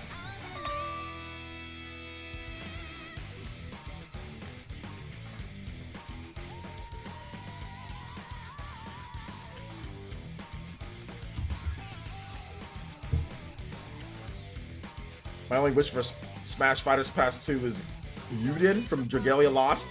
Nintendo Inside games, don't waste your time. I don't know if he's gonna get in, but we'll see. Black Tar from Xenoblade Chronicles X. Yeah, we can play that after Reggie's. We can play that for you, Aaron.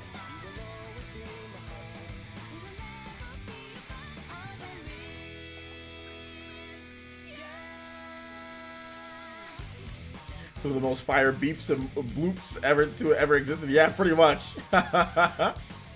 Pretty much. A mobile character being in Smash would cause a meltdown. It would. Yo, Vegan Games, what's up, man? Welcome to the stream. Oh, thank you, Aaron. I appreciate your support on the channel, bro. All right. Next up is.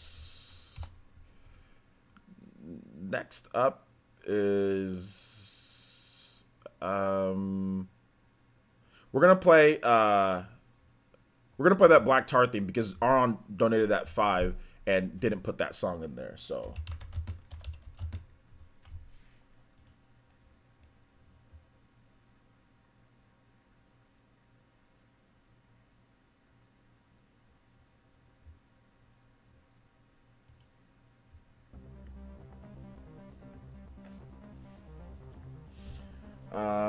Is this Astral Chain music? Yeah, that was Astral Chain music that you just listened to. Echo James. Or Echo Jams. What's up, man? Welcome to the stream. X-Play host for E3 Coliseum would be hype, so Adam Sessler or Morgan Webb. That'd be cool. I'd be down for it. Those messages are supposed to be apart. The two stream, they're not supposed to come back to back. I gotta fix that. They're supposed to be spread apart, but I don't know what the hell's going on. Yeah, all those messages, they're supposed to be spread apart more better, but I gotta fix it. J2 Blue says, fun fact, a female singer on that song, The Answer, also sings the first OP in Fruit Basket 2019. Okay, cool. Did not know that. I don't know what that is, though. Fruits Basket 2019, I don't know what that is. Is that like an anime or something? The Goat says, I think the second Fighters Pass could be other esports franchises. Okay. Dinkman says, man, that Batman NES Stage 1 theme is so freaking good. Would you like a remake of the game? A remake of that original Batman game? That's like a platforming action Batman game. Yeah, that'd be dope. But I don't know how they'd remake it to where, I mean, Batman Arkham City is kind of like that game, you know? So I don't know if we need a remake of it. Arkham City was kind of the evolution of that Batman NES game. Because that game had you like basically you were like flipping off of walls like Ninja Gaiden. It was almost like a Ninja Gaiden Batman game. And Batman Arkham City, it's like there's areas and like you're flying and gliding and you're, you know, repelling from things. So I don't think we need a remake of that game more so because like Batman Arkham City was like the natural evolution of that game, you know? But I know it's very different though, because that game is like you're like Batman the Ninja, you know, in that game. Let's see here. Yeah, Mario plus Rabbids Kingdom Battle, the sales are done. The Donkey Kong DLC is $7.49. I need to actually buy that. I didn't know the DLC was on sale. Did I buy the season pass with that game? I think I bought the season pass with that game though. That means I would get it, right? I don't even remember. How many of you guys have bought season passes for games and then forgot that the season passes even exist by the time that the DLC comes out? I did that for Fire Emblem Warriors, dude. I bought the season pass for that game. I'm not even sure if I even played any of the DLC. Fraud status, dude. Let's see here. I did that with Trials Rising. Or Trails Rising. Trials Rising. Trials Rising. Trials, the motorcycle. Yeah, the motorcycle game. Yeah. Man, I already read that. Let's see here. Of course, Reggie would be God tier. What, in Smash? Hey, what's up, Kudo Tengetsu? Just got off work. Welcome to the stream, my boy. What's up, man? Welcome back. 2 more months, you get that Renengan, my boy. Thank you for the long-term support. I played the DLC for Fire Emblem Warriors. I had to because of the wait for 3 houses was too long. Nice. I did it for Final Fantasy 15. Never went back after I beat the game. Yeah, I bought the Royal Edition. Never even played the game. I haven't even played Royal Edition yet. Like I bought the original Final Fantasy 15 and I played it and I beat that and I'm like, oh heck yeah, Royal Edition content. So I bought the Royal Edition and I'm like, dude, I haven't even played it. It's still brand. I haven't even opened it. Have I even installed it? I'm not even sure. I don't know. let's see here. OJ, I don't know how this works, but can't you play covers? Covers sometimes get copyright trolled. It'd have to be more like a remix, more so than anything.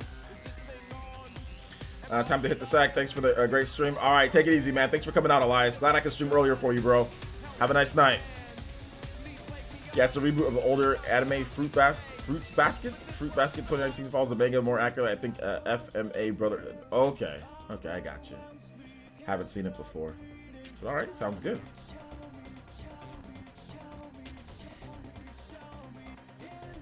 All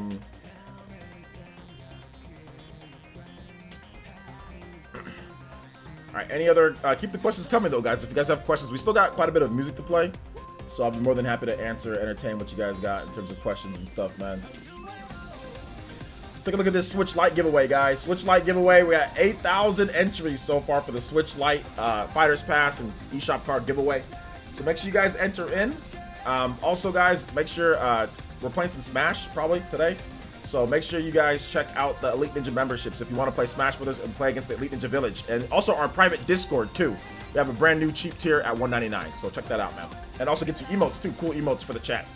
Become Elite. Volu. What's up, my boy Volu? Bowser Jr. God himself. Says, give me some of that Shovel Knight Lich Yard. All right, man. Got you, man. Thank you so much, dude. Yeah. I got you, bro. We'll get that going. Thank you so much, Volu. I appreciate your support, bro. We'll get that going. All right. Dank Meme is a super Xbox fan. I like that Dank Meme's a super Xbox fan. Dank Meme got the Xbox Series X already. He just can't tell anybody that. But he's got it though. He's definitely got it.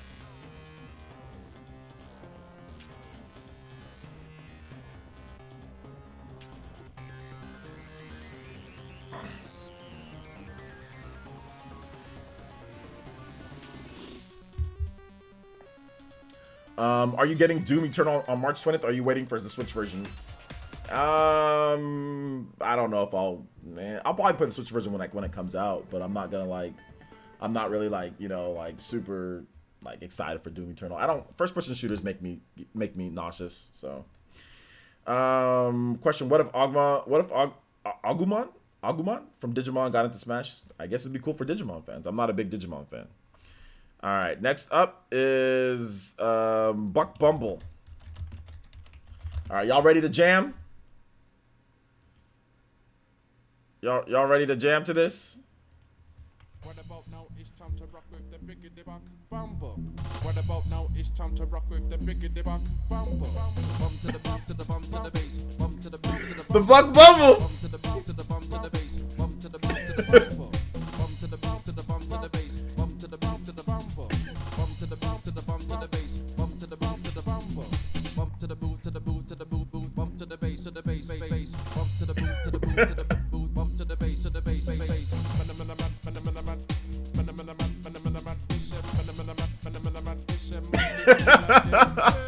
Yo, shout out to Mr. P. Thank you so much for the $15 donation. Hopefully you enjoy the Buck Bumble music, you weirdo.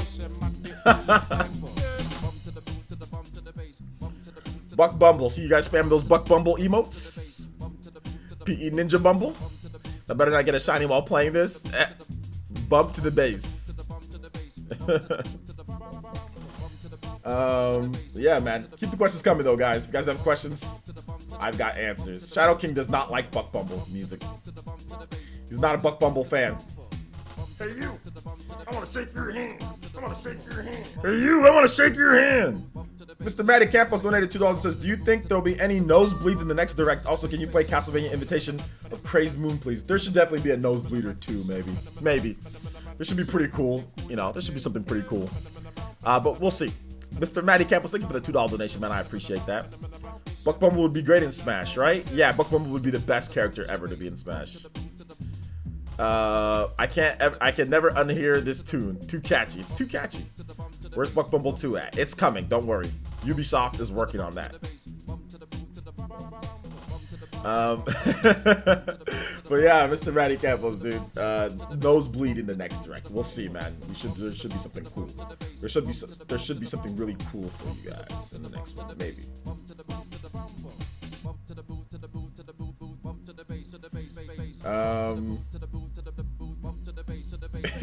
You guys are crazy. All right, keep the questions coming, guys. Keep the questions coming. After this track, we've got Duke's theme from Battle Arena Toshiden as well. Duke's theme from Battle Arena Toshiden. Then Reggie Fils-Aimé. What do you want? Buck Bumble would be Meta Knight Brawl broken. Is that what is that how good Buck Bumble would be? That good, dude? Oh my gosh. Alright, next up, Duke's theme. Battle Arena Toshiden.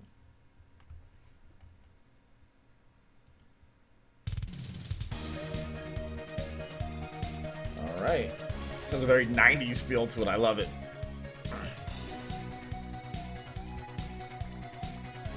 Alright. Let's keep it going, guys. Keep it going.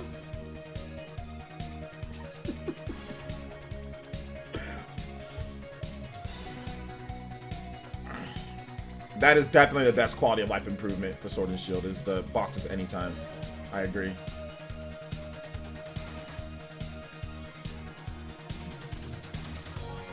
Dank meme, Buck Bumble cross Untitled Goose Game crossover. That'd be too much. That'd be too dank for everybody. That'd just be the force is too strong with that. The dank is too strong. Dank Meme Center. Why do you call yourself Dank Meme Center? By the way, why did you call yourself Dank Meme Center X? Like, what is the meaning behind that name? If you don't mind me asking.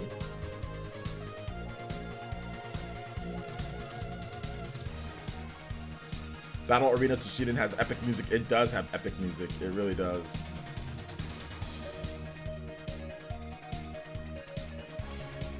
Baha? What's the story behind it?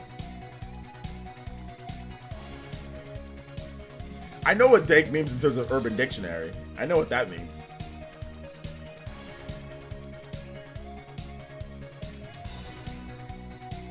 Having boxes anywhere is definitely not useless. You're Fire Blast. You're tripping if you think that. That you are straight tripping if you think that. That is ridiculous to sit there and say having access to all your Pokemon at any point and not having to fly to Pokemon centers and all that stuff is useless. You tripping. You straight tripping, bro. I mean, if you don't like Pokemon Sword and Shield, that's fine. But to sit there and say that having access to all your Pokemon is a useless feature, that's factually false. That's literally factually false. It's not. That's not even an opinion. It's factually false. It's not useless. You have access to all your Pokemon. If you want to change your Pokemon, you don't have to fly somewhere. Like that's factually not true.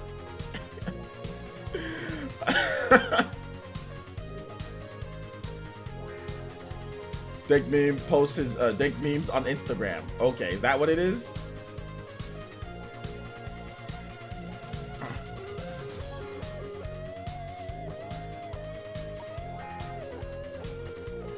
He posts all the dank memes on Instagram.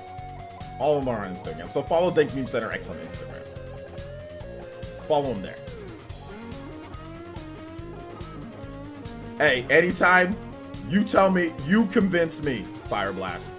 You tell me how it's useless. You tell me how having access to all your Pokemon any way you want is useless. Tell me how that's useless. Explain to me the mechanics of how Pokemon works, how it's a game to where you collect a bunch of monsters and you use a bunch of monsters in battle. How having access to all your Pokemon at any point is useless as a quality of life feature. To where it doesn't make you extend the time that you have to take to do something or something that you will. Tell me how that is useless in perspective to what Aron said. Explain to me. Explain to me how that is how that's useless. Because if you don't have that feature, it takes you more time to go get your Pokemon and everything. So explain to me how that is factually explain to me how taking less time to do something is useless. I don't think you can. I think your feelings, your emotions for the game, you not liking the game is getting in the way of logic. You're not understanding. Maybe you don't like the feature or you don't care about it, but to say that it's useless is literally factually, from a quality of life perspective, from a time perspective, is factually incorrect. X thing takes less time to do Y thing in a game where you collect a bunch of things. You saying that it's useless is factually incorrect. Now, it might be useless for you, but to say that it's a useless feature for people, that's literally factually, like, that's incorrect. It's incorrect unless you never switch your Pokemon out at all, or unless you like to take more time to get your Pokemon. Incorrect pertaining to what Aron said, quality of life. Quality of life. That's what he said. Factually incorrect. Unless you can explain to me how it doesn't. Feel free. The routes are so short and the all areas are so small, no feelings involved. That's unless you're the emperor and you can erase time. It doesn't matter if the routes are so small or not. The wild area is huge. The wild area is bigger than any other area that's in any other Pokemon game. So there's more landmass in that game than any other Pokemon game ever made. So no. Flying anywhere, but that still takes time. Tell me how, from a quality of life feature, that taking less time to do something to where you don't have to waste your time flying to somewhere is useless. You're saying you can fly anywhere. That's great. You can fly anywhere that you want. That's fantastic. But if you already have all your Pokemon there with you, you no longer have to take the time to fly somewhere and take extra time. It's a quality of life feature. Quality of life feature. That is factually incorrect to say that it's useless when it takes you less time. You don't understand what we're trying to say. No, that's factually incorrect. No, it does take time. No, that's factually incorrect. It just takes no time. No, it does take time. It takes time. You have to, if you fly somewhere, that factually takes time, Fire Blast. Are you, I'm not trying to be mean here, but is there something wrong with you? It factually takes time to fly somewhere in Pokemon Sword and Shield. Plain and simple. No, that's not true. It doesn't take no time. No, it does. I'm done with this. You can't prove it.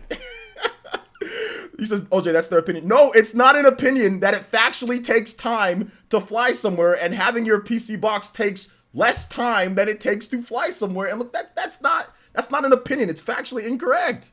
Like, what? That's not an opinion. To sit there and say it takes no time to fly somewhere. Yeah, it does. It does actually take time compared to just having it right there with you. That's literally incorrect.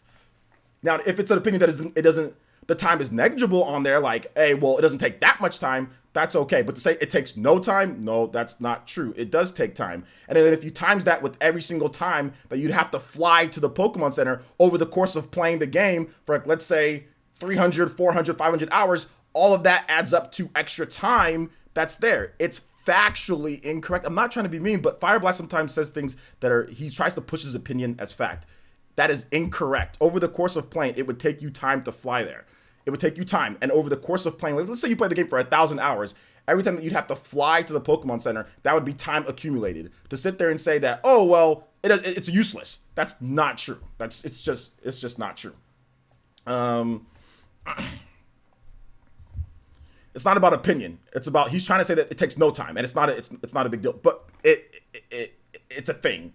It's a quality of life thing. You no longer have to fly to a center in order to get something. You can just have it right then and there and save time. Over the course of a long adventure, if you're changing your Pokemon, that time does accumulate. What if you don't want to fly there, then walk in, then look inside there, then fly back to where you were? It's inconvenient. What if you're in a certain spot and you have a Pokemon that can deal with certain Pokemon in that range, or what you're trying to catch? You no longer have to fly there and do that. And what if you forgot, like, oh man, I need this other Pokemon in there. Then you have to fly back. How many times have you played a Pokemon game where you have to where you make mistakes and you're like, oh snap, I forgot to get this Pokemon out of this Pokemon box, and I have to constantly fly back and forth. If you play the game perfectly, you know what I'm saying? And like, let's say you never make any mistakes and you always get the Pokemon that you need in any area, then yeah. But the reason why that they added that in there is because of the wild area. The wild area has so many different types of Pokemon that are roaming around and so many different things. It would be really inconvenient in that open area to have to make you fly back to a Pokemon Center every single time that you wanted a different Pokemon or that you wanted something. That would be super, super inconvenient, especially with raids and all of that. Like, let's say you wanted to get a certain Pokemon for a raid,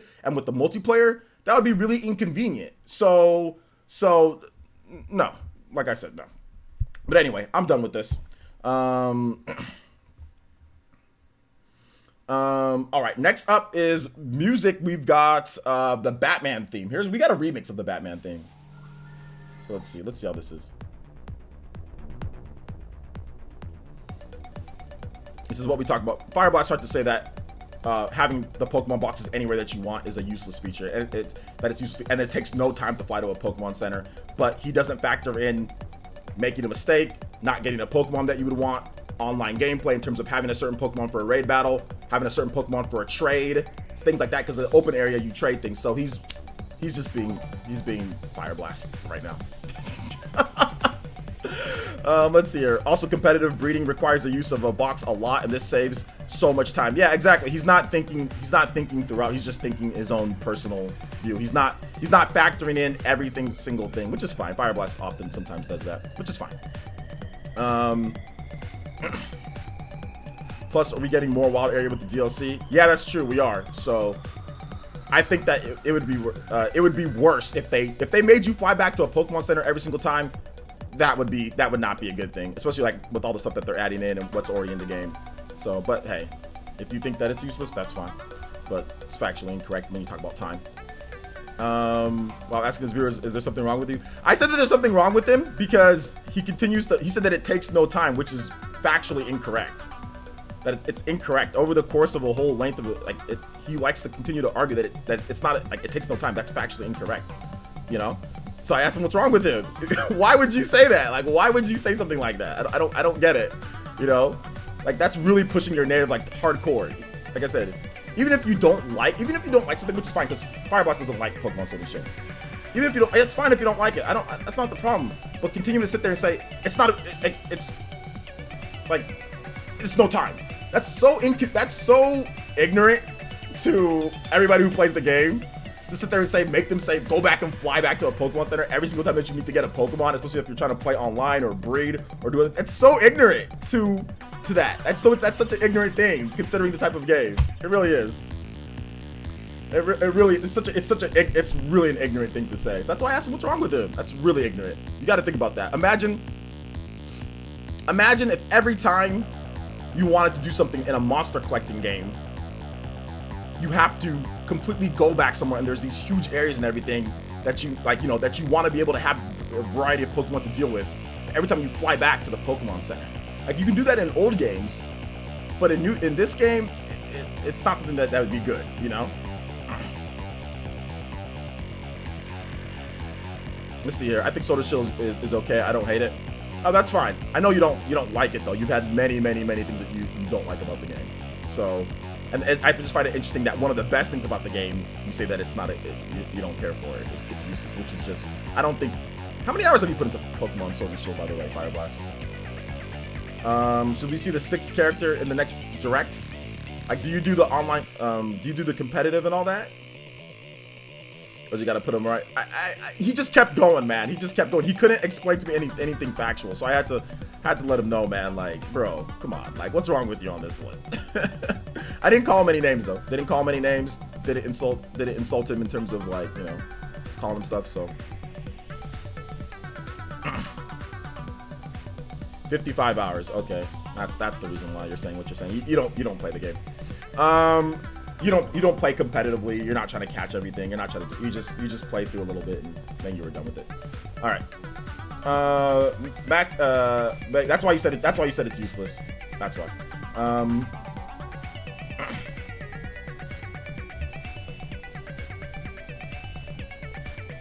When VCFPZ disagrees with you in Defense Sword and Shield, you know your opinion is wrong. I know, seriously. If VC says it, but then again, VC is a closet super fan of Pokemon Sword and Shield, so it doesn't matter. Dude, deadass has like 300 hours in the game. Doesn't want to let anybody see his hours, so. And then he damage controls his own live streams for the game. So it says, I'm only playing this because I'm bored. Because I'm bored, despite there being like 5 million other games to play on the Switch that you can totally play. But let me just play this game because I'm bored. Put that in the title too. Make sure to let everybody know in the title, I'm playing it because I'm bored. That's a damage. I've never seen somebody damage control their own stream. Like damage control the title of his own stream for playing Pokemon, dude. Hey guys, I'm only playing this because I'm bored. It's like, bro, like you can play, like there's like so many other games you can play. Let alone 180. All right, man. All right. Well, I know you got more hours than me. I know that.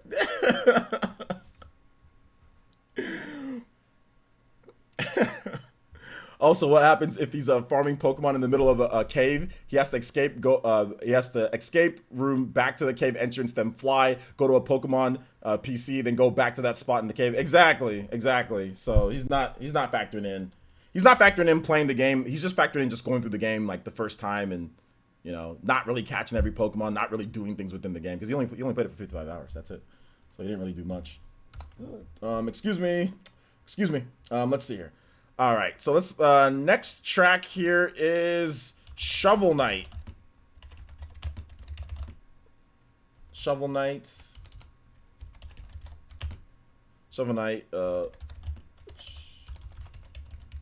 yard theme.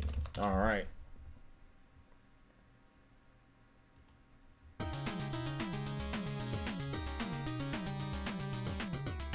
I got 350 hours. The PC box is the feature I use the most.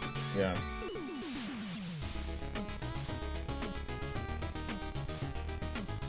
He said Fire Blast. Once again, see, like I said, this is Fire Blast, but this is just, I'm right, you're wrong. He says there's only 2 of them. He said farming. You know, you're not Mr. 55 hours. Farming, you don't understand, like, there's no getting through him. Fire Blast will just put his note in narrative. He said farming, Fire Blast. It's not about the length or how much there's farming. Oh god, nothing's gonna stop him, guys. He's gonna spot his opinion and not think anything outside the box. So just, if I were you, I'd just stop arguing with him. He's not understanding. He has 55 hours and he's just clearly not understanding what people do in Pokemon games outside of his one playthrough that he did. He caught about 300 Pokemon or 200 Pokemon and said, I'm done. But anyway, whatever. Let him. Ignorance, I guess ignorance is bliss, right? Let him be ignorant.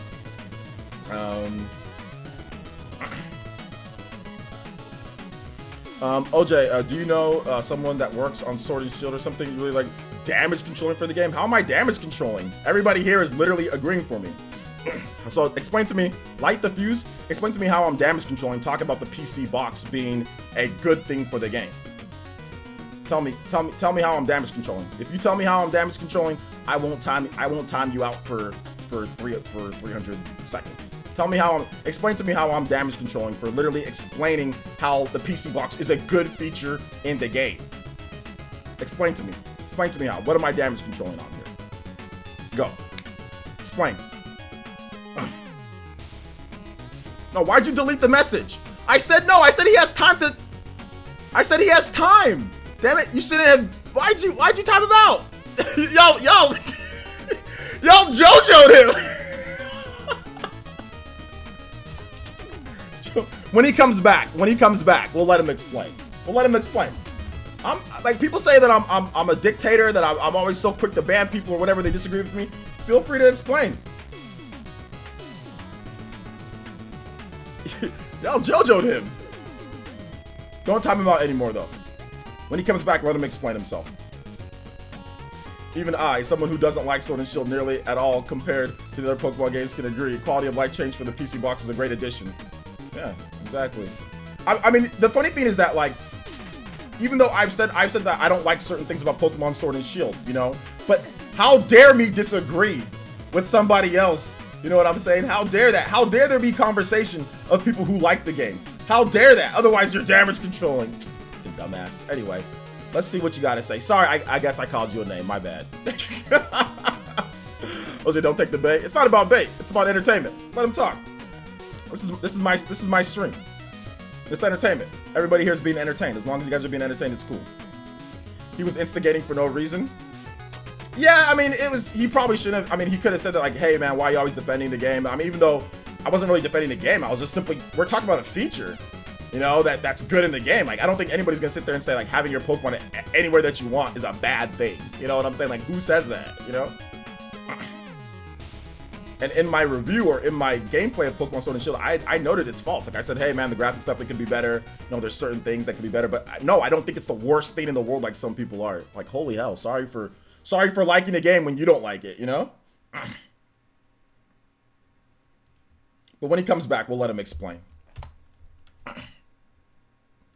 All right, take it easy, man. See you at the Spawncast. All right, next music up is Castlevania. Castlevania Invitation of a Crazed Moon.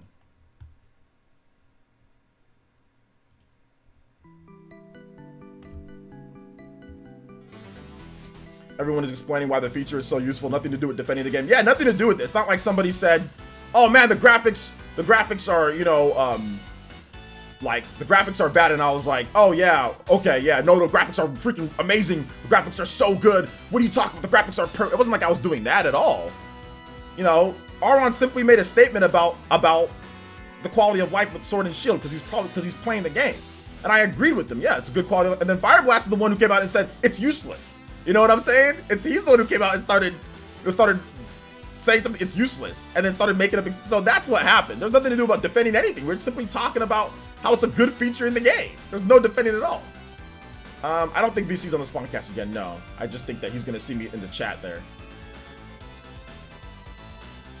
Do you know the Buck Bumble devs or something? You're always saying it's the greatest game ever made. I know, seriously. I like your vids. I like your vids. Pro, please respond. My vids pro. Okay, shoutouts, man. Thank you. I'm glad that you like the vids, silly samurai.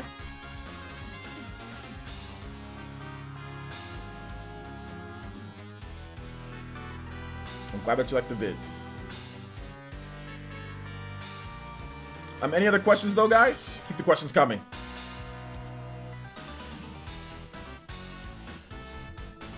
We're gonna get through this last track, and then I think we can finally get to Smash Brothers after this.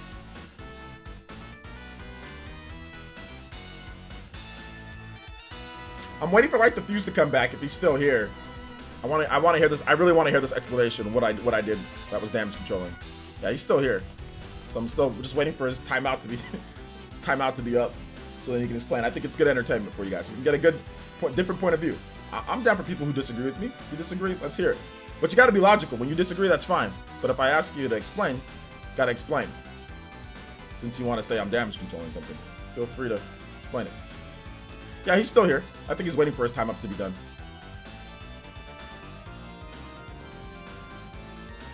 So every game has a criticism, but having a feature be beneficial and admitting it's a good feature doesn't mean that you are shill or damage controlling. Yeah, and exactly. And admitting that you like a game or something isn't as big of a deal to one person because another person isn't damage controlling either. Like if somebody says, "Oh well, the graphics are sucking, they're horrible," and somebody says, "Oh well, I didn't think that they're that bad. I was okay with them. Yeah, I could improve, but I was okay with it." That's not. People would often, no, yo, if you don't think the game is horrible, if you don't think the game's graphics are the worst thing in the world, you're damage controlling, and you're just. And I just want to shut your ass up. Like, shut up. Okay, everybody can have an opinion if they think something's good. Like, shut up. Like, your opinion should not be thrown down somebody's throat because you think it's the worst thing in the world. Like, I just want to slap people that say stuff like that. It's like, shut up, bro. All right, take it easy, Bolu.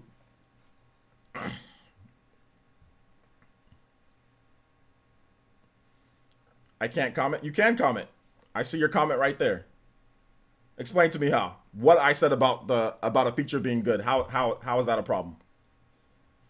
Let's hear it. You should have took the time to type it out. Was the Buck Bumble dance the reason why you swept your fiance? Why you swept your fiance? Yes, OJ. Yeah, that's exactly it. That's exactly it.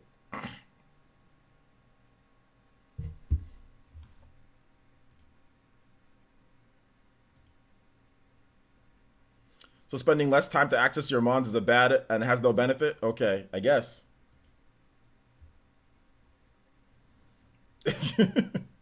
I guess. Apparently so. And if you say that it's a good thing, you're damage controlling. If you say that it's not useless, then it's a good thing you're damage controlling. I don't know how that is, even though everyone pretty much universally agrees that that's a good feature. It's not just the PC box anyway. I like walking back and forth in Pokemon Center and other games. You can the option's still there. They didn't take that away from you. You can still walk back and forth if you want. You don't have to fly. You can walk. Gave some change to the game. Gave us a chance to explore more of the areas, but the graphics sucked. What does that have to do? You did not explain to me how I'm damage controlling anything, like the Fuse. You're just that's just a random comment. You can walk. You can walk all you want to. Nobody's forcing you to fly. If you want to walk, you can walk.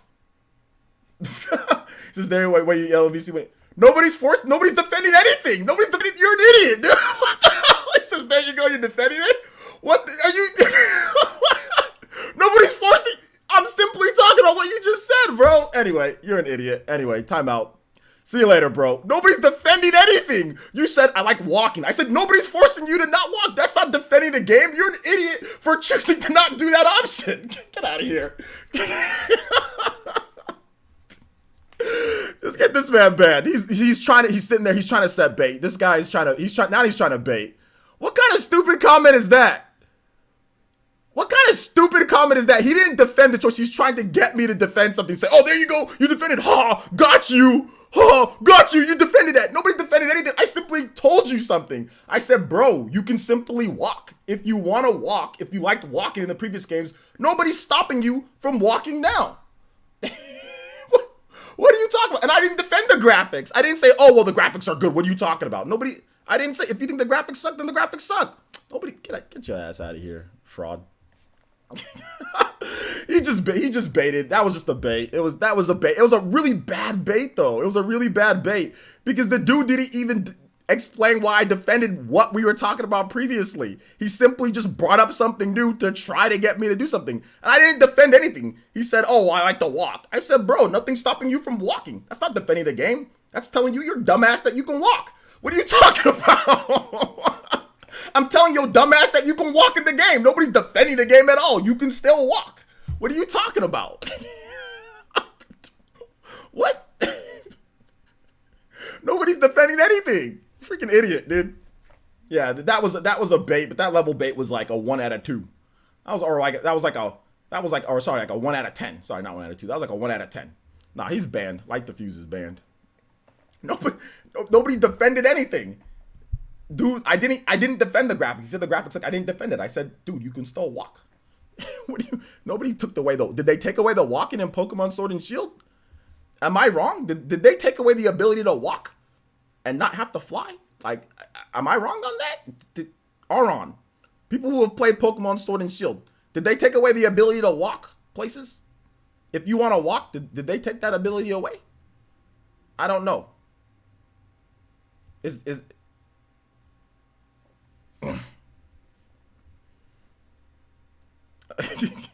I'm pretty sure you can still walk if you want to walk. Get your ass out of here, fraud. Anyway, moving on. That bait was horrible. That was a horrible bait. Dude didn't even explain what we were talking about. He didn't even explain how that was. He said, oh, well, aha, let me get you on something new. Get out of here. Light the fuel. Light my ass, bro. Get out of here. Oh, man. Even I could admit it was a horrible bait. All right, so we're going to move on to Smash Brothers, guys. If you guys want to play some... Where the hell is my Switch? Damn it. All right, I'll be right back, guys. I'm going to use the restroom, then we're going to play some Smash.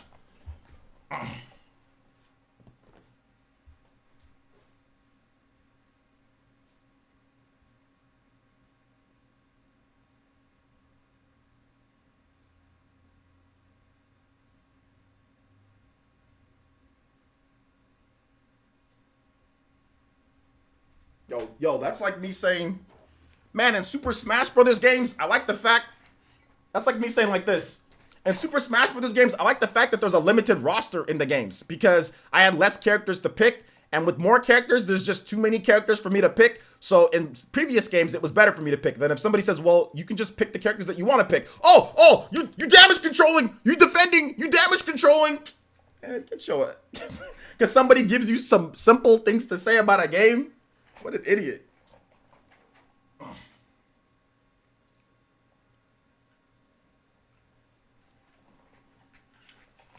All right.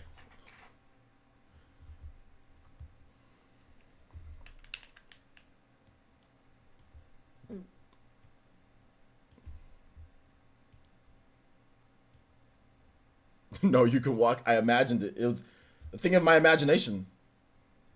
It's clearly what was happening here, boys.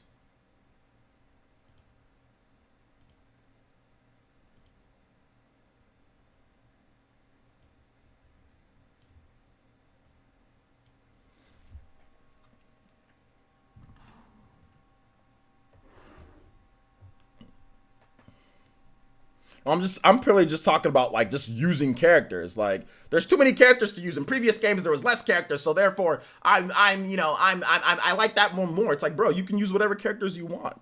You know, that's not defending the game. It's just simply, but no, I'm not saying that you're hating or anything like that, Dawson. I'm just saying like I was trying to give like an example of like something else that would be like similar, like what he did is like the option is in there to walk. Like they didn't take away the option to walk in the game. So that's not defending it. That's literally just saying, but that was just a horrible bait. Like the dude literally tried to make up something for me to say, oh, I'm gonna defend the game. That's not defending the game. The option is there to walk. The game still has the option to walk. How's that defense? It's freaking stupid. Freaking idiot.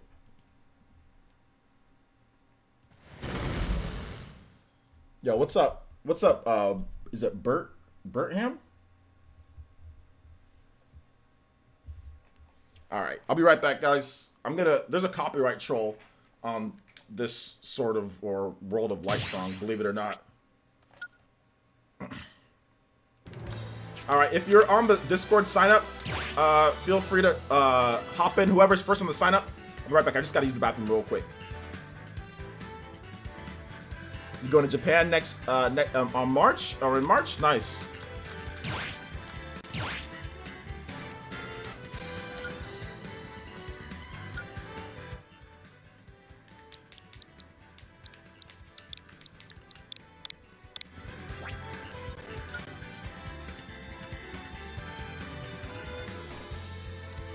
I'll be right back. Step into the ring.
Just wait, you can walk in the games? What have I been doing this whole time? I don't know what you've been doing. But that guy says, I like to walk in previous games. So that's why this sucks. That's the reason why having your PC box anywhere sucks. Because I like to walk in previous games. Bro, nobody's stopping you from walking. And going to the Pokemon centers. If you want to walk and not access your Pokemon anywhere that you want, there's still a Pokemon box at the place. You can still walk. That is not a defense. That is telling you something that is true. Nobody's stopping you from walking if you want to walk. Guy's an idiot, dude. I knew he was gonna say something stupid too. I already knew he was. The only thing that I don't like is the fact that you guys timed him out quickly, so we couldn't have banned him sooner for being an idiot. I'm offline? My arena isn't showing up.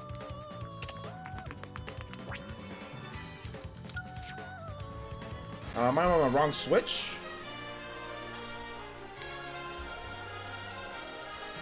No.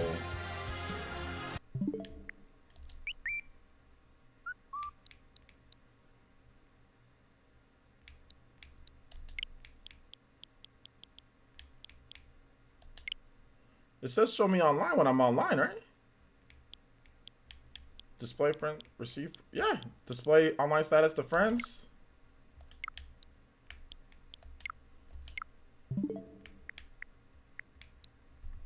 Hold up.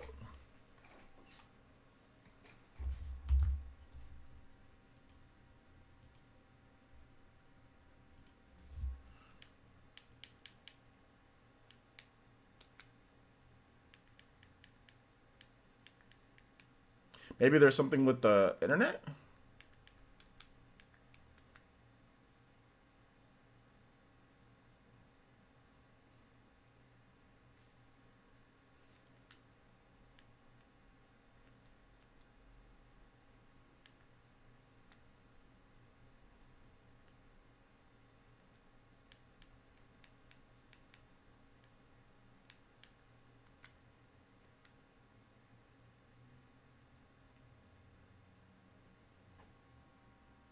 I see you online. It wasn't allowing you to connect for some reason. Okay. Well, it's not connected via. For some reason, it's not connected via. What's it called? My hardwire isn't showing up.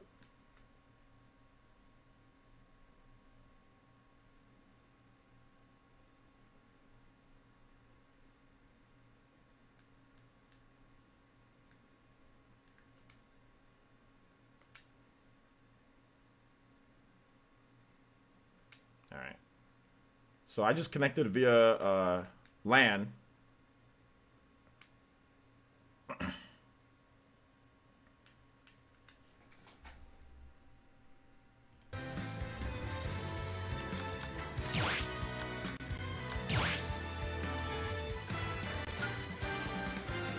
Friends, visibility. Yep.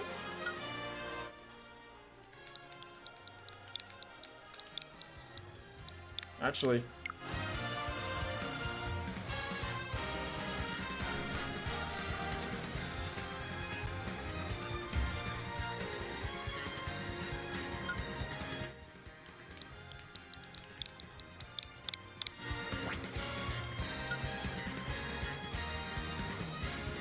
here, try it. Let's see it again. Try it again. Step into the ring. Maybe it should go in now. It should start up. There we go. I'm regular default male Byleth. Trolls are bad at forming logical. Light the Fuse has been in here before. I might unban him later because he's been in here before. But to come at somebody like that, because I think he got salty after I said what's wrong when I told Fireblast what's wrong with you. He got kind of mad at that because ever since at that point he started acting like a little bit different, and then started saying like, oh well, your damage control, you're like, because like he disagreed with me saying what I said to Fireblast. So that's kind of what I saw. Otherwise, Light the Fuse hasn't been bad. I mean, he said some trolly stuff before in the past, but he's never really been too bad. So I might unban him later. I'm not sure if he's still watching. Like I might unban him later, probably like a week. I'll unban him. Because that really was his first type of deal, but like to sit there and come at me like that was kind of stupid, you know? 1, go!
Oh god! I thought I'd be able to dodge it. Nice.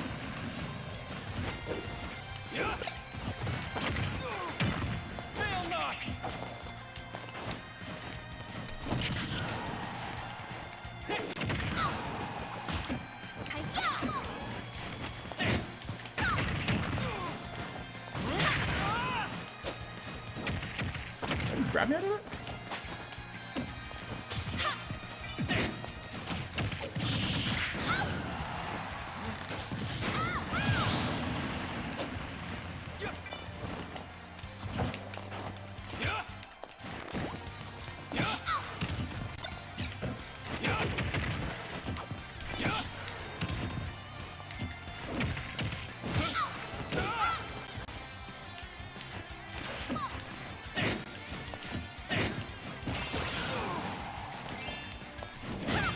Oh.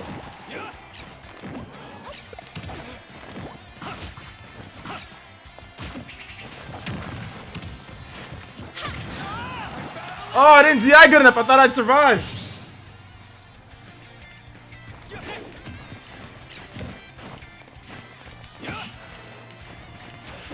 Fail not.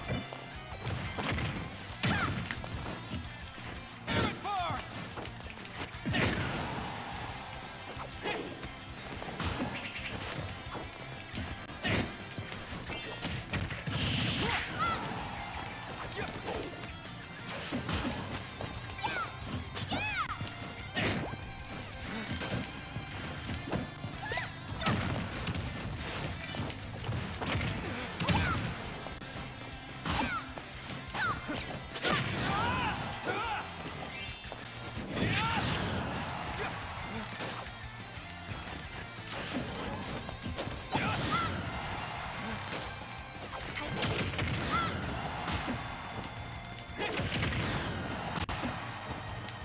Fail not.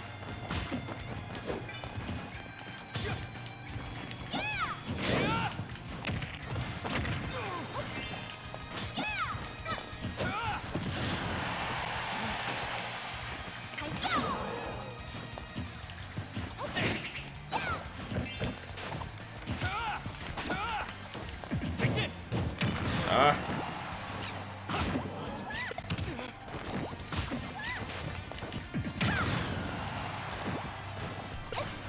Oh, what?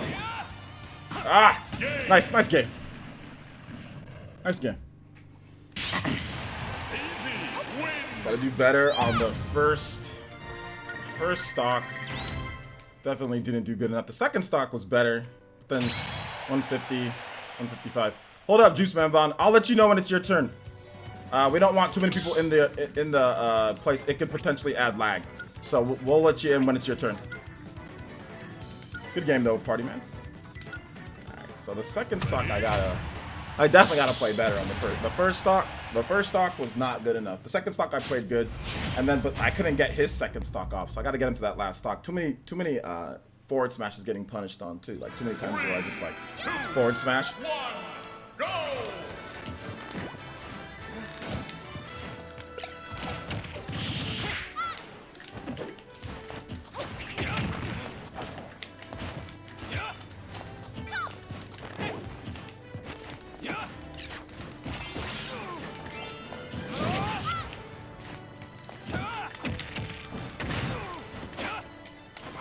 Ah, I thought I was gonna air dodge to the ledge.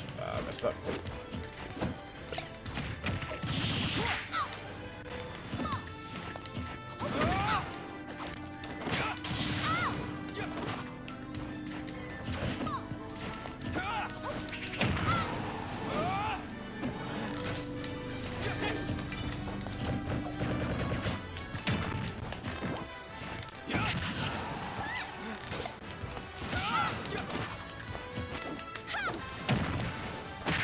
Oh god, dude. Oh god, I'm playing so horrible this game.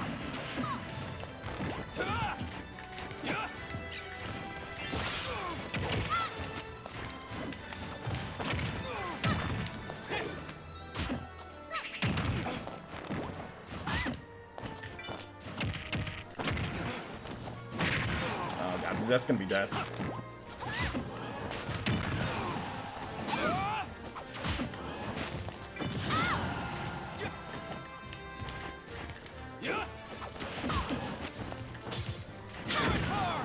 And kill.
Oh, God.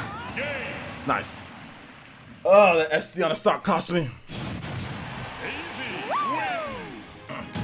I really play arena matches for you folks online. Oh, it's all good, dude. It's all good. Good second game. Party, man.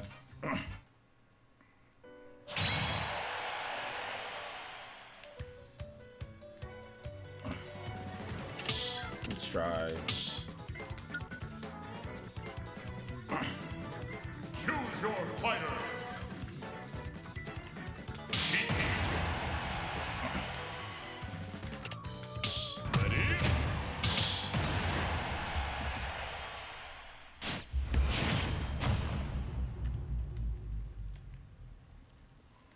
Are we getting flat stage? At the same stage? 2, 1, go!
Ugh, I got punished for throwing a needle.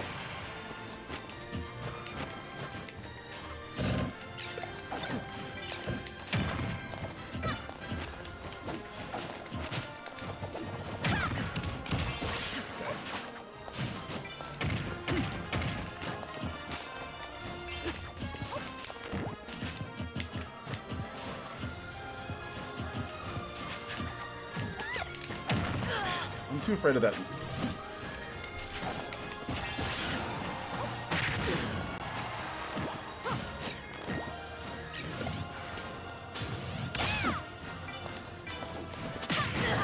Oh God, he was going.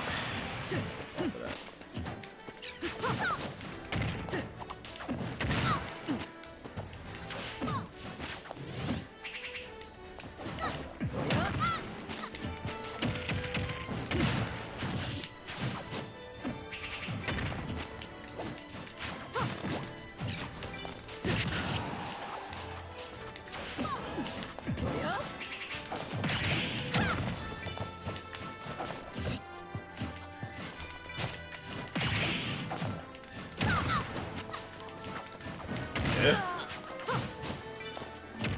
Alright, nice. 2. I thought he was gonna tech roll.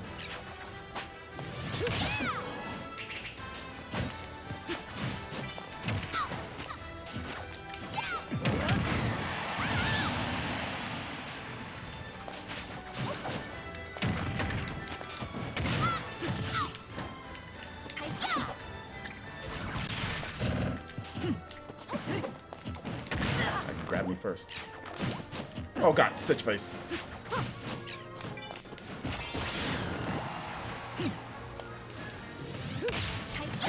Nice. I thought I was gonna grab the ledge and I didn't. Good games, party man.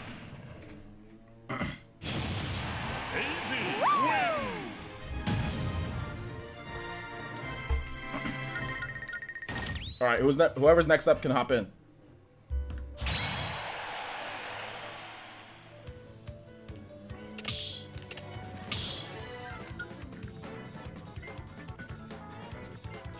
your fighter. Violet.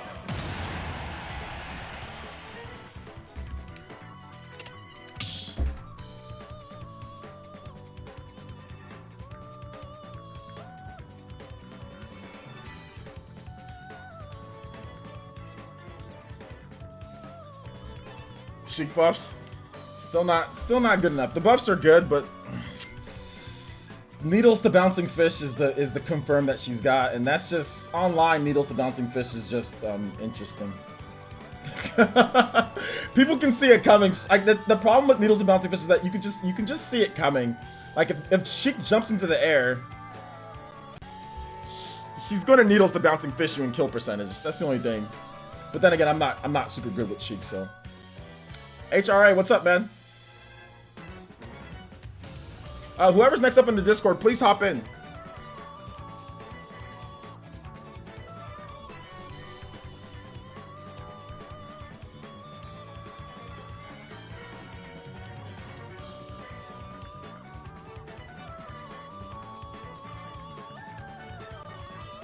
Are you practicing with Byleth, or you have become one of your mains? Byleth is definitely one of my mains, but I still have a lot of practice to go. Dank lag center X. Here comes the lag. Thank me. You go since you didn't sign up. Since you didn't sign in. Anybody, just whoever's up next, that's fine. Just hop in so we can get some games going.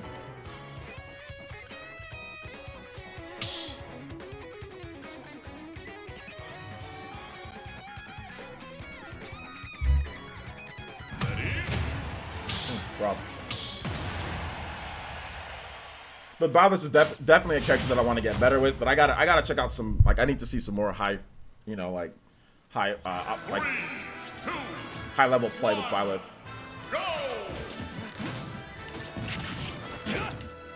Yo.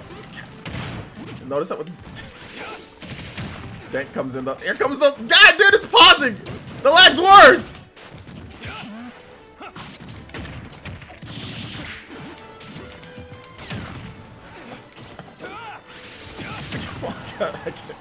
Dude, this is borderline unplayable.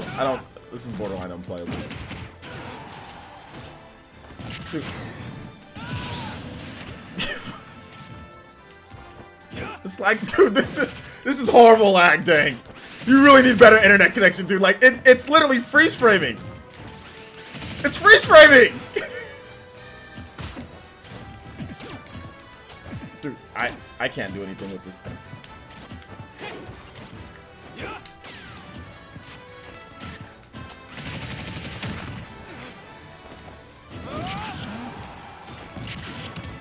No chance of me blocking that. Or that when it freeze frames.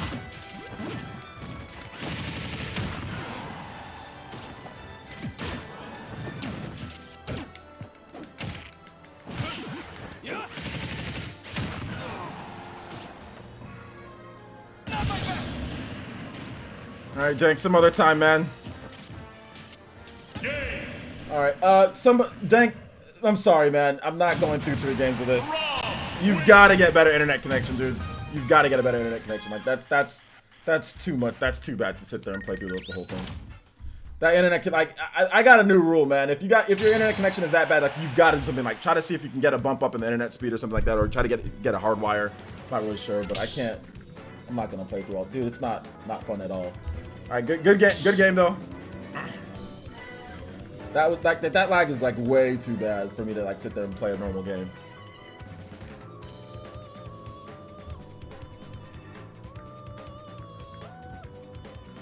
Thanks connection's horrible. it's real. Thanks connection's bad. It's just flat out bad internet. Not to be mean, and maybe he can't get better internet connection or internet in his area. But going from Party Man, which Party Man's connection is good, doesn't have too much lag or any like input delay.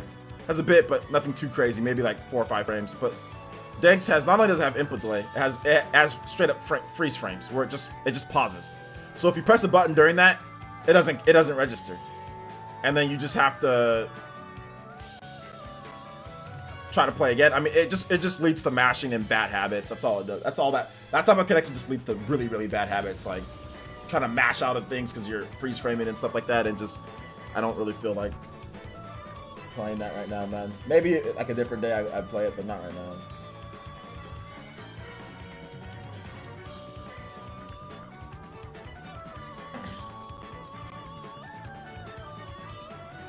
All right. Only 2 of you guys set up. All right, party man, hop back in then.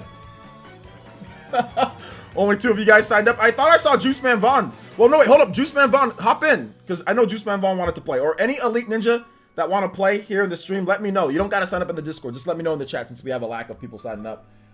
Juice Man Vaughn. Or if you want to... Wait, hold up. Let Juice Man Vaughn play. Because he hasn't played yet. He doesn't have to sign up. He doesn't have to sign up.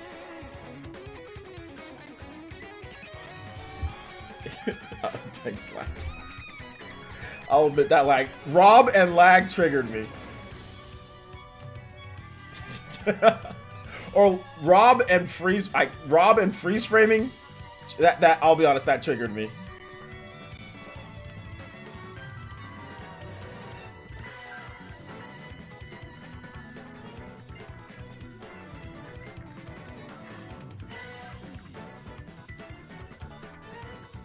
You're in quick play? Alright. Party man, you can hop back in.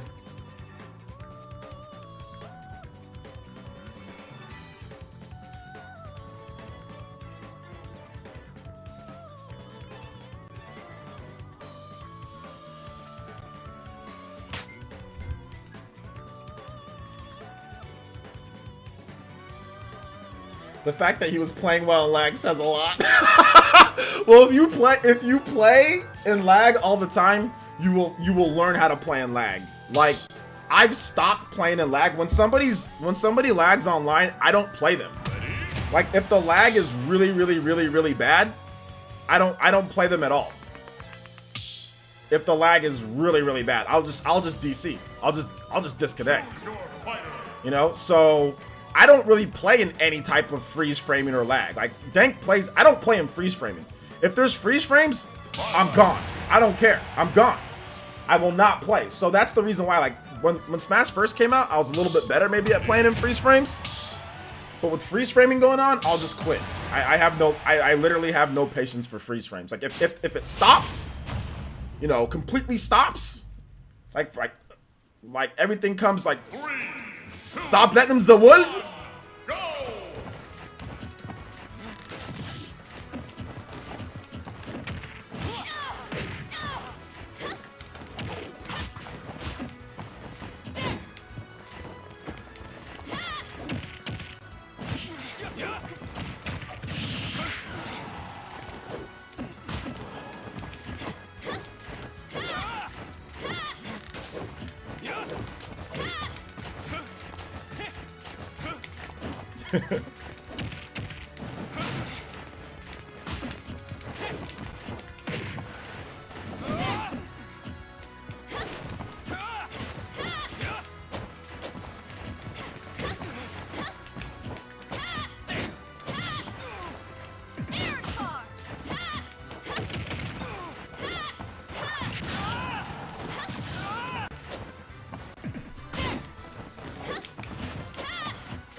Oh, I thought I was gonna air dodge to the stage and I did it.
What the? Dude, he just landed. I totally thought I'd get a grab. I didn't think he could slip dodge that.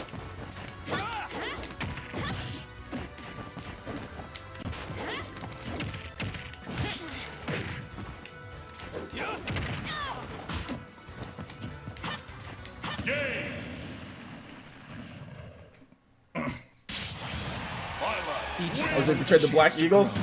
Dude, I don't like the Black Eagles campaign. I mean, like I said, no spoilers, but I'll take the Blue Lions any day. Or the Golden Deer. GG's.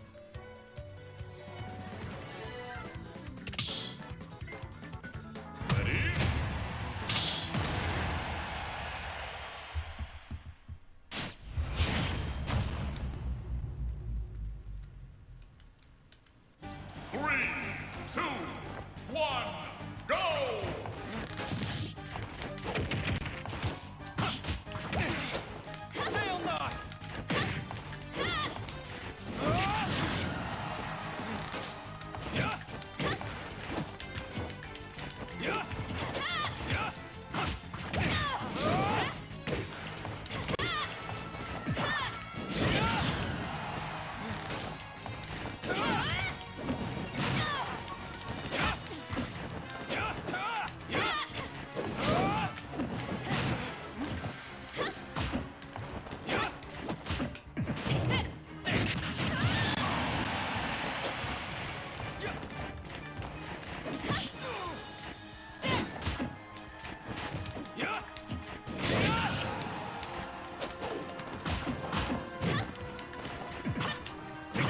I just messed up there.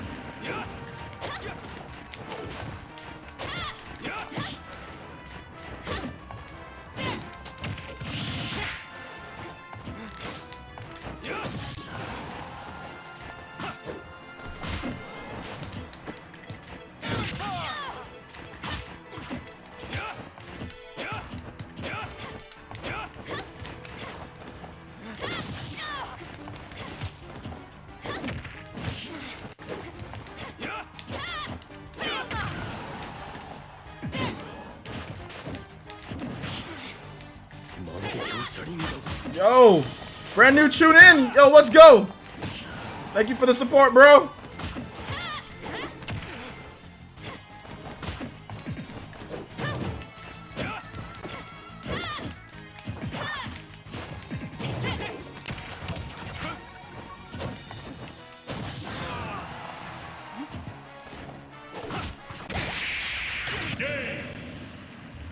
Yo, shout outs to Louis Luhan, the brand new Elite Ninja to the village. Thank you so much for joining the tune in tier. Let's get it, man. Thank you so much. Hopefully you enjoyed the stream. If you do want to play Smash Brothers, I'll have to exit and I can make a code-based one. In your perk package on the community tab, you should see a Discord link. Hop into the Discord, my man. But thank you for the Elite Ninja support, dude. I appreciate that. After this game, we're gonna play one more than Juice Man. Be ready after this. So finish up whatever quick play you're doing, then let's get a game, man.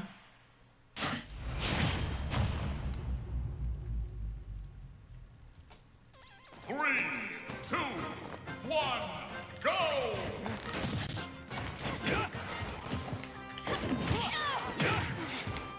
Fail not!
I'll see how many times I can parry it.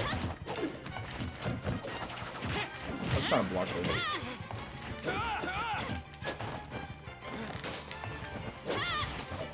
Nice.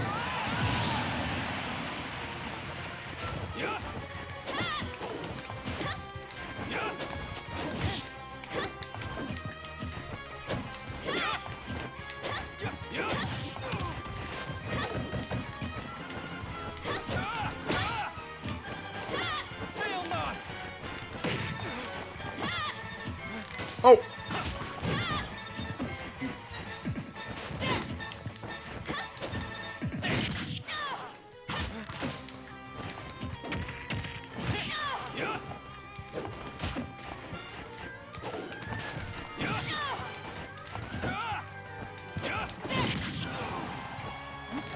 Oh no, oh no.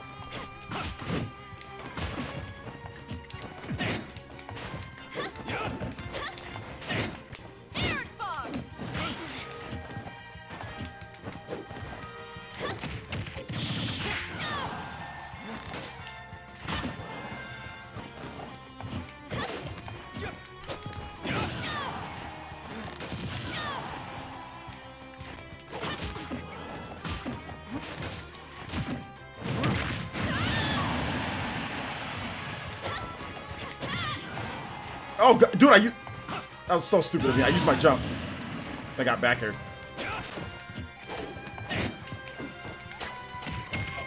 I just won the match contest.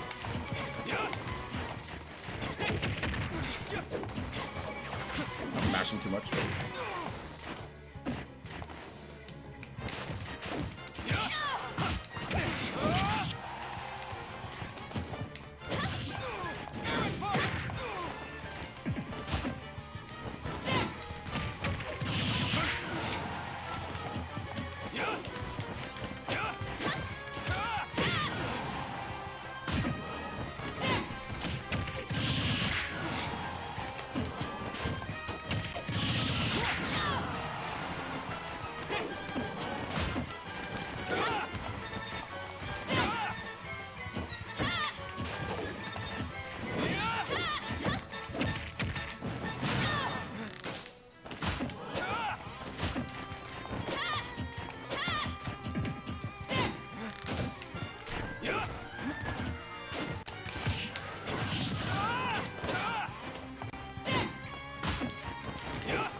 That back air should have hit me.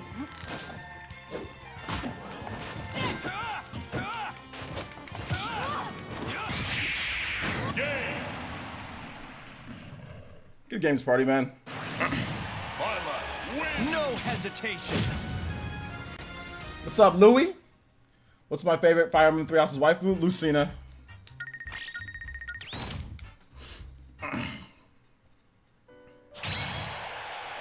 Alright. What's up, Louie?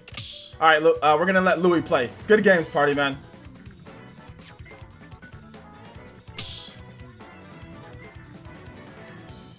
I already have you on my friends list then.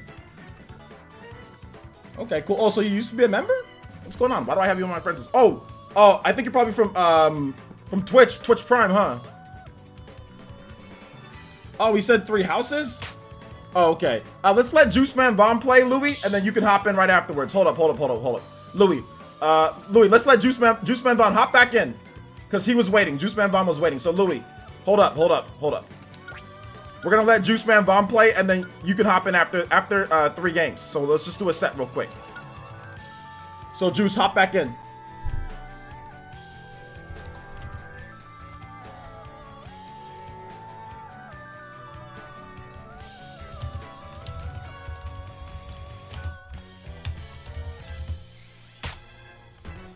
Oh, he's from Patreon? Oh, okay. Cool. You signed up? Oh, did you sign up? I didn't know. Hey, Dan, can you look at the list and tell me who's on the list? You guys said there's only 2 people that signed up. So I thought there was only, I didn't know people signed up. Are people signing up? Juice Man Vaughn's been waiting. He didn't sign up, but he's been waiting. Party Man told me there's only 2 on the list. 2, 1, go!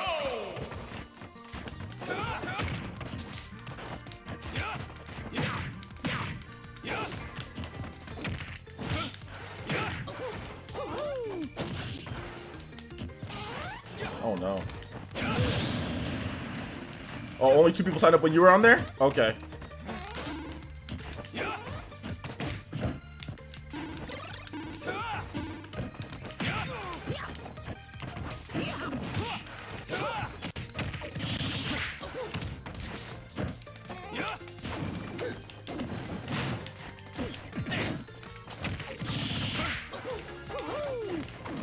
Nice.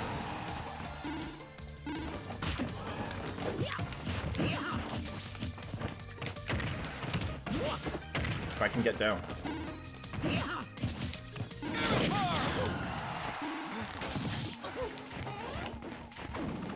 Oh, he's gonna die.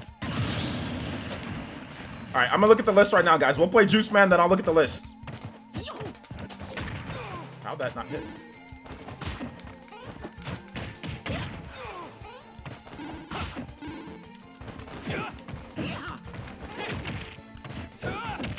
Nice.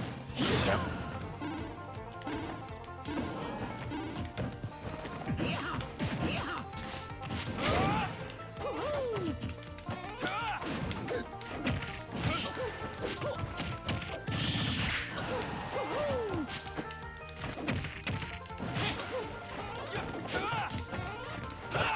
Oh, I was up tilt.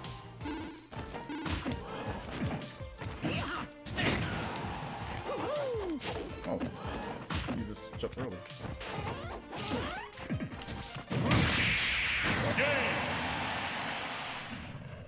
Sorry, I didn't set up. It's all good. I'll put you on. Let me check out the list right now, guys. No hesitation. I thought there was nobody trying to play today. I honestly thought there was nobody trying to play. That's why I put Party Man back on. My bad, homies. Take a look at this list. All right, Party Man, Dawson. Okay. Okay, so we got. Here's what we'll do. We'll do Dawson because Dawson did sign up. So we'll do Dawson next, and then we'll do Louis. All right. And Chuba says that he's got to go though in a bit. So I'm not sure if Chuba's gonna be able to play. So we'll do. We'll finish up. We'll do Juice Man. Got 2 more games. We'll do Dawson, then we'll do Louis. How about that? Sorry about that, guys. 1, go! I'll sign you up, Louis. It's all good.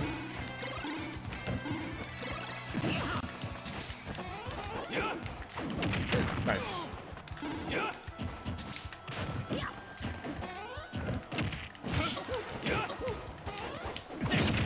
I gotta be okay. He's gonna come down with that every time.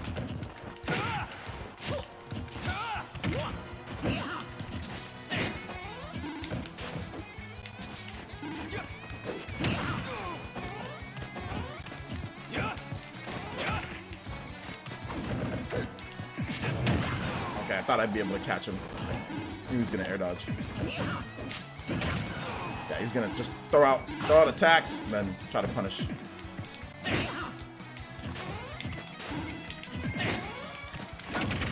Wow, that interrupted my dash attack. I'm forgetting Dr. Mario's jank.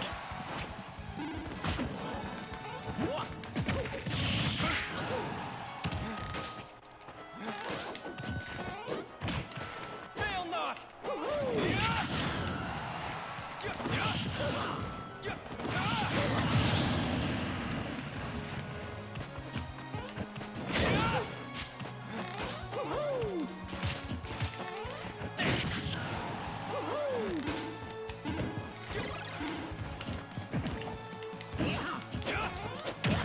Wow.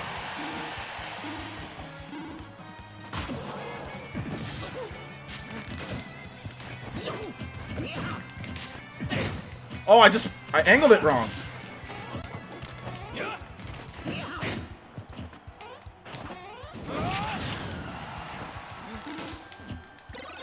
Fail not.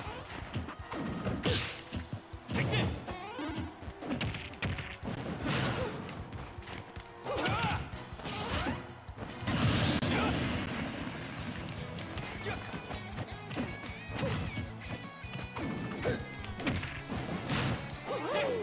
Nice.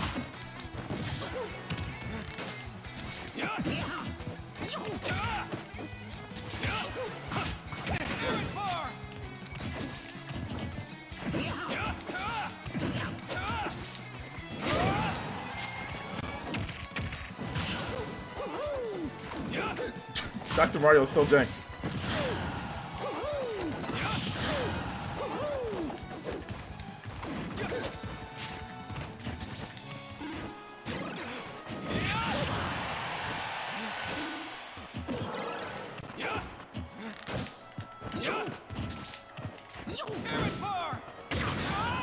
Almost died to a dash attack from Dr. Mario.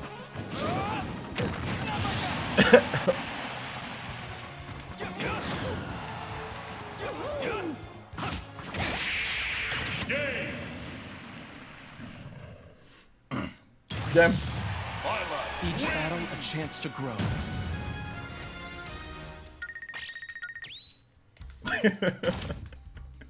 I was like, let me see if I can catch him on the way down with this.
Alright, good game.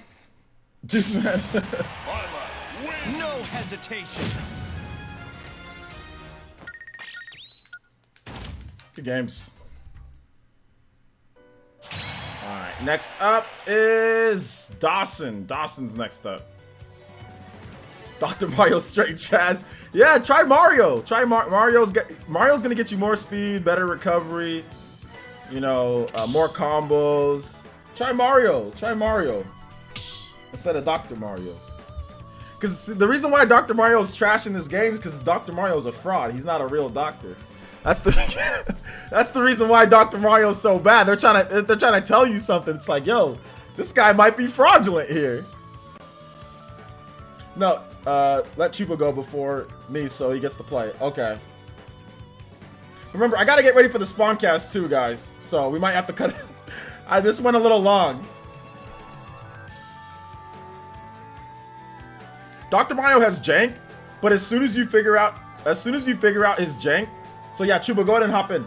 As soon as you figure out Dr. Mario's jank, it's like, oh, okay, like he's gonna try to come down with the tornado. He's gonna shoot a bunch of, you know, pills at you, just dodge them. You know, he's going to try to throw stuff out because he has fast, like, startup frames on things. You know, like, he's just going to try to do what he's going to do what Mario does, but he just does it worse. You know?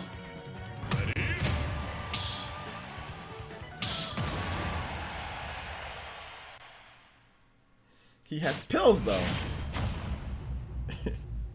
Is it hard to see? No. Is it hard to be? No. I am diagnosing you with HPV.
up tilt.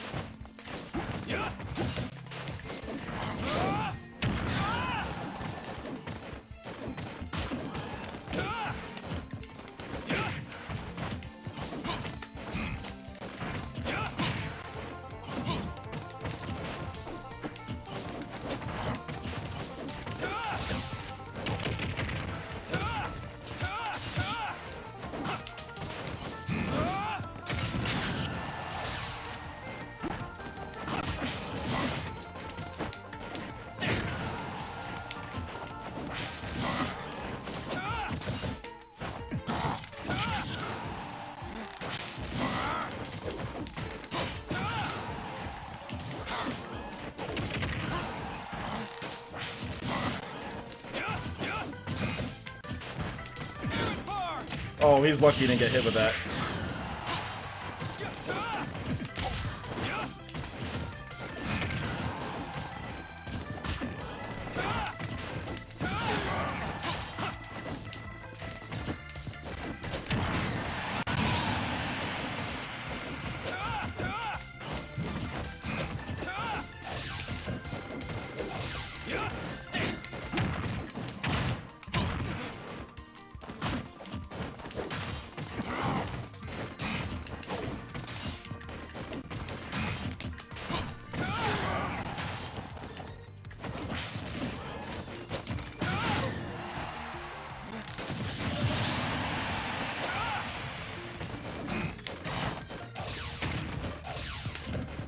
How's that go so far?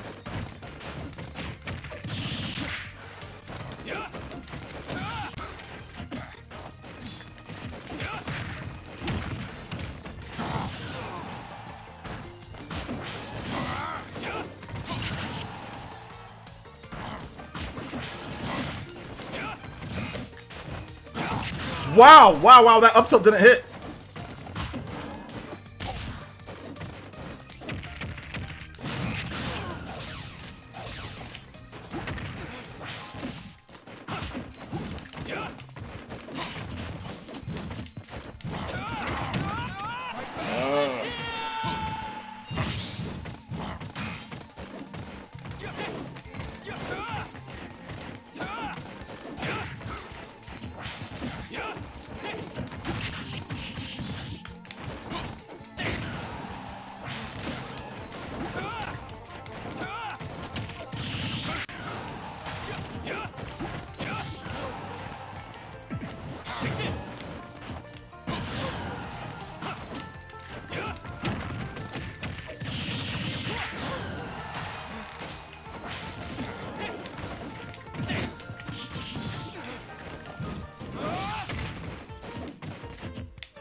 First game.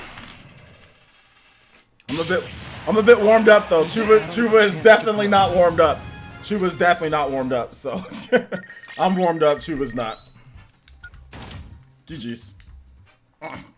He'll adapt a little bit better now in this next game.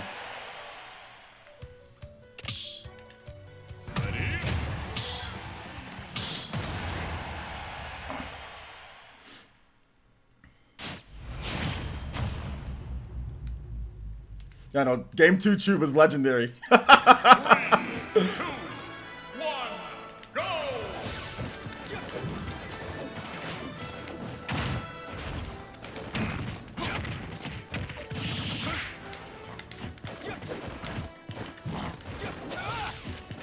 Fail not.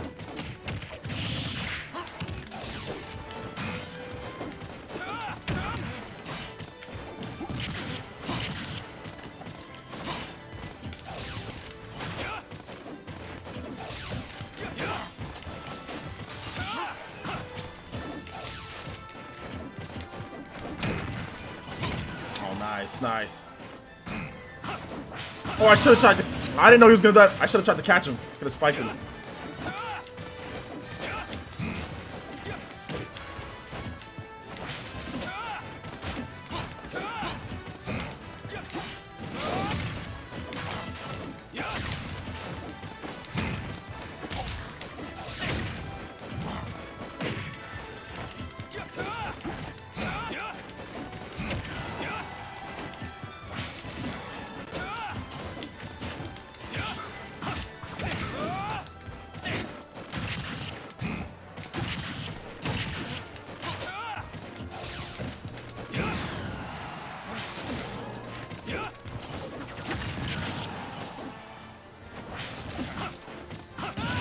I went the other way. Getting destroyed by Game 2 Chuba here.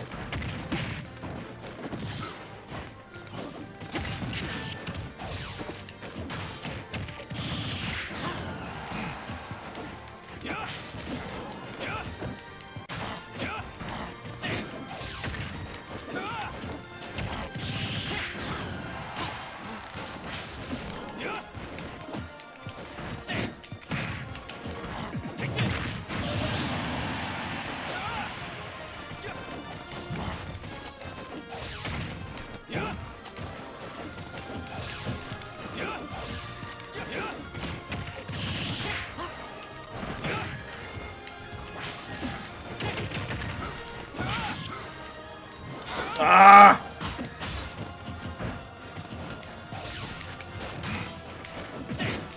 Oh my god, he smash forward right into.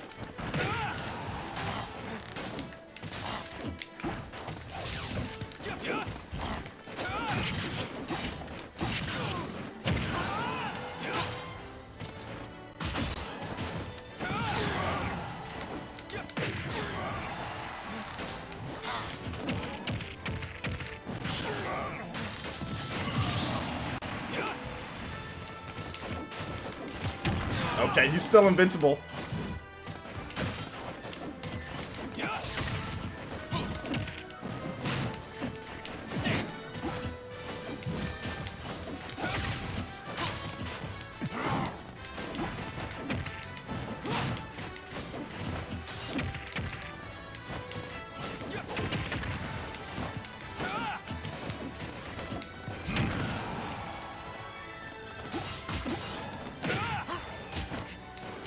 Go up!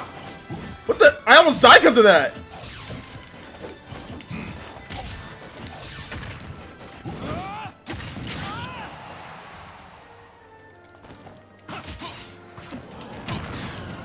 It sent me the wrong way.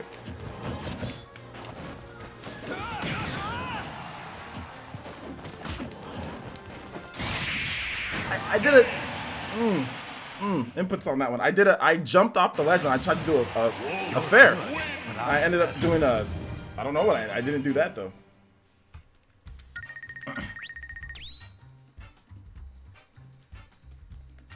2-second game.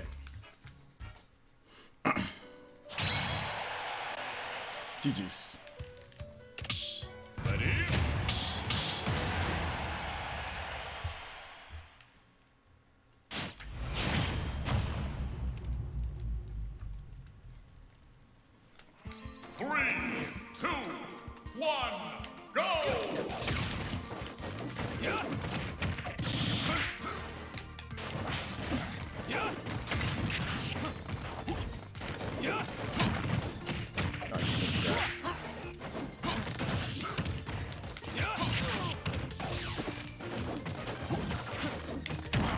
I'm.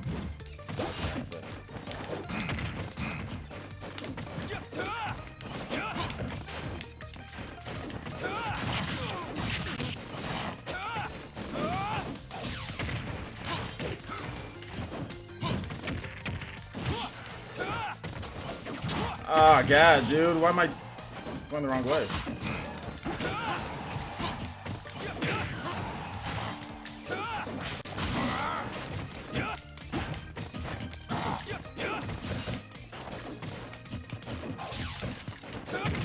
Oh man, my. Oh my! It just missed.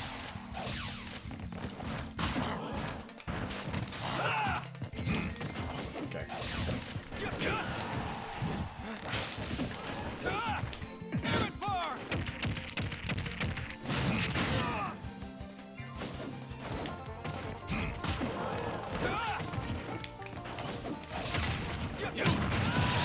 Dang, dude, I had to read. I knew he was gonna jump into. It just didn't reach.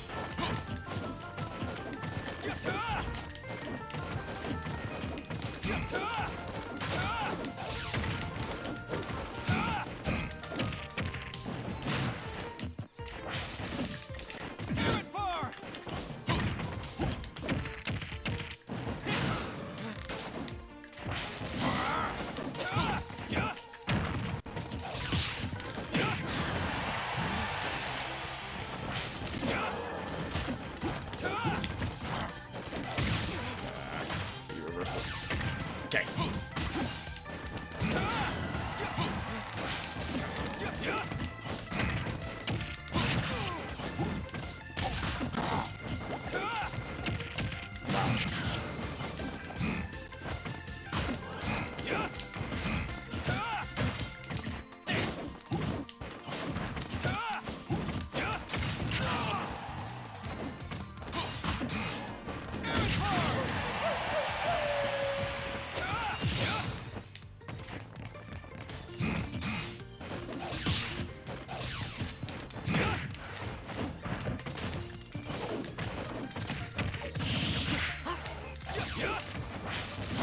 Fail not. I'm mashing buttons way too much.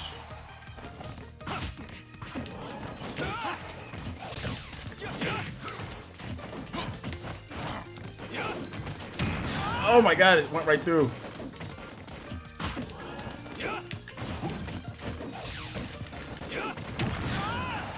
I can't block on that. Oh, I should have knew he was gonna go for the back there.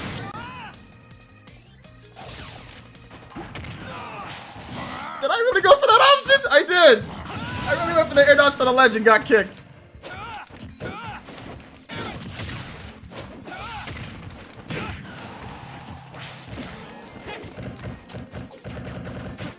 How much shield does he have?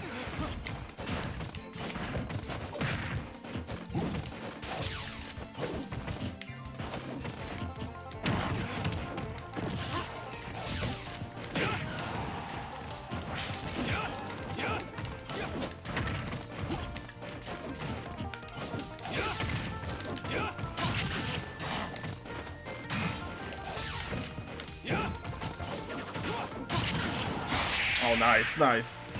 Nice, nice. Good stuff, Chuba. Weaklings, a lot of them. GG's. Oh man, there were so many areas that I missed. Like, there's a couple of them like where Wolf's back there just hit me, even though I put out like a forward air. It's all good. There's a couple times where I was beating in the air, like neutral air, but man, Wolf's game is just too strong in the air, man. Wolf's just so good overall. It's hard to really get past Wolf when it comes to things. It really is, man. I tried though, tried my best. Got a game. That was bad DI on my part though. I don't know if that's not true. I was asleep at the wheel and you got me with it. But yeah, that was horrible DI. I didn't think you'd do it though, to be honest, so you still got me with it.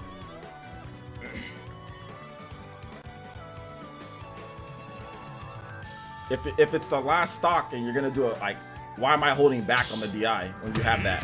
I should be holding up. I should be holding up so I don't get flash finished because you tried to do that on me before. So that was just bad DI. It was horrible. I don't know, Arash. Look at how long we've been streaming for. 2, 1, go!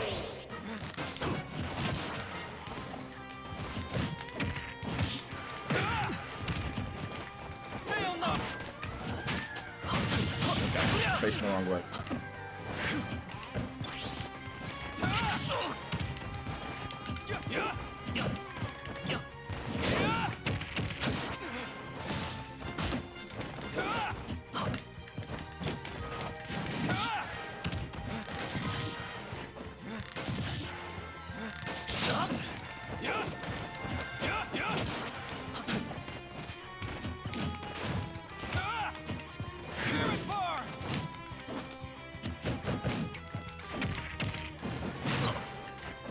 Okay, he's gonna jump early.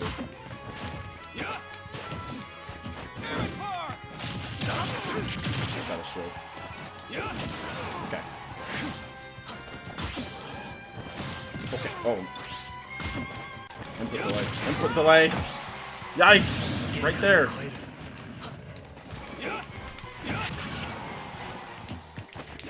That's not. Oh god. The pivot.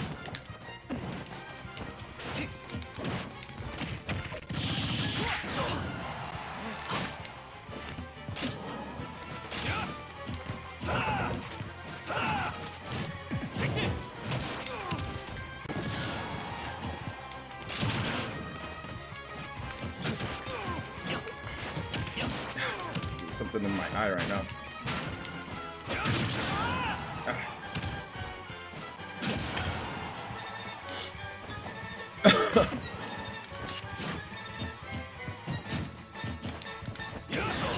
There, okay, I can't see.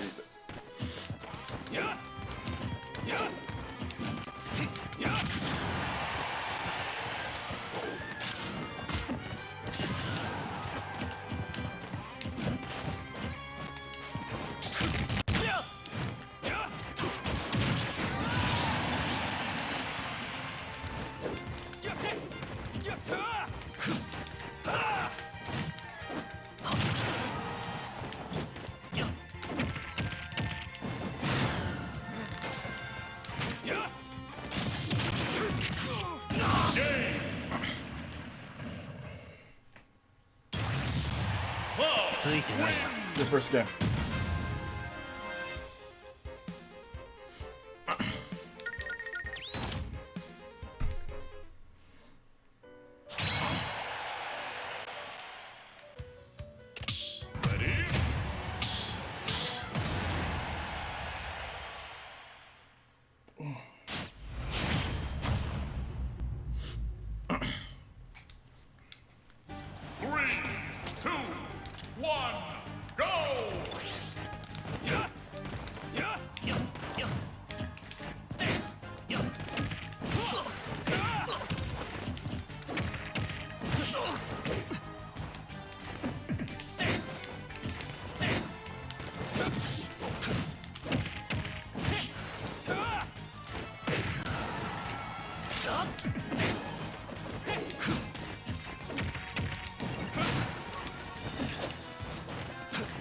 Yeah, God.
Good second game.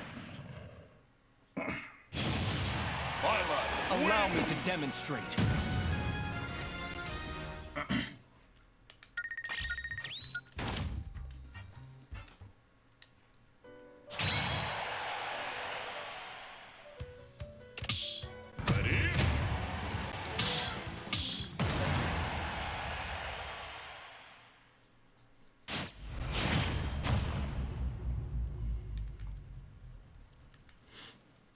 Three, two, one, go!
Okay.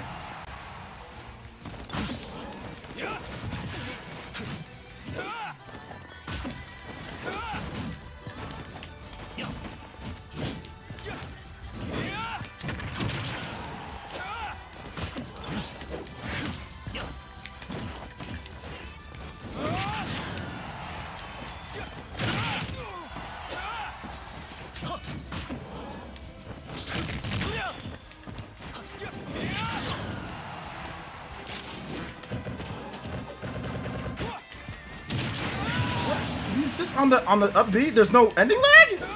I can't punish with the jab?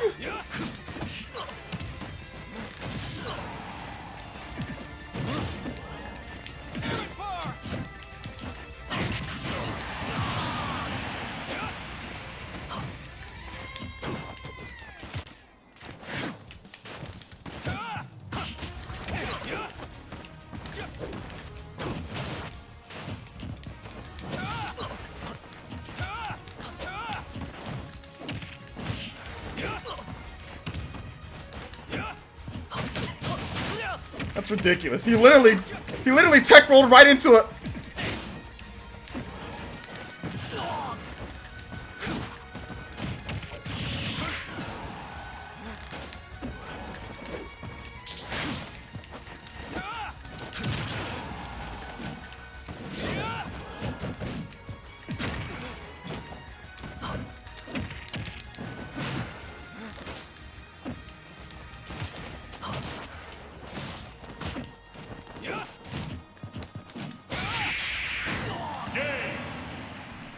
Good games, Dawson.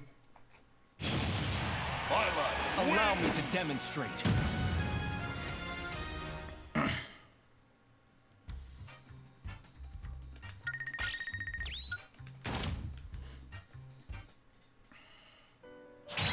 right, Louis, let's get it in, baby. Good games. Good games, Dawson.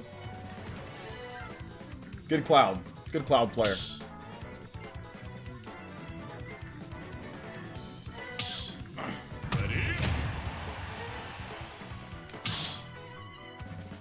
Hope there's no lag. With Link players. Yo, what's up, Lewis? 3, 2, 1, go! Getting the Fire Emblem love here?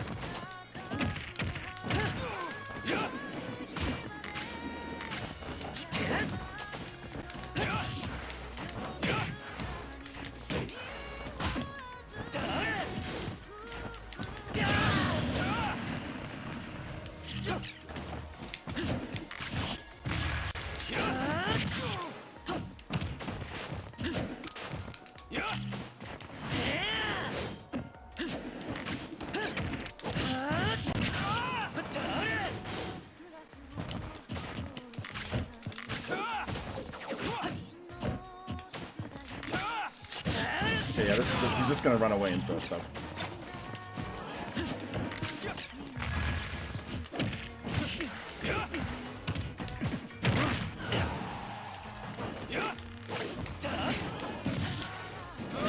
Yeah, he's just that's Link.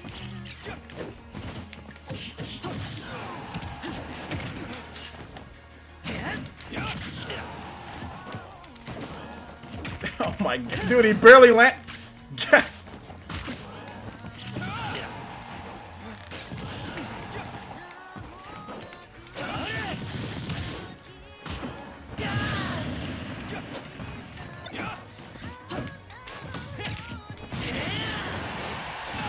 Oh, come on! What the hell?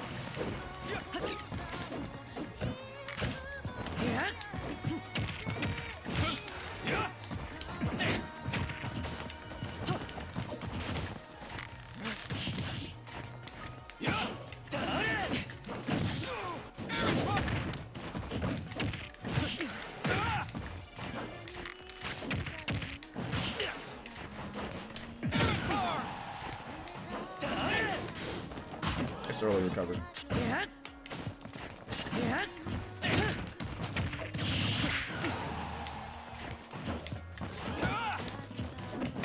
Grab.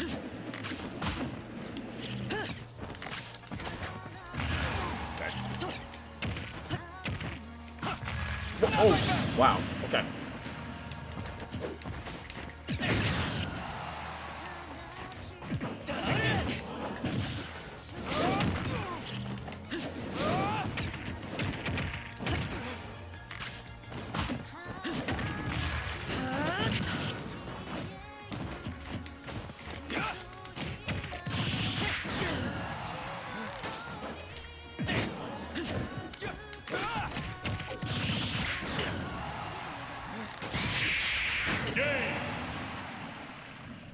Just change to the sniper class real quick. Each battle a chance to grow. No platforms is tough against Link players. At least his connection's solid.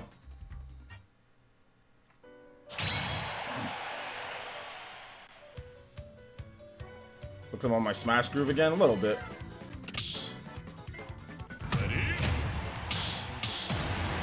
Good connection, Louie. All of you guys usually have solid connections for the most part. Chuba, your connection seems like it got better. Did you get an upgrade to your internet? 2, 1, go!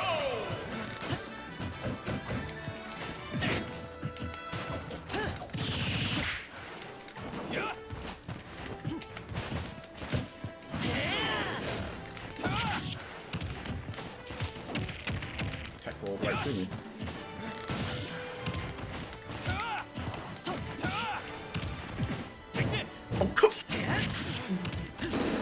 You know, why should you be able to read rolls? It doesn't matter.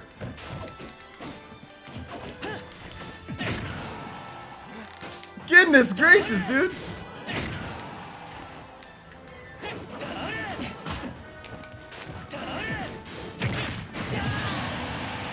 I mean, like, he literally like, rolled right into it.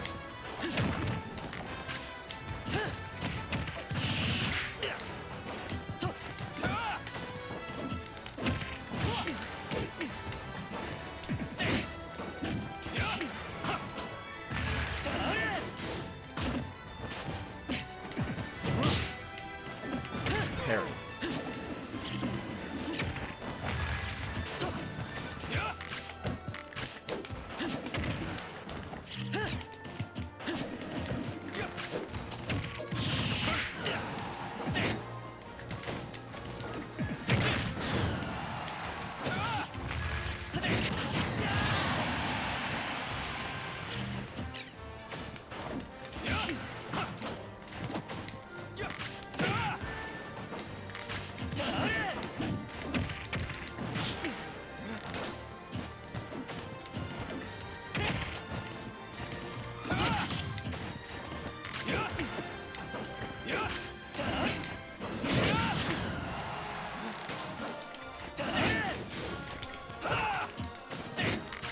How many times can I miss?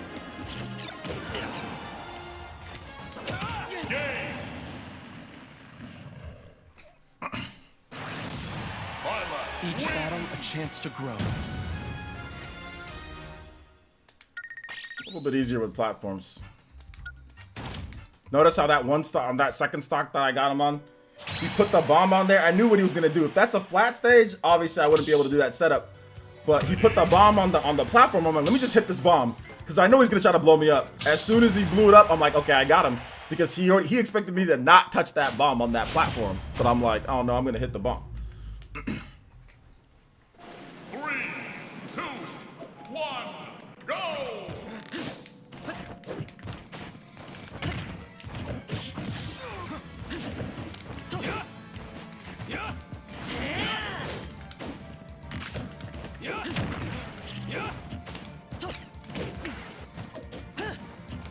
Roll.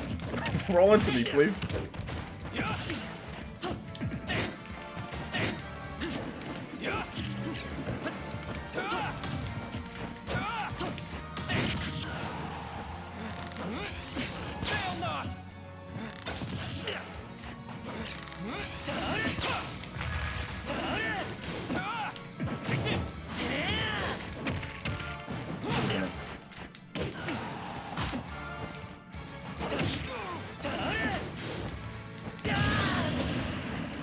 All right, take it easy, Chuba.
Oh my, I'm literally dodging.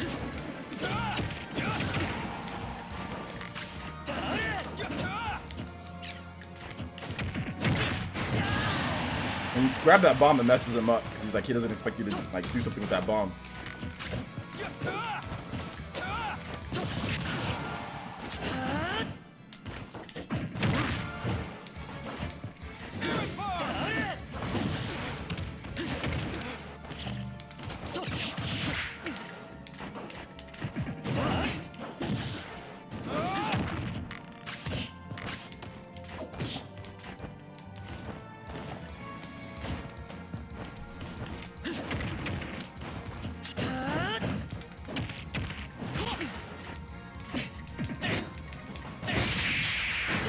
Yo, he dude, what percentage was that at?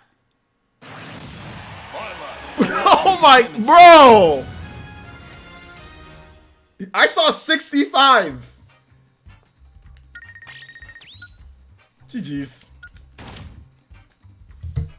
Good games, Louis. 43%. Dang, that's crazy. Good games. Alright, I gotta get ready for the Spawncast. Hey, Louis, thanks for coming on Elite Ninja, my man. Thanks for coming out and playing. Chuba, thanks for the games. Party Man, thank you for the games. I appreciate each and every single one of you guys. Dank, ask your mom for a better internet connection. Like, bro, you gotta do something. You got freeze frames. But good games to everybody. And, I'll be on the Spawncast. I'll be on the Spawncast tonight. So you guys all go over to John from Spawn Waves channel. Check it out. Alright, guys. Thank you so much for watching. I appreciate it. We'll see you guys for the next one. Peace. Oh, and thanks for all the support, too. I appreciate you guys. Everybody who donated. Everybody who came out.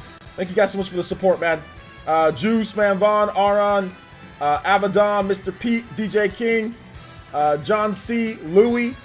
Everybody that supported, man, thank you guys so much. Lou Silver, thank you guys. I appreciate Nintendomics. Thanks, guys. All right, bye, Felicias. See you guys on the Spawncast. Shout out to everybody who's watching. You guys are amazing. Bye.